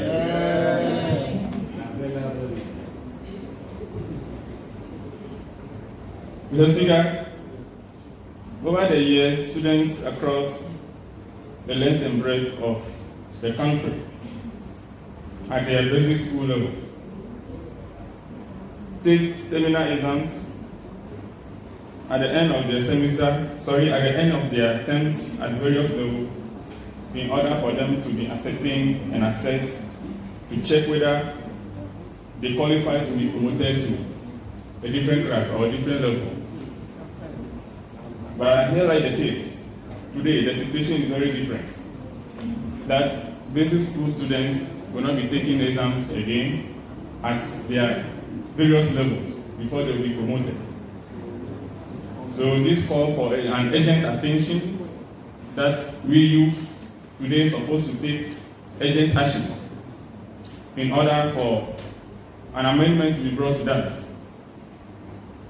May I recall that Ministry of Education is a sole body for policy formulation, and then Ghana Education Service is a sole body for policy implementation.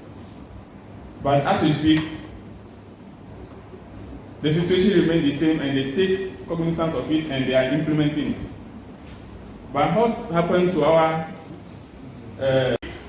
on this motion, speaking on this motion that terminal exams should be restored to basic schools. So on this note, the House,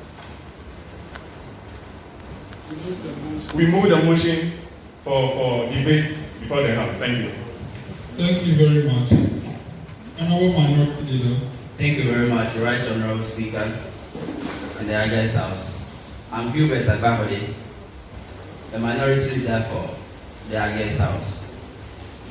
Mr. Speaker, I think my majority, the Deputy Majority Leader, has forgotten something. Or the acting Majority Leader for this movement has forgotten something. Where at the last sitting, it has been concluded where we were having the back and front about this issue, whereby we want MOE and then Ghana Education Service to restore the terminal examination, where we at the minority side are speaking for the motion that terminal examination should be restored. I don't know where my honourable member is coming from to say they are for the motion actually. So if he should go back to the drawing board, if he wasn't present at the last sitting held in December, then I think he's not actually prepared for the motion for today. I'm sorry not to cut you short. Maybe as of then the government was not interested, but now the government is interested, and they are the one tabling the motion that this be done. So can you accordingly second the motion? Mr. Speaker, for this one, you cannot force it into the throat of we, the minority leaders, because we are standing behind our citizens, because they are what? In power. They are actually bringing the issue on board. So they cannot what? Stand against their own policies that what they are bringing on board. So, Mr. Speaker, the Minister of Education is in power. So I don't think it will be fair that they will be what? Against what their own policy. So, Mr. Speaker, if that's the way we should go, then it will be ideal that we boycott the debate as soon as possible. I thank you.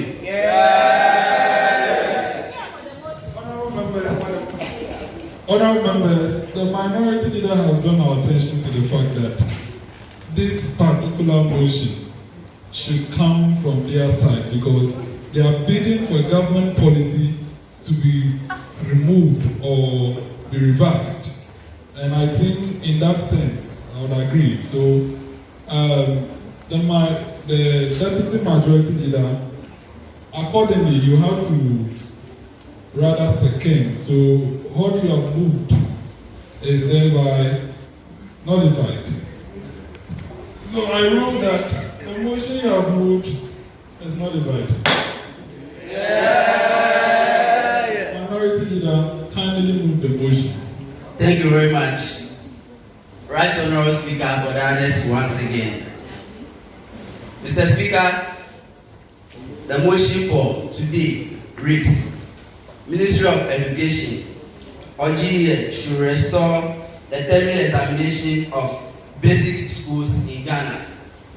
Mr. Speaker, looking at how things are going and then how our educational system is being played currently in Ghana, and it should not be ideal for terminal examinations to be abolished, where our honorable member of parliament or the candidates, the PC elect, or the honorable Kpotosu earlier stated that from Form 1 they will be giving what?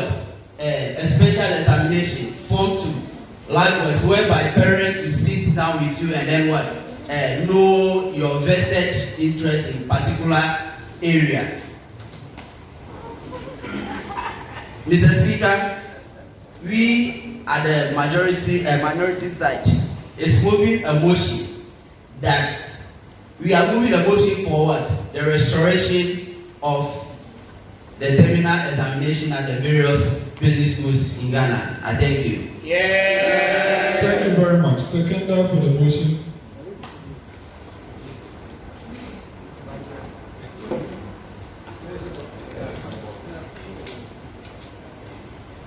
Thank you very much, Right Honorable Speaker.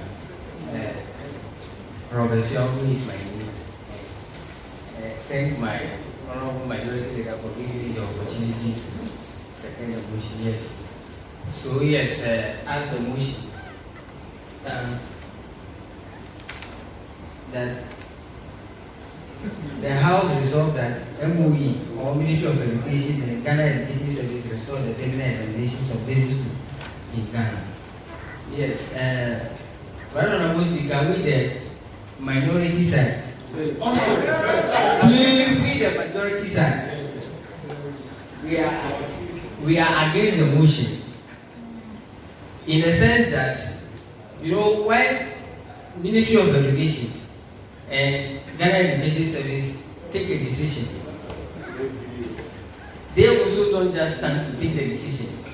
There are some formulations, there are some evaluations, there are some assessing that they've done before breaking the policy. Which I would say that there are saying that if you don't plan, then you will fail with the plan that you have. And also there is another saying that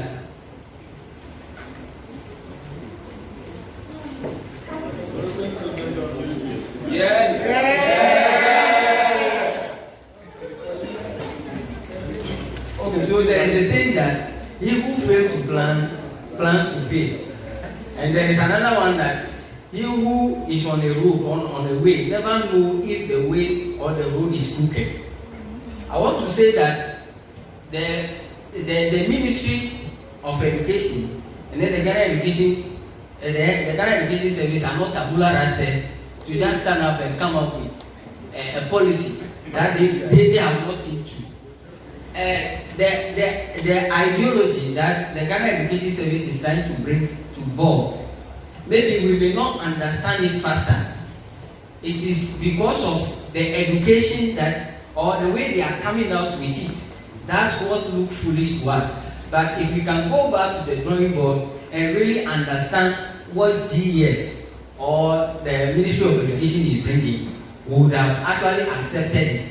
And I would say that what DES is trying to abolish here is that they don't want our students to just be exam passers, and also our teachers to just be robots by just feeding our students with whatever that will help them to pass the examination without actually becoming what they are passing. Therefore, I second the motion that we, the majority side of the House, are against the motion that. Honorable, that is not what the motion reads. Second the motion, and when we debate it and you vote, you can vote against. Kindly second the motion. Therefore, I rise to second the motion moved by the honorable member of the minority side. Thank you. Thank you very much.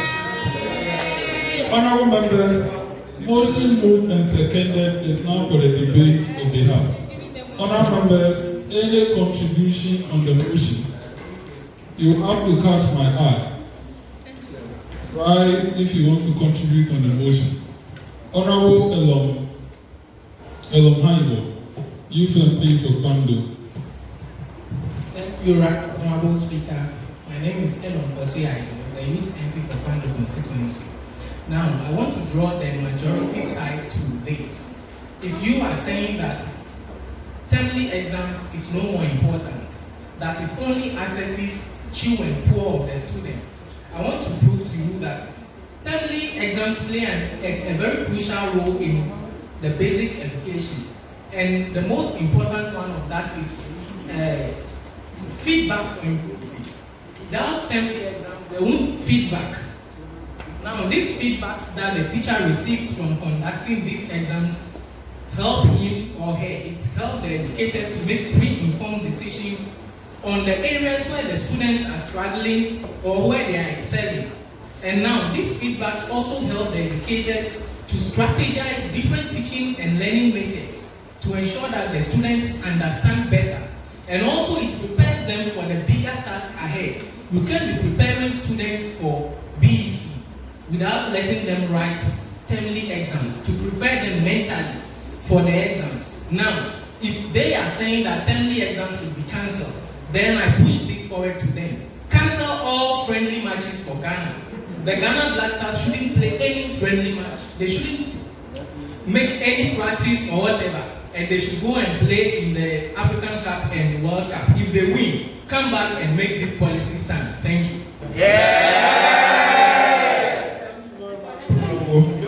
Honorable Bright Goku, Youth MP for Mawet. Thank you, Right Honorable Speaker. The name remains Bright Goku, Youth MP for Tema West. And listening to my member from the minority side, I think making comparisons with the football team as compared to an educational system is quite absurd and doesn't hold any substantive argument in today's third motion, because we are arguing a policy motion centered on educational reforms. The Speaker, in such interesting motions such as this, we tend to analyze amenities available, what this is to solve, and government's approach to such an issue. So in actual sense, we are arguing a policy motion in a said setting. One main thing we should note in today's said motion is that this government, per our majority side, has keen interest on increasing the number of enrollments with respect to students in education. At the senior high school level, he has achieved it. At the basic level, he hasn't been able to fully achieve that.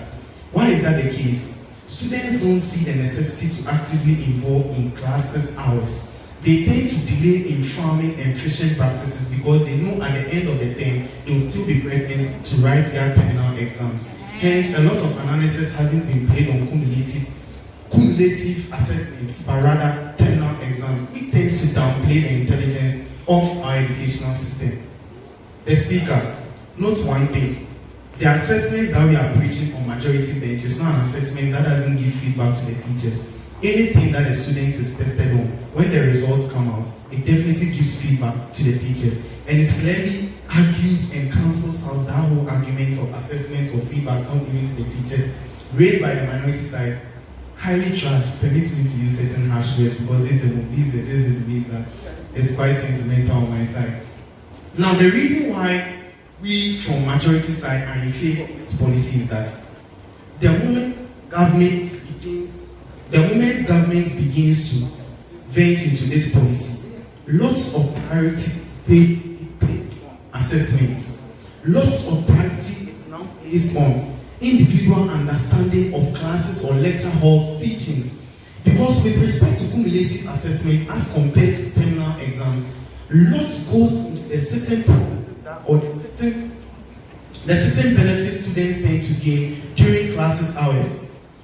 And in turn, when that priority is enacted, our policy motion is clearly achieved. Because if we are able to fully achieve the full participation of students during classes hours, and then teachers are made to understand that they need to place lots of priority on students' assessments, to be precise, class tests, class exercises, then, Mr. Speaker, I think you're on the right path. Teaching and learning materials will be better improved since amenities will be achieved.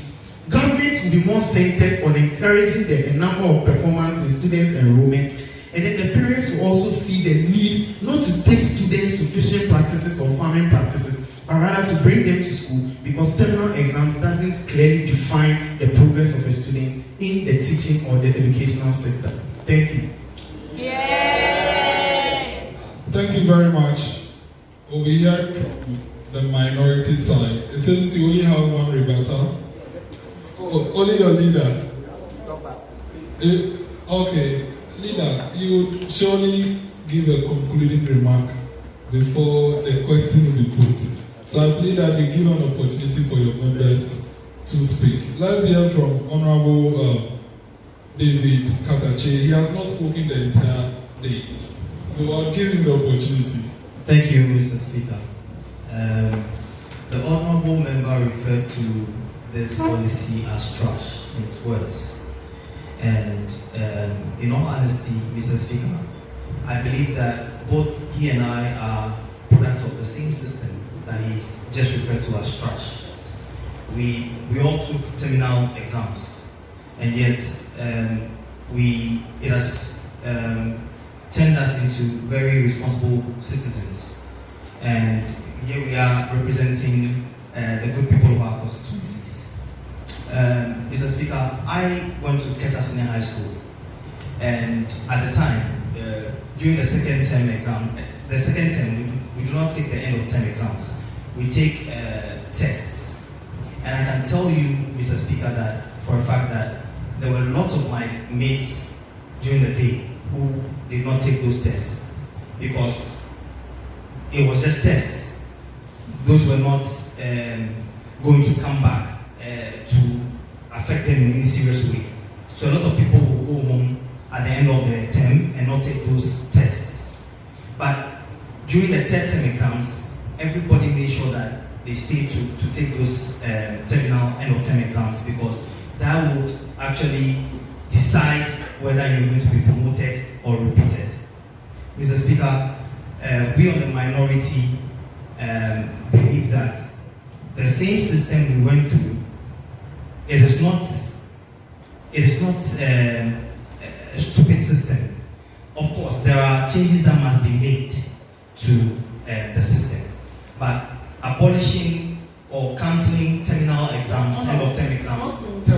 Initially, I was allowed such words, but I'm unable to allow the terms to kindly withdraw that word. It is unpopular. Mr. Speaker, I withdraw that word. I withdraw that word. But all I am trying to say is that if that same system made us what we are today, why do we stand against it so much now? I believe that there are certain tweaks that we can make to the system to make it better, because times have changed, things have evolved. The children we have now are different from the way we used to be. So of course there can be some significant tweaks that can be made to the system, but taking away, cancelling the end of term exams does not help these children to become better scholars. I believe that I talk to some of these kids these days, and it's almost as if the way we used to invest time in studying is not the same thing they do nowadays. I say certain words and these children will go like, I don't know that word. But when I was in GHS, those were words I learned in GHS. So I don't understand what is going on in this system nowadays. So I believe, Mr. Speaker, that if we maintain, we restore that old system of taking terminal exams at the end of every term, it will keep these kids on their toes. They will sit down and study and write those exams. But taking tests it sounds casual, too subtle, that they will not take it seriously. So, Mr. Speaker, this is what we on the minority side have to say. And we believe that if we push this forward to have this restored, we will have more serious, studious kids coming up to be responsible adults just like we are today. Thank you, Mr. Speaker. Thank you very much. Yes. Contribution. Honorable Mark Ben, UFLP for Southtown. Thank you, Mr. Speaker and our guest house. It's a great honor and an opportunity to speak to this subject matter. Yeah, Mr. Speaker, we all here compared to the facts or looking at things, the new educational reform or the new education system is trying to make the student practical oriented. It's trying to make the student practical oriented. Let me cite this example before I go on. When you take a look at the basic schools now, when teacher is in class teaching, let's say mathematics, the student look down, but immediately it's changed lesson and they said we have ICT, we are going to the ICT lab. Because they know definitely they are going to practice something. So they'll be happy. And you see the way they'll be running health as Keta just to enter the ICT lab. Because they know they are going to practice something. Yeah, that's just by the way. When you take a look at the practicality that the government is trying to put into students, not only exams. When we all here compare to the fact, even in our university, let me cite an example, go technical university here. Sometimes some people we have in our class just learn for exams, but the practicality of that course, they don't know anything about it. I have evidences in my class. There are some courses, some people just go and learn for the exams. Just after the exams, if you ask them to do the same thing, they can't be able to do it. So what are you trying to take out of that particular person? You are trying to let the person know whatever he or she is doing, not just to come and sit down and write exams. No, that is not what we, passing exams is not the order of the day, but just what you know what you are up for. Sometimes, we all compare to the fact, some people have the grades, they do it, you see, maybe you might say that they've learned and passed. Yeah, they've learned and passed. But when you give them an opportunity to serve in a position or to perform a duty, they are not able to perform because they just sat down to learn and pass the exam without them knowing what they have to do or what they should do. So concentrating on the exams alone for students, rather than letting them know the practical side of them, is causing more harm to them. And also, conclusion, and also, when we were doing the earlier interrogations, earlier one spoke about students not trying to pick their career paths in life. When you allow students to take this practical way of education, you, even the teacher, you can be able to identify the career path of a student even before the student gets to, let's say, a JHS 3. Because when you are taking practicality into students, you will be seeing interest in most of them in some aspects. So you can be able to judge what each student is good at, rather than focusing on the exams. Thank you, Mr. Speaker. Thank you very much, Honorable Member. Honorable Elisha has not spoken the entire day, so I will get him. Thank you, Mr. Speaker. I go by the name Kaya Shaki. What my colleague just said is something I don't understand, actually. Let's just take home economics as a sample. They don't just read books and pass. How do we mix this to make this? How do we mix this to make a cake? It's also an exam to take. So, moreover, I don't think we should be taking this to the tertiaries. It's a basic something we are talking about. Let's bring an exam in creative arts to a class. Whereas we draw sometimes. If I'm not good there, the teacher must know that I'm not good by taking the end of exam serious. The teacher must tell me that you are not good in creative arts. Someone can draw better there. How do we build that person up? Right now we don't take the exams. So how do they know my strength to push me up? No. So I'll go and be struggling to learn science rather because they say those people are sharks. Once we have people that can be trained to be better in the creative arts industry. So right now we are not taking the exams. How do we grow in our strength? No, we can't. So still we'll be down, struggling saying that outside America is better than us. So as we are having the things with us here to build and grow. But because we are lost in the darkness, we just sit down feeling reluctant, thinking that we are doing something else to improve the country. Whilst it's not so. So I don't understand why they should be standing or even still debating with us that they support this and that. I don't understand. If they have more reasons. I believe you are posing a rhetorical question. Yes, so thank you very much.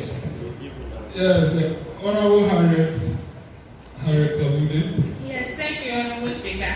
I want to start by making an example.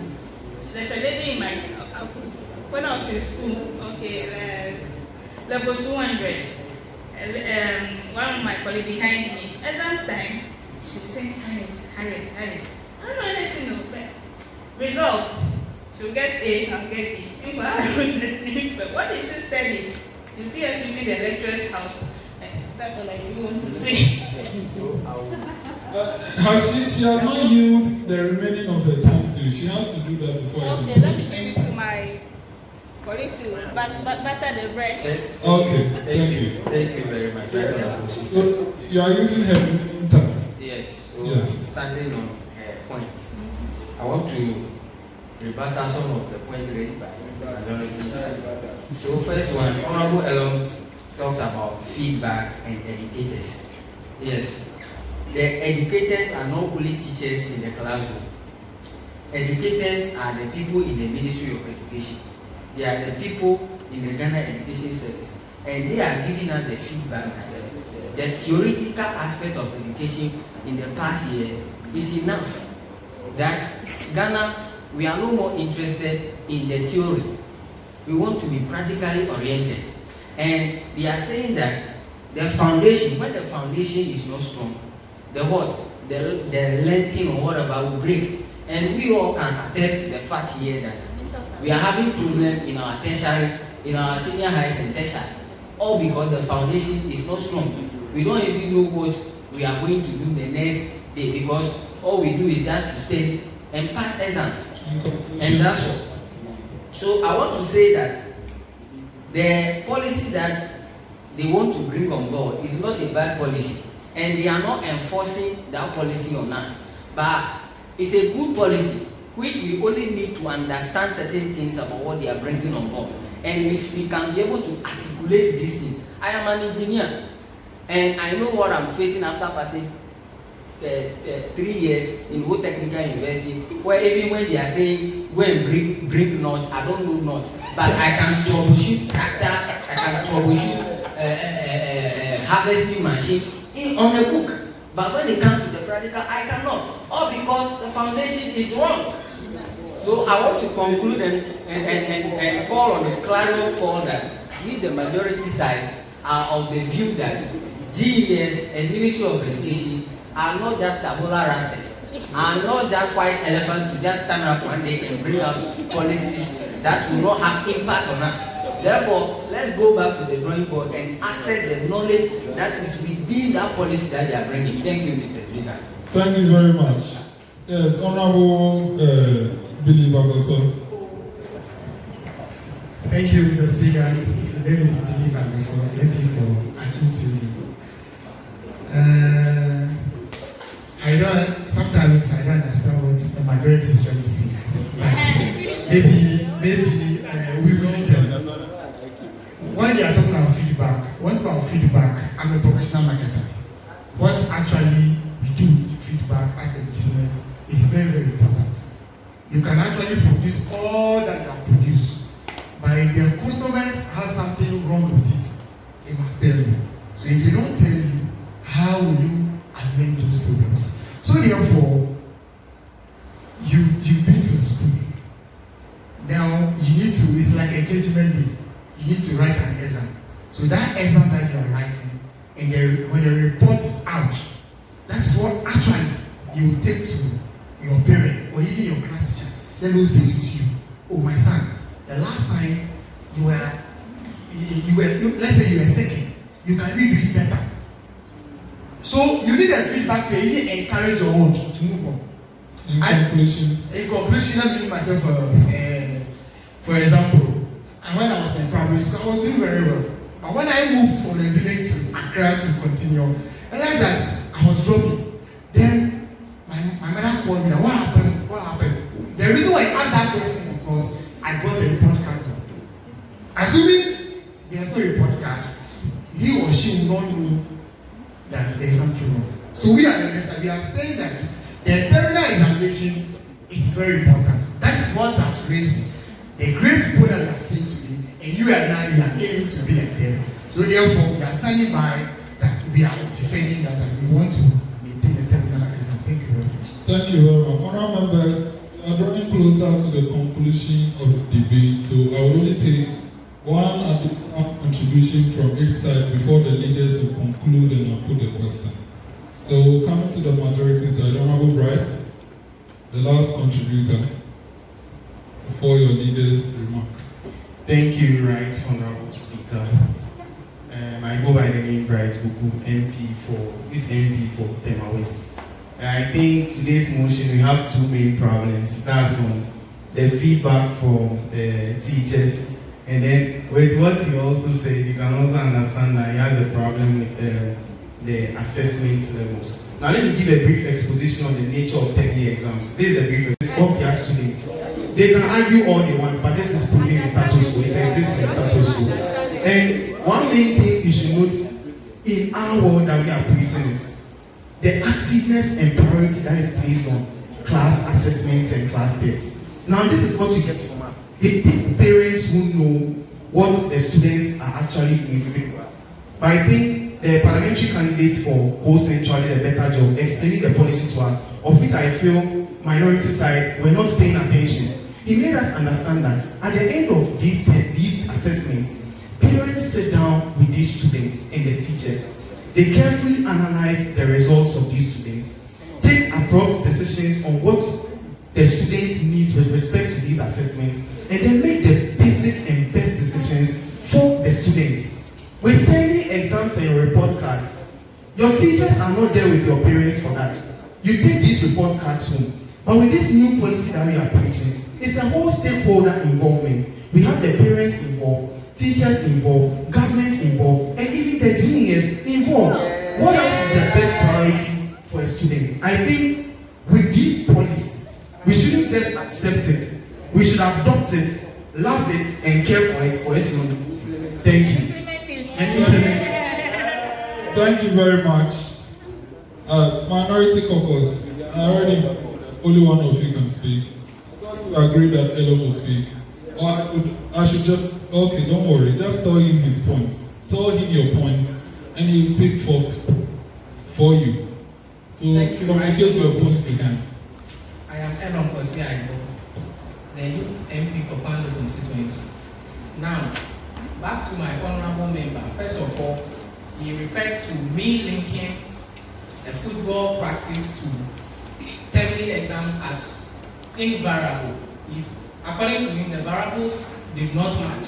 I want to put him to correction that I was speaking from a metaphorical stance. You want to put him to correction, you want to correct. I want to correct his statement. Okay. That I was speaking from a metaphorical stance. Now, me linking football practice to termly exams, it's purposely towards creating that environment, that real-life environment for assessment.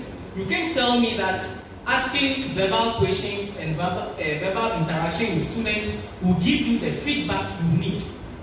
Are we getting it? And also, you said you want to change termly exams, you want to take it off.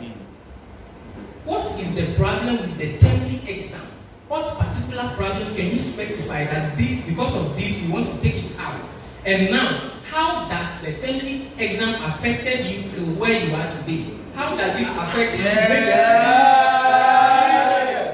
And also, you are speaking of teachers not able to mark exams on time, giving them to other students and a whole lot. Those are same things you are talking about. You are not talking about the course. Talk about the course. How can this be corrected? You are not talking about the course, you are just talking about symptoms. And also, the example you made, Honorable Robert, that the educational system is not practically oriented, taking off the terminal exam seeks to take off the road learning method and establish a practical way of learning. Now, I'm a product of termly exams, and I have been on top of termly exams till where I am today. And I have the privilege to travel outside to study. I haven't touched any machine before in Ghana. I went outside and I studied and I came top of my class. And I was able to touch all the machines, operate all the machines, even better than some of the people there, including the whites. So you can't tell me that the educational system, because of termly exams, you are taking it off. It's not practical oriented. It's a lie. That is a symptom. Think of how to improve the termly exams, the method of setting the question, the content of setting the question, and how to improve it to get the right assessment we need to get from the basic schools. Thank you. Thank you very much. Honourable members, we will now take concluding remarks from the leaders of the House. Now we'll take from minority leaders. Okay, so concluding remarks from the minority leader. All right, and then the deputy majority leader. Thank you very much, Right Honourable Speaker. I'm Hubert, the minority leader for the House, and then the youth MP for Akatsi. Mr. Speaker, we are of the strong view that the restoration of our termly examination is very key for the what? The assessment of what? Every Ghanaian student at the basic level. Mr. Speaker, why so? Because one, it enhances what? Learning and what? Revision as said by what? My honorable members at the minority side. Mr. Speaker, without what? Termly examination, how best can we what? Revise whatever that we've learned from what? The kickstart of what? The term to what? The end of what? The term. How can we learn where we all know the environment which we find ourselves where what? Technology or what? Social media is dominating. Mr. Speaker, I will say on authority that the moment we abolish this terminal examination, you will not see what? Any student holding books. Rather what? Always be on what? TikTok, Facebook and the likes. They will never learn because what? They don't have what? Anything to push them what? To what? Take their books and what? Study. Mr. Speaker, another what? Issue what? That what? We find it very vital for what? The termly what? Examination is what? The early what? Identification of gaps in what? The various what? Students within the various students. Mr. Speaker, when examinations are being conducted, the teachers can know vividly and then what? In collaboration with what? The various what? Guardians and the parent at home. My word is actually what? Good at this field. It's not what? Actually doing well at this, for which what? Some guardians or parents even go ahead to what? Get what? Teachers to what? To teach those what? Individuals in homes, the various homes, to what? To benefit or what? To get the exact thing that what they are not getting during what? The examination when what? Exams are being conducted. Mr. Speaker, I will say that what? When I was in the basic school, I found challenges with what? Some what? Subjects. So my parents have to what? Get a teacher for me what? To be specific what? So that what? I can equally what? Be perfect one way or the other in what? Those fields. Mr. Speaker, this actually what? Restoration of what? Examination, terminate and examination also what? Improve what? Teaching what? Practices. Mr. Speaker, when examination are being restored, the various what? Now we have facilitators. They will know that what? These are the fields that what? I'm going to what? Examine what? The students on. So what? The teacher or what? That facilitator will what? Pay keen attention to what? That areas and what? Teach these students well. For which what? To enhance what? Teaching what? Practices among the various what? Facilitators. Mr. Speaker, one valid point that what? We need for what? This restoration is what? Parental involvement, which I've already what? Iterated or I've already stated. When exams are not what? Conducted, how will parents come and what? Take notice that, oh, my parent is doing well in this field and is not doing well in this field. What Honorable Kpotosu stated, you can just take 1 or 2, 3 years, well level Form 1, Form 2, Form 3, and know the exact what? Area to what? Tackle.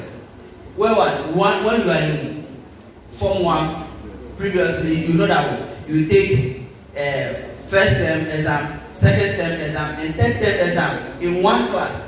But now, per what? The explanation being given to us and what I've understood from him, Form 1, you take just one exam. Maybe something happened within that exam and then you couldn't perform. Maybe you are not feeling well, so you couldn't perform well. So how can that be? How can the parents what? Actually based on what? That performance to what? Say that, oh, you've performed well in what? Math, so what? You should become what? A mathematician. You've not performed well in science, so you are not good in what? Science. Meanwhile, your best area is what? Science. But the time that you are taking that particular exam, you couldn't what? You are not feeling well, so you couldn't. But when terminally examinations are being conducted, I'm not sure every time you will be falling sick. So what measures do you think the government should rather what? Put in place? They are giving them what? Some kind of proposal should rather what? Take into consideration. Rather what? Abolishing this entire examination won't take us to anywhere. So what? One thing is what? When you look at our what? Various rural areas, there are 1,001 issues bordering what? The rural areas where you don't have what? Lightning system in some schools, even not to talk about what? The facilities where they will come and mount this practical oriented infrastructure that they are even talking about. Are they going to mount them on the pitches? Are they going to mount them on the floor where we don't have what? Where we don't have what?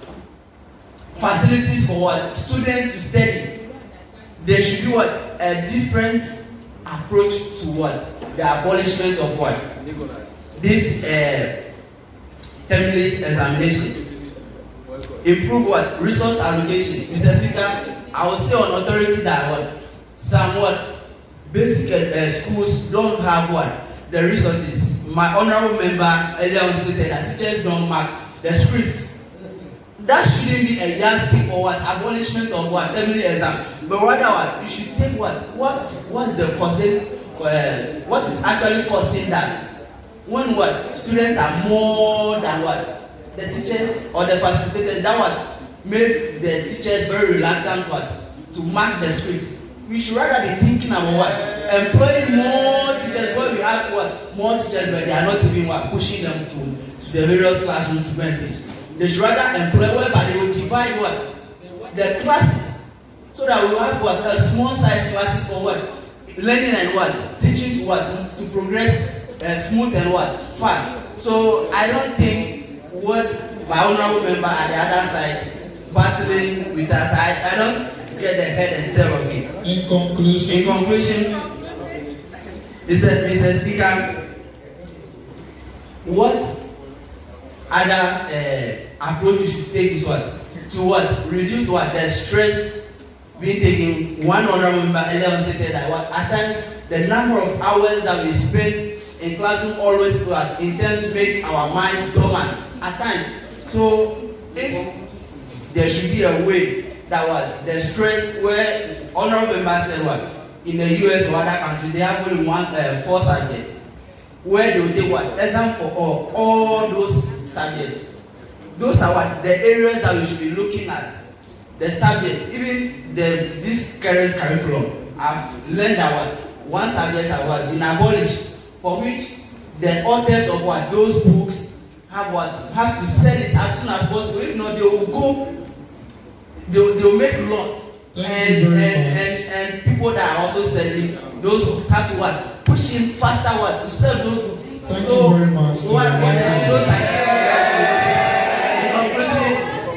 We at the minority side strongly believe that terminal examination plays a major and a vital role in the life of every basic education student. I thank you.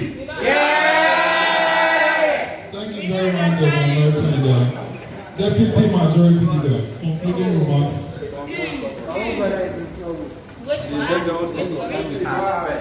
Thank you, Your Honor, once again against us for the opportunity.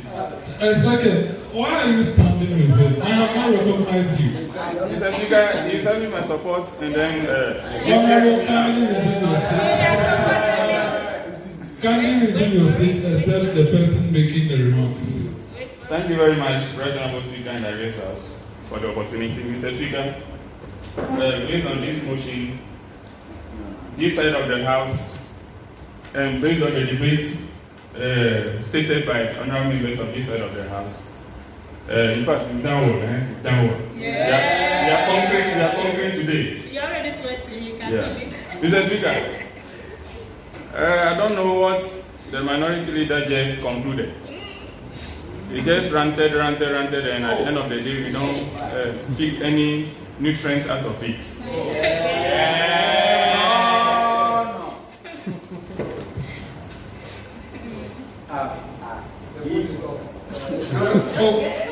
Honorable. Mr. Speaker, back on the floor. We are against the motion based on these stated reasons. Burden on parents. Frequent exams can place an additional burden on parents who may feel compelled to engage in excessive academic support for their children, leading to potential conflicts and then between home and then school expectations. Mr. Speaker, again, this can bring lack of real-world preparation, with the reason that excessive focus on tertiary exams may not feel adequate prepared students for real-world challenges, where success often depends on a combination of skills beyond what is traditionally tested. Technological challenges is another cause here. Depending on traditional exams, might hire the integration of modern assessment method and technology that could provide more accurate and insightful evaluation for students' performance. Mr. Speaker, again, inflexibility of special needs students. The rigid structure of tertiary exam may not be accommodating for students with special needs, especially excluding them from the assessment process or not providing appropriate accommodations. Mr. Speaker, again, potential for cheating. The prevalence of frequent exams may increase the likelihood of cheating, as students may feel prepared to resort to dishonest practices to cope with the stress of continuous assessment. Mr. Speaker, again, negative impact on creativity. The pressure of frequent exams might stifle creativity as students may feel compelled to conform with standardized answers rather than exploring innovative and unconventional approaches to problem solving. Time constraint. Again, Mr. Speaker, the administration of tertiary exams takes valuable institutional time away from teachers, potentially limiting their ability to cover the curriculum throughout the address individual needs of students. Mr. Speaker, again, teacher and student anxiety. The constant cycle of exams may contribute to heightened anxiety level for both teachers and students, affecting the overall classroom atmosphere and hindering effective teaching and learning. Mr. Speaker, again, memorization over understanding. No, which word are you mentioning? I can't hear you. Memorization. Memorization. Yeah, over understanding. What is the cause of memorization? The pressure of terminal exams may encourage students to prioritize memorization of facts over deep understanding of subject matter, hindering the development of critical thinking skills. Thank you. Overemphasis on grades. Again, Mr. Speaker, frequent exam may foster a culture where the sole focus is on achieving the high grades, rather than promoting a genuine love for learning and intellectual curiosity. Mr. Speaker, again, inequality and standardization. Inequality and standardization. Standardized exams may not consider the diverse learning styles and backgrounds of students, potentially exacerbating educational inequalities and disadvantaging certain groups. Limited assessment of skills, relying on them and on terminal exams may not adequately assess essential skills such as teamwork, communication, and problem solving, which are crucial for success in real life scenarios. So, Mr. Speaker, again, and in conclusion, pressure and stress. Terminal examinations can create unnecessary pressure and stress of students, potentially impacting their mental health and overall well-being, leading to burnouts and decreased motivation for learning. Again, narrow focus on testing. The emphasis on terminal exams might lead to a narrow focus on teaching to the test, neglecting broader aspects of education such as critical thinking, creativity, and practical application to knowledge. Mr. Speaker, on these stated facts and points raised by the majority caucus, we are by this stand saying that we are against a motion which states MOE or GES restore to terminal examination for basic school in Ghana. Thank you very much. Thank you very much, the Deputy Majority Leader. Honourable members, at the conclusion of the debate, I will now put a question on the motion that the House resolves that MOE or GES restores terminal exams of basic schools in Ghana. Honourable members in favour of the motion, say aye. Aye. Not in favour of the motion, say nay. Nay. Honourable members, the nays have it. The motion does not carry.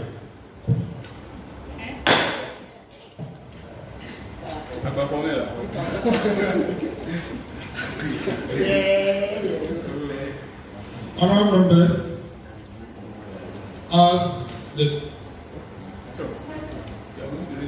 minority leader, do you want to make an indication? Thank you very much. Right Honourable Speaker, for the opportunity. Right Honourable Speaker, we are at the minority side of the House. Believe that we should be given a head count where we are looking at order 91 of our standing orders, which states voting in Parliament. Thank you very much. Oh, Honourable Member, you want to invoke the order. You have to properly invoke the order. Okay, thank you very much, Right Honourable Speaker, for the correction. With order 91, no question for decision in the House shall. Okay, so, Mr. Speaker, based on your ruling, with a reference to order 91, we are asking for a head count based on your ruling. Thank you. Honourable members, An application has been made that a head count be conducted on the motion. On the decision. It's a challenge of the decision being made by the House. And I have granted the application, so we'll proceed to take the head count. So the clerks are table perpetual. So honourable members, we want to count the heads for the motion and the heads. Deputy Majority Leader, you want to make an indication of what? Mr. Speaker, please, can do a minute. So, honourable members, we'll proceed, since I've granted the application, we'll proceed to conduct the head count. Mr. Speaker, there is an indication here. Deputy Majority Leader. Thank you very much. Right Honourable Speaker and advisors. Mr. Speaker, based on what the minority leader is stating in Order 91, we also have a voice vote which the ruling was made. And I don't see any precedent set in this against house that we have a debate, fully fledged debate of this manner, and a ruling will be made by the Speaker, and then the other side will be asking of a head count instead of a voice vote. Mr. Speaker, did you say I think? You said they have. If you have it, you want the head count. Just because of. Mr. Speaker, any decision that will be taken as far as this motion is concerned, we will be against it. Ask this Caucus. Thank you. So, Honourable, are you saying that the application should have not been granted? Yes, and please. Based on which order?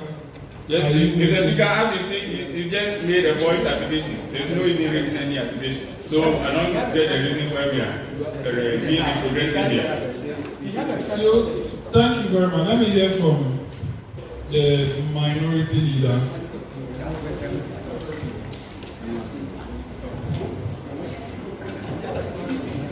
Thank you very much, Right Honourable Speaker. Right Honourable Speaker, quick correction. Okay, my deputy would like to add his voice to it. So I'm giving my rights, I'm transferring my rights to him. No, you can't try. You are yielding your minutes to him. Okay. Yes. I'm yielding my minutes to him. Yes. Thank you. Right Honourable Speaker, our application is being sought on Order 95. Order 95. Honourable, the earlier application was 91. Yes. So you want to make a new application, or you want to make a reference to Order 95? I am making a new application on Order 95 because Order 91 states is talking about division. You want to call for division? Yes. Honourable, I think let me rule on the current matter on the floor, which is the fact that they feel the application you have made is not supposed to go as such. So let me rule on that first. Because you have called for a head count. They have not even conducted it. So let's move from one level to the other. Honourable members, the decision of the Speaker, which is a ruling, can be challenged. A decision made by the House can equally be challenged.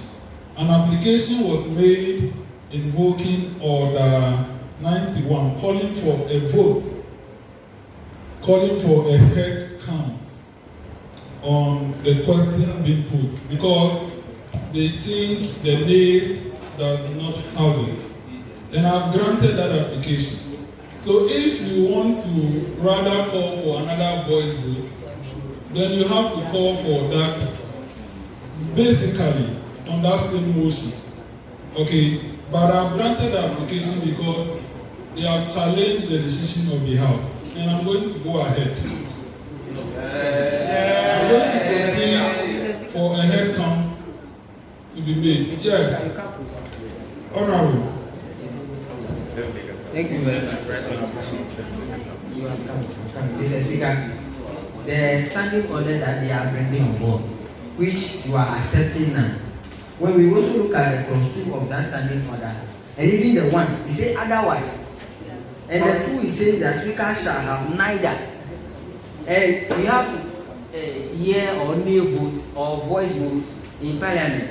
And with the voice vote that you stated earlier, you said that you, Mr. Speaker of this August House, we could recall you very well that you said the nays have it, which was clear. You didn't even say I think, Mr. Speaker. So therefore, you taking that the application into consideration, we the majority side are against that. Okay, thank you very much. Honorable, let me guide the House. Let me refer the House to Order 94, voting by members. 2. It says the member may call for a head count or division if in his opinion or if in the opinion of Mr. Speaker on the voice vote is challenged. Okay, he didn't really make the application on Order 94. He made it on Order 91. So your case should have been that the right order was not invoked call for a head count. Then I would have granted it and overruled his application. But you are saying something else. Yeah. So I'll give you an opportunity to do the right thing. Then we proceed. Thank you very much for the correction. Yes, and the guidance. This means we have a lovely speaker in the House, who is our father. Yes, so according to the standing order 94 of the strong standing orders of this House, Mr. Speaker, it stated clearly that when the question has been put by Mr. Speaker at the conclusion of the debate, the vote shall be taken by voice into bracket aye or nay. Yes. Provided that Mr. Speaker may in his discretion, instead of declaring the result of the voice vote, call for a head count. And Mr. Speaker, the discretion, instead of declaring on the result, the former voice vote, you declared on that voice vote that the nay has it. Therefore, you pushing the agenda for their application cannot be considered the second time, Mr. Speaker. And that is what we are using Order 94 of the standing orders to counteract or to combat. Thank you. Thank you very much. Honourable members, it is clear in parliamentary proceedings that the decision of the House can be challenged. They didn't invoke the right order, but of the House. So we would therefore proceed to just implement Order 94, which is calling for a head count. So just invoke the right order and then we'll proceed. So your earlier application has been revoked. Thank you very much, Right Honourable Speaker, for the correction. Mr. Speaker, I hereby make reference to Order 94.2, which reads, a member may call for head count or division if the opinion of Mr. Speaker on the voice vote is challenged. On this matter, we at the minority side is calling for a head count actually. Thank you. Thank you very much. Honourable members, based on Order 94 to have granted the application and will proceed to conduct a head count on the decision of the House. So the clerks at table, please count the heads. Honourable members in favor that MOE or GS restores terminal examination of basic schools, please rise. Members in favor, clerks at table, please count the heads.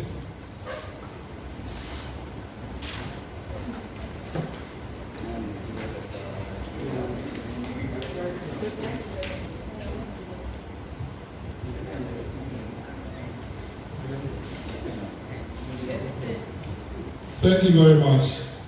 Members not in favor of the motion, please rise.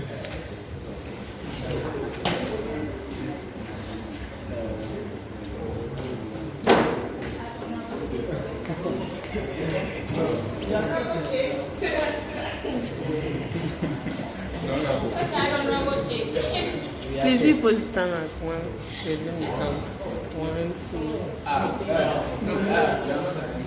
Yes, are you Marshall? You are not Marshall. He is an observer. Sit down.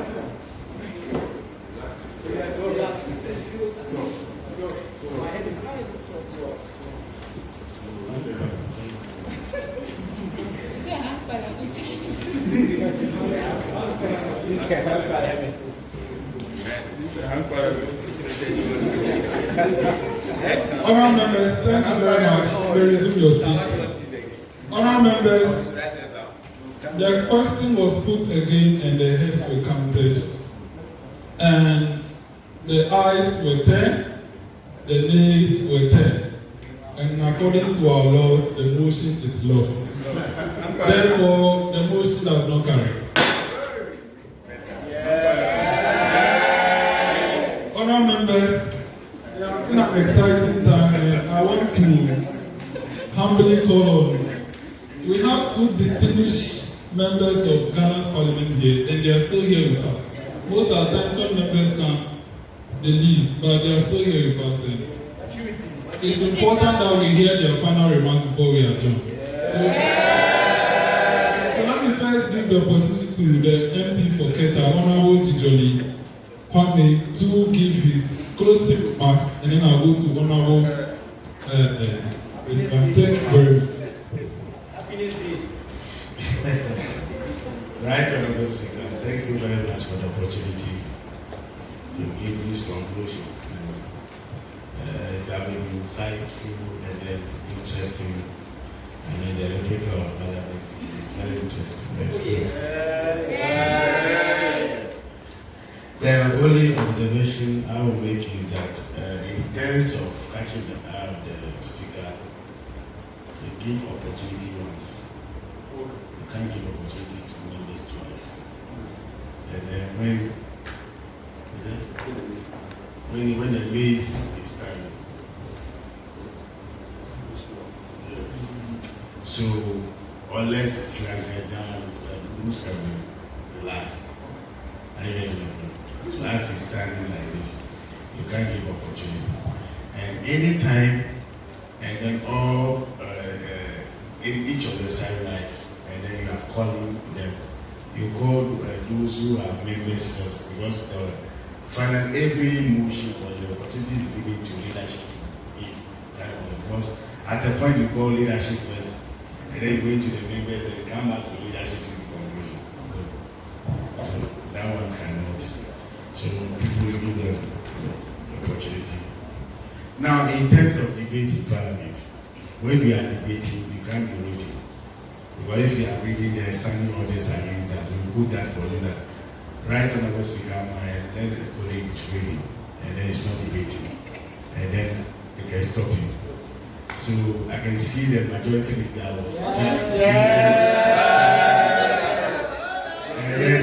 It's a debate. So once a time you can put and then do that, but continue reading. I mean, it's not permissible. It's not statement you are making. If you are making statement, you can read. I get it. You can read, but you are reading. Your reading is quoting something or supporting. And also in terms of debate, I think you are doing very well. But you also need research, data to be backing your debate.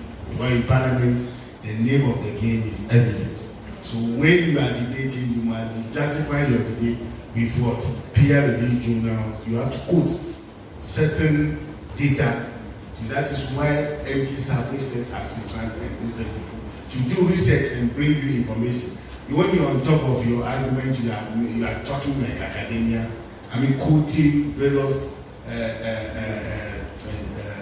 laws and then the authorities. You must quote authorities to back your argument. That makes it rich.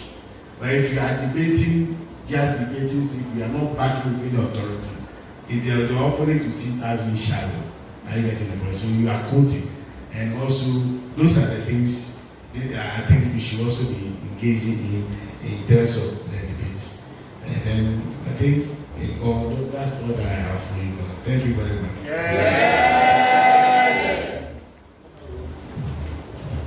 Well, in my concluding remark, let me also congratulate all of you. Today is my first time of witnessing your debate as well as your parliament. And I must say that I'm amazed. The reason why I stayed throughout, we have equal engagement, but I decided to stay and listen to. You see what we do in parliament. Sometimes you don't even go out to drink water or eat. You stay because you want to support your cause. You want to support your caucus to advance the cause or whatever you believe in or your party is pushing for. And therefore, you staying from 1 o'clock to this time is a lot. And I congratulate all of you that you are building yourself up for the future. You might not know where you find yourself one day. Don't take this lightly at all. Don't say, oh, this is something that we are doing at the side. I see it as building your future and then preparing yourself as leaders for the next generation. So keep it up.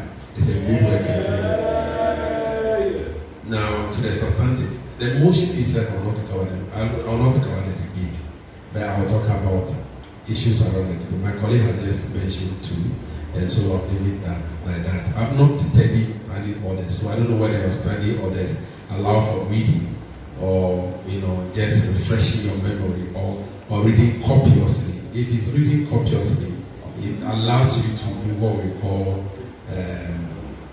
to oppose the person by standing on point of order, and then you quote your standing order.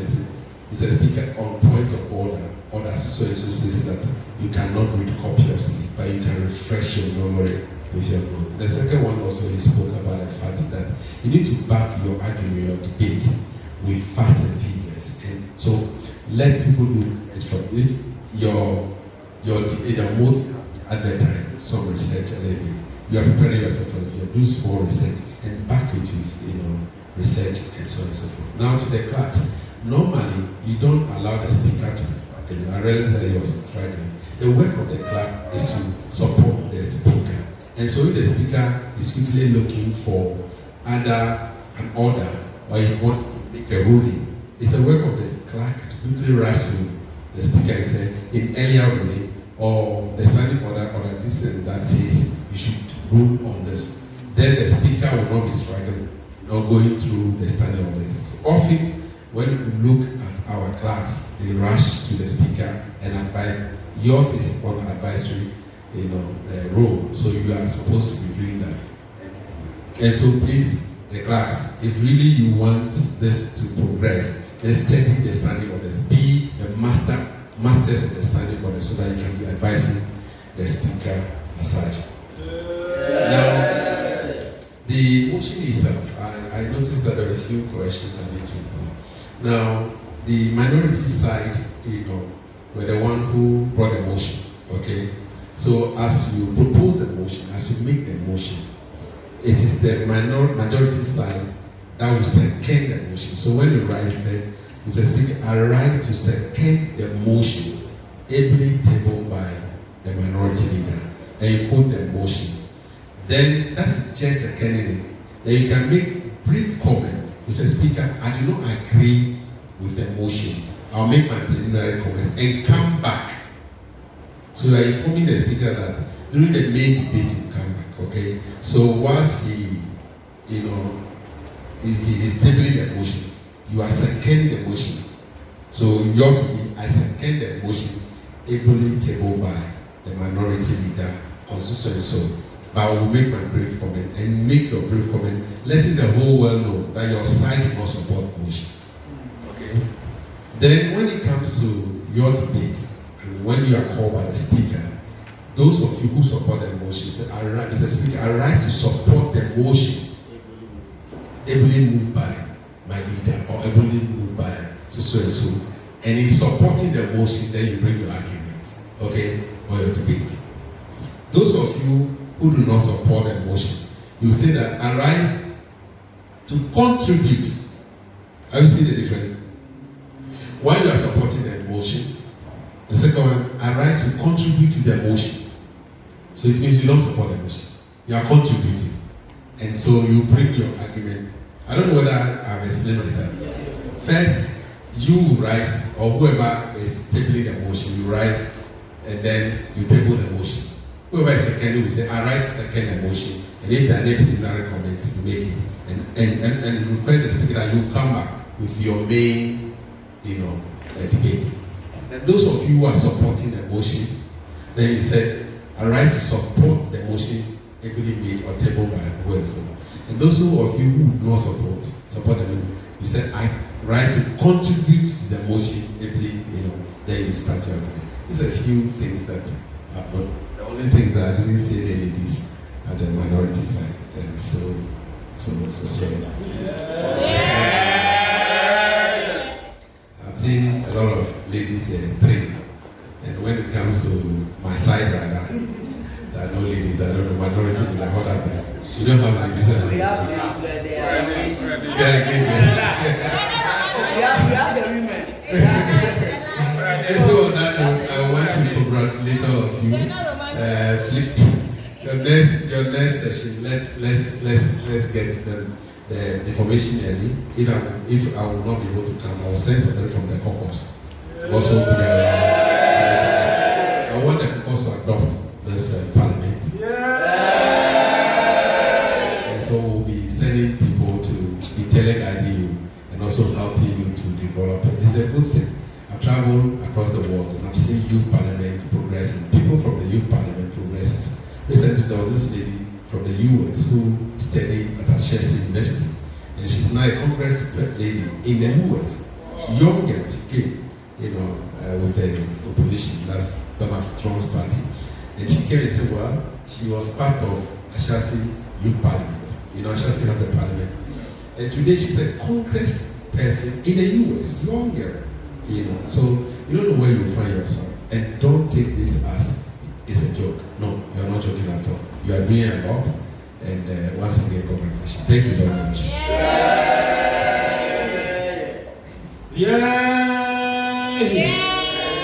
Fellow members, I don't know here. Fellow members, I'm so grateful to our seniors from the National Parliament. This is a lot of love we are receiving from you to observe our entire proceedings, and I must be candid that it's so dear to our hearts to have you here till we adjourn. So without wasting much time, I want to invite Majority Leader, any indication, adjournment. Thank you very much, Right Honourable Speaker, and I guess us for the opportunity.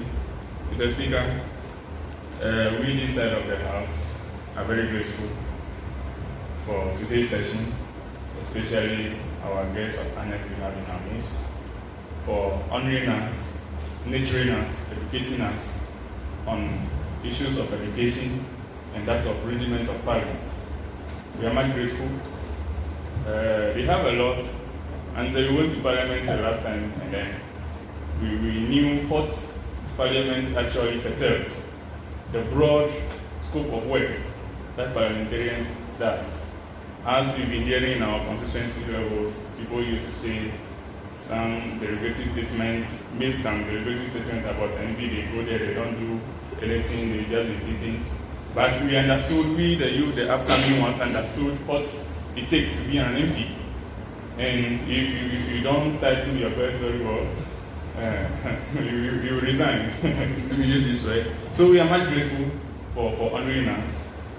We pray that the proposal made that a member of the Caucus will be coming one after the other should also be materialized, so that continue to nurture us.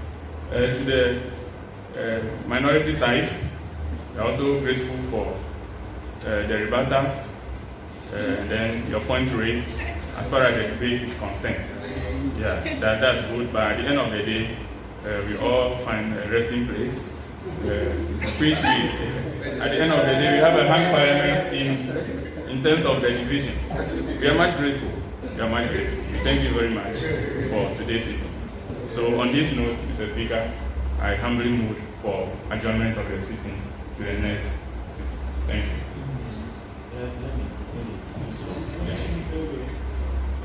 Moving of motion for adjournment depends on 2 things. In Parliament, when you're supposed to sit from, let's say, 10 to 2 o'clock.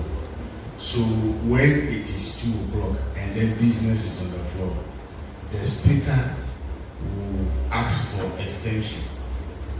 Are you getting the point? To debate beyond the normal hours. Are you getting? So when it's beyond normal hours, we don't move motion again. As you rise up and you are talking, you just tell us that Mr. Speaker, we are in your hands. You are now in the hands of the speaker. I don't know. Unless you're standing, but I'm just bringing it to you so that I don't know how we are not privy to your standing on it. But this is how it is. So there is no movement of what? Motion. But when you are closing within 10 before 2 o'clock, then you have to move motion, which have to be every second. And then based on that. That's what that is. Thank you very much. Minority Leader, any indication? Thank you very much, Right Honorable Speaker. I'm Hubert, the Youth MP for Akatsi. Mr. Speaker, I would thank my honorable members for the great honor. It has been very impactful. I would say every day is an opportunity to learn, to unlearn and relearn. And I would say on authority that today we've unlearned the old things and we've actually learned new things that will guide us in the course of this Youth Impact Parliament. And once again, we are very grateful for this opportunity. I thank you.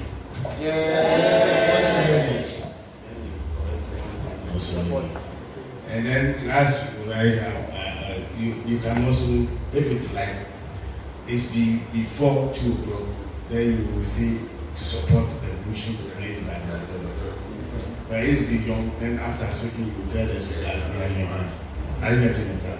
And also, the moment speaker have given you opportunity, you know the positions you like, you say, honorable member from this country. But you people keep on mentioning your name, that one should cease this. Are you getting that? Is that your style? Because of the camera, so that when they cut that side of the video, their introduction is so fine. Okay, that's fine. But technically, the speaker is going to mention honorable member for this one, catching children because then you move on. I get the point. Thank you very much.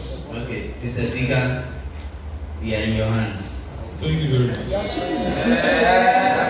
Yes, Deputy Majority Leader. Thank you very much, Right Honorable Speaker. Mr. Speaker, my appreciation will not be 100% if I will not give you the opportunity to congratulate the good work done by our honorable members at their various constituencies. Honorable Charles Adonu spoke about the great achievements done by Honorable Bedzrah for whole West. Indeed, I also heard about you, and then some of your constituents have been calling you the bulldozer MP. They say he does a lot of work, and then they've seen a lot of improvement in the constituency. So we are much grateful. We are following your step gradually, and by the grace of God Almighty, we will get there. He does the whole road to my village. Okay. Again to my honorable member for Keta, as I said earlier, since Honorable Richard Kwame is not here, which is the MP for Amevor constituency, I represent over here. Then, since Keta is also part of the 36 states of Amevor, then I can confidently say that Honorable Kwame Gakpey is my MP and I'm his representative in Youth Impact Parliament. And again, Honorable, I want to appreciate you for the good work done during the Akosombo induced flood victims, which occurred in the coastal line due to the rising of the sea level and then the death of the lagoon. We are much grateful. We've seen a lot of work you've done, and then indeed, we are much grateful. And that's why the good people of Keta constituency will be giving you another nod on 7 December 2024 to represent them and properly represent them. We are much grateful. God bless you. And may the God Almighty continue to be your guide. Thank you. members, I've actually lost track of time, but yeah, Johnny, you're in my hands. Right now, you're in my hands. So you have to allow me to guide the boat. And as of now, I am overwhelmed, and I just want to say a very big thank you to Honorable Emmanuel Bedzrah and Honorable Kwame. I just want to say a very big thank you to you. As you said, you had other things to do, but I decided to stay back to watch the next generation. And deep from our hearts, we say a very big thank you to you for this love you have shown us.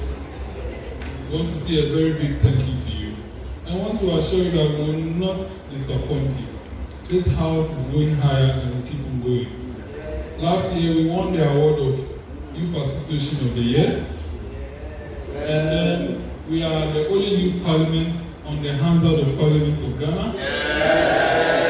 And the only youth parliament to have won the debate as well.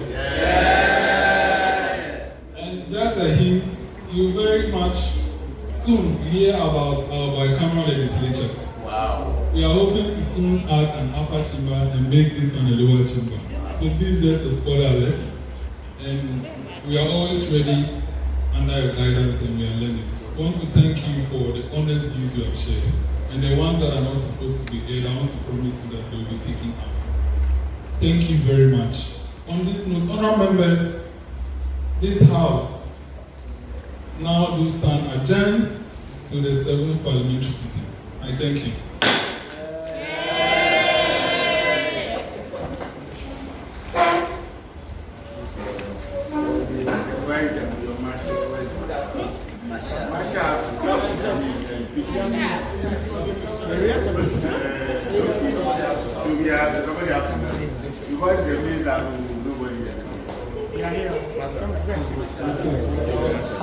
Go. You are short. Go.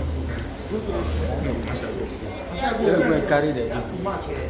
That's too much. What did I put it here? Now then. And then the clerk will go join. Speaker is the last person.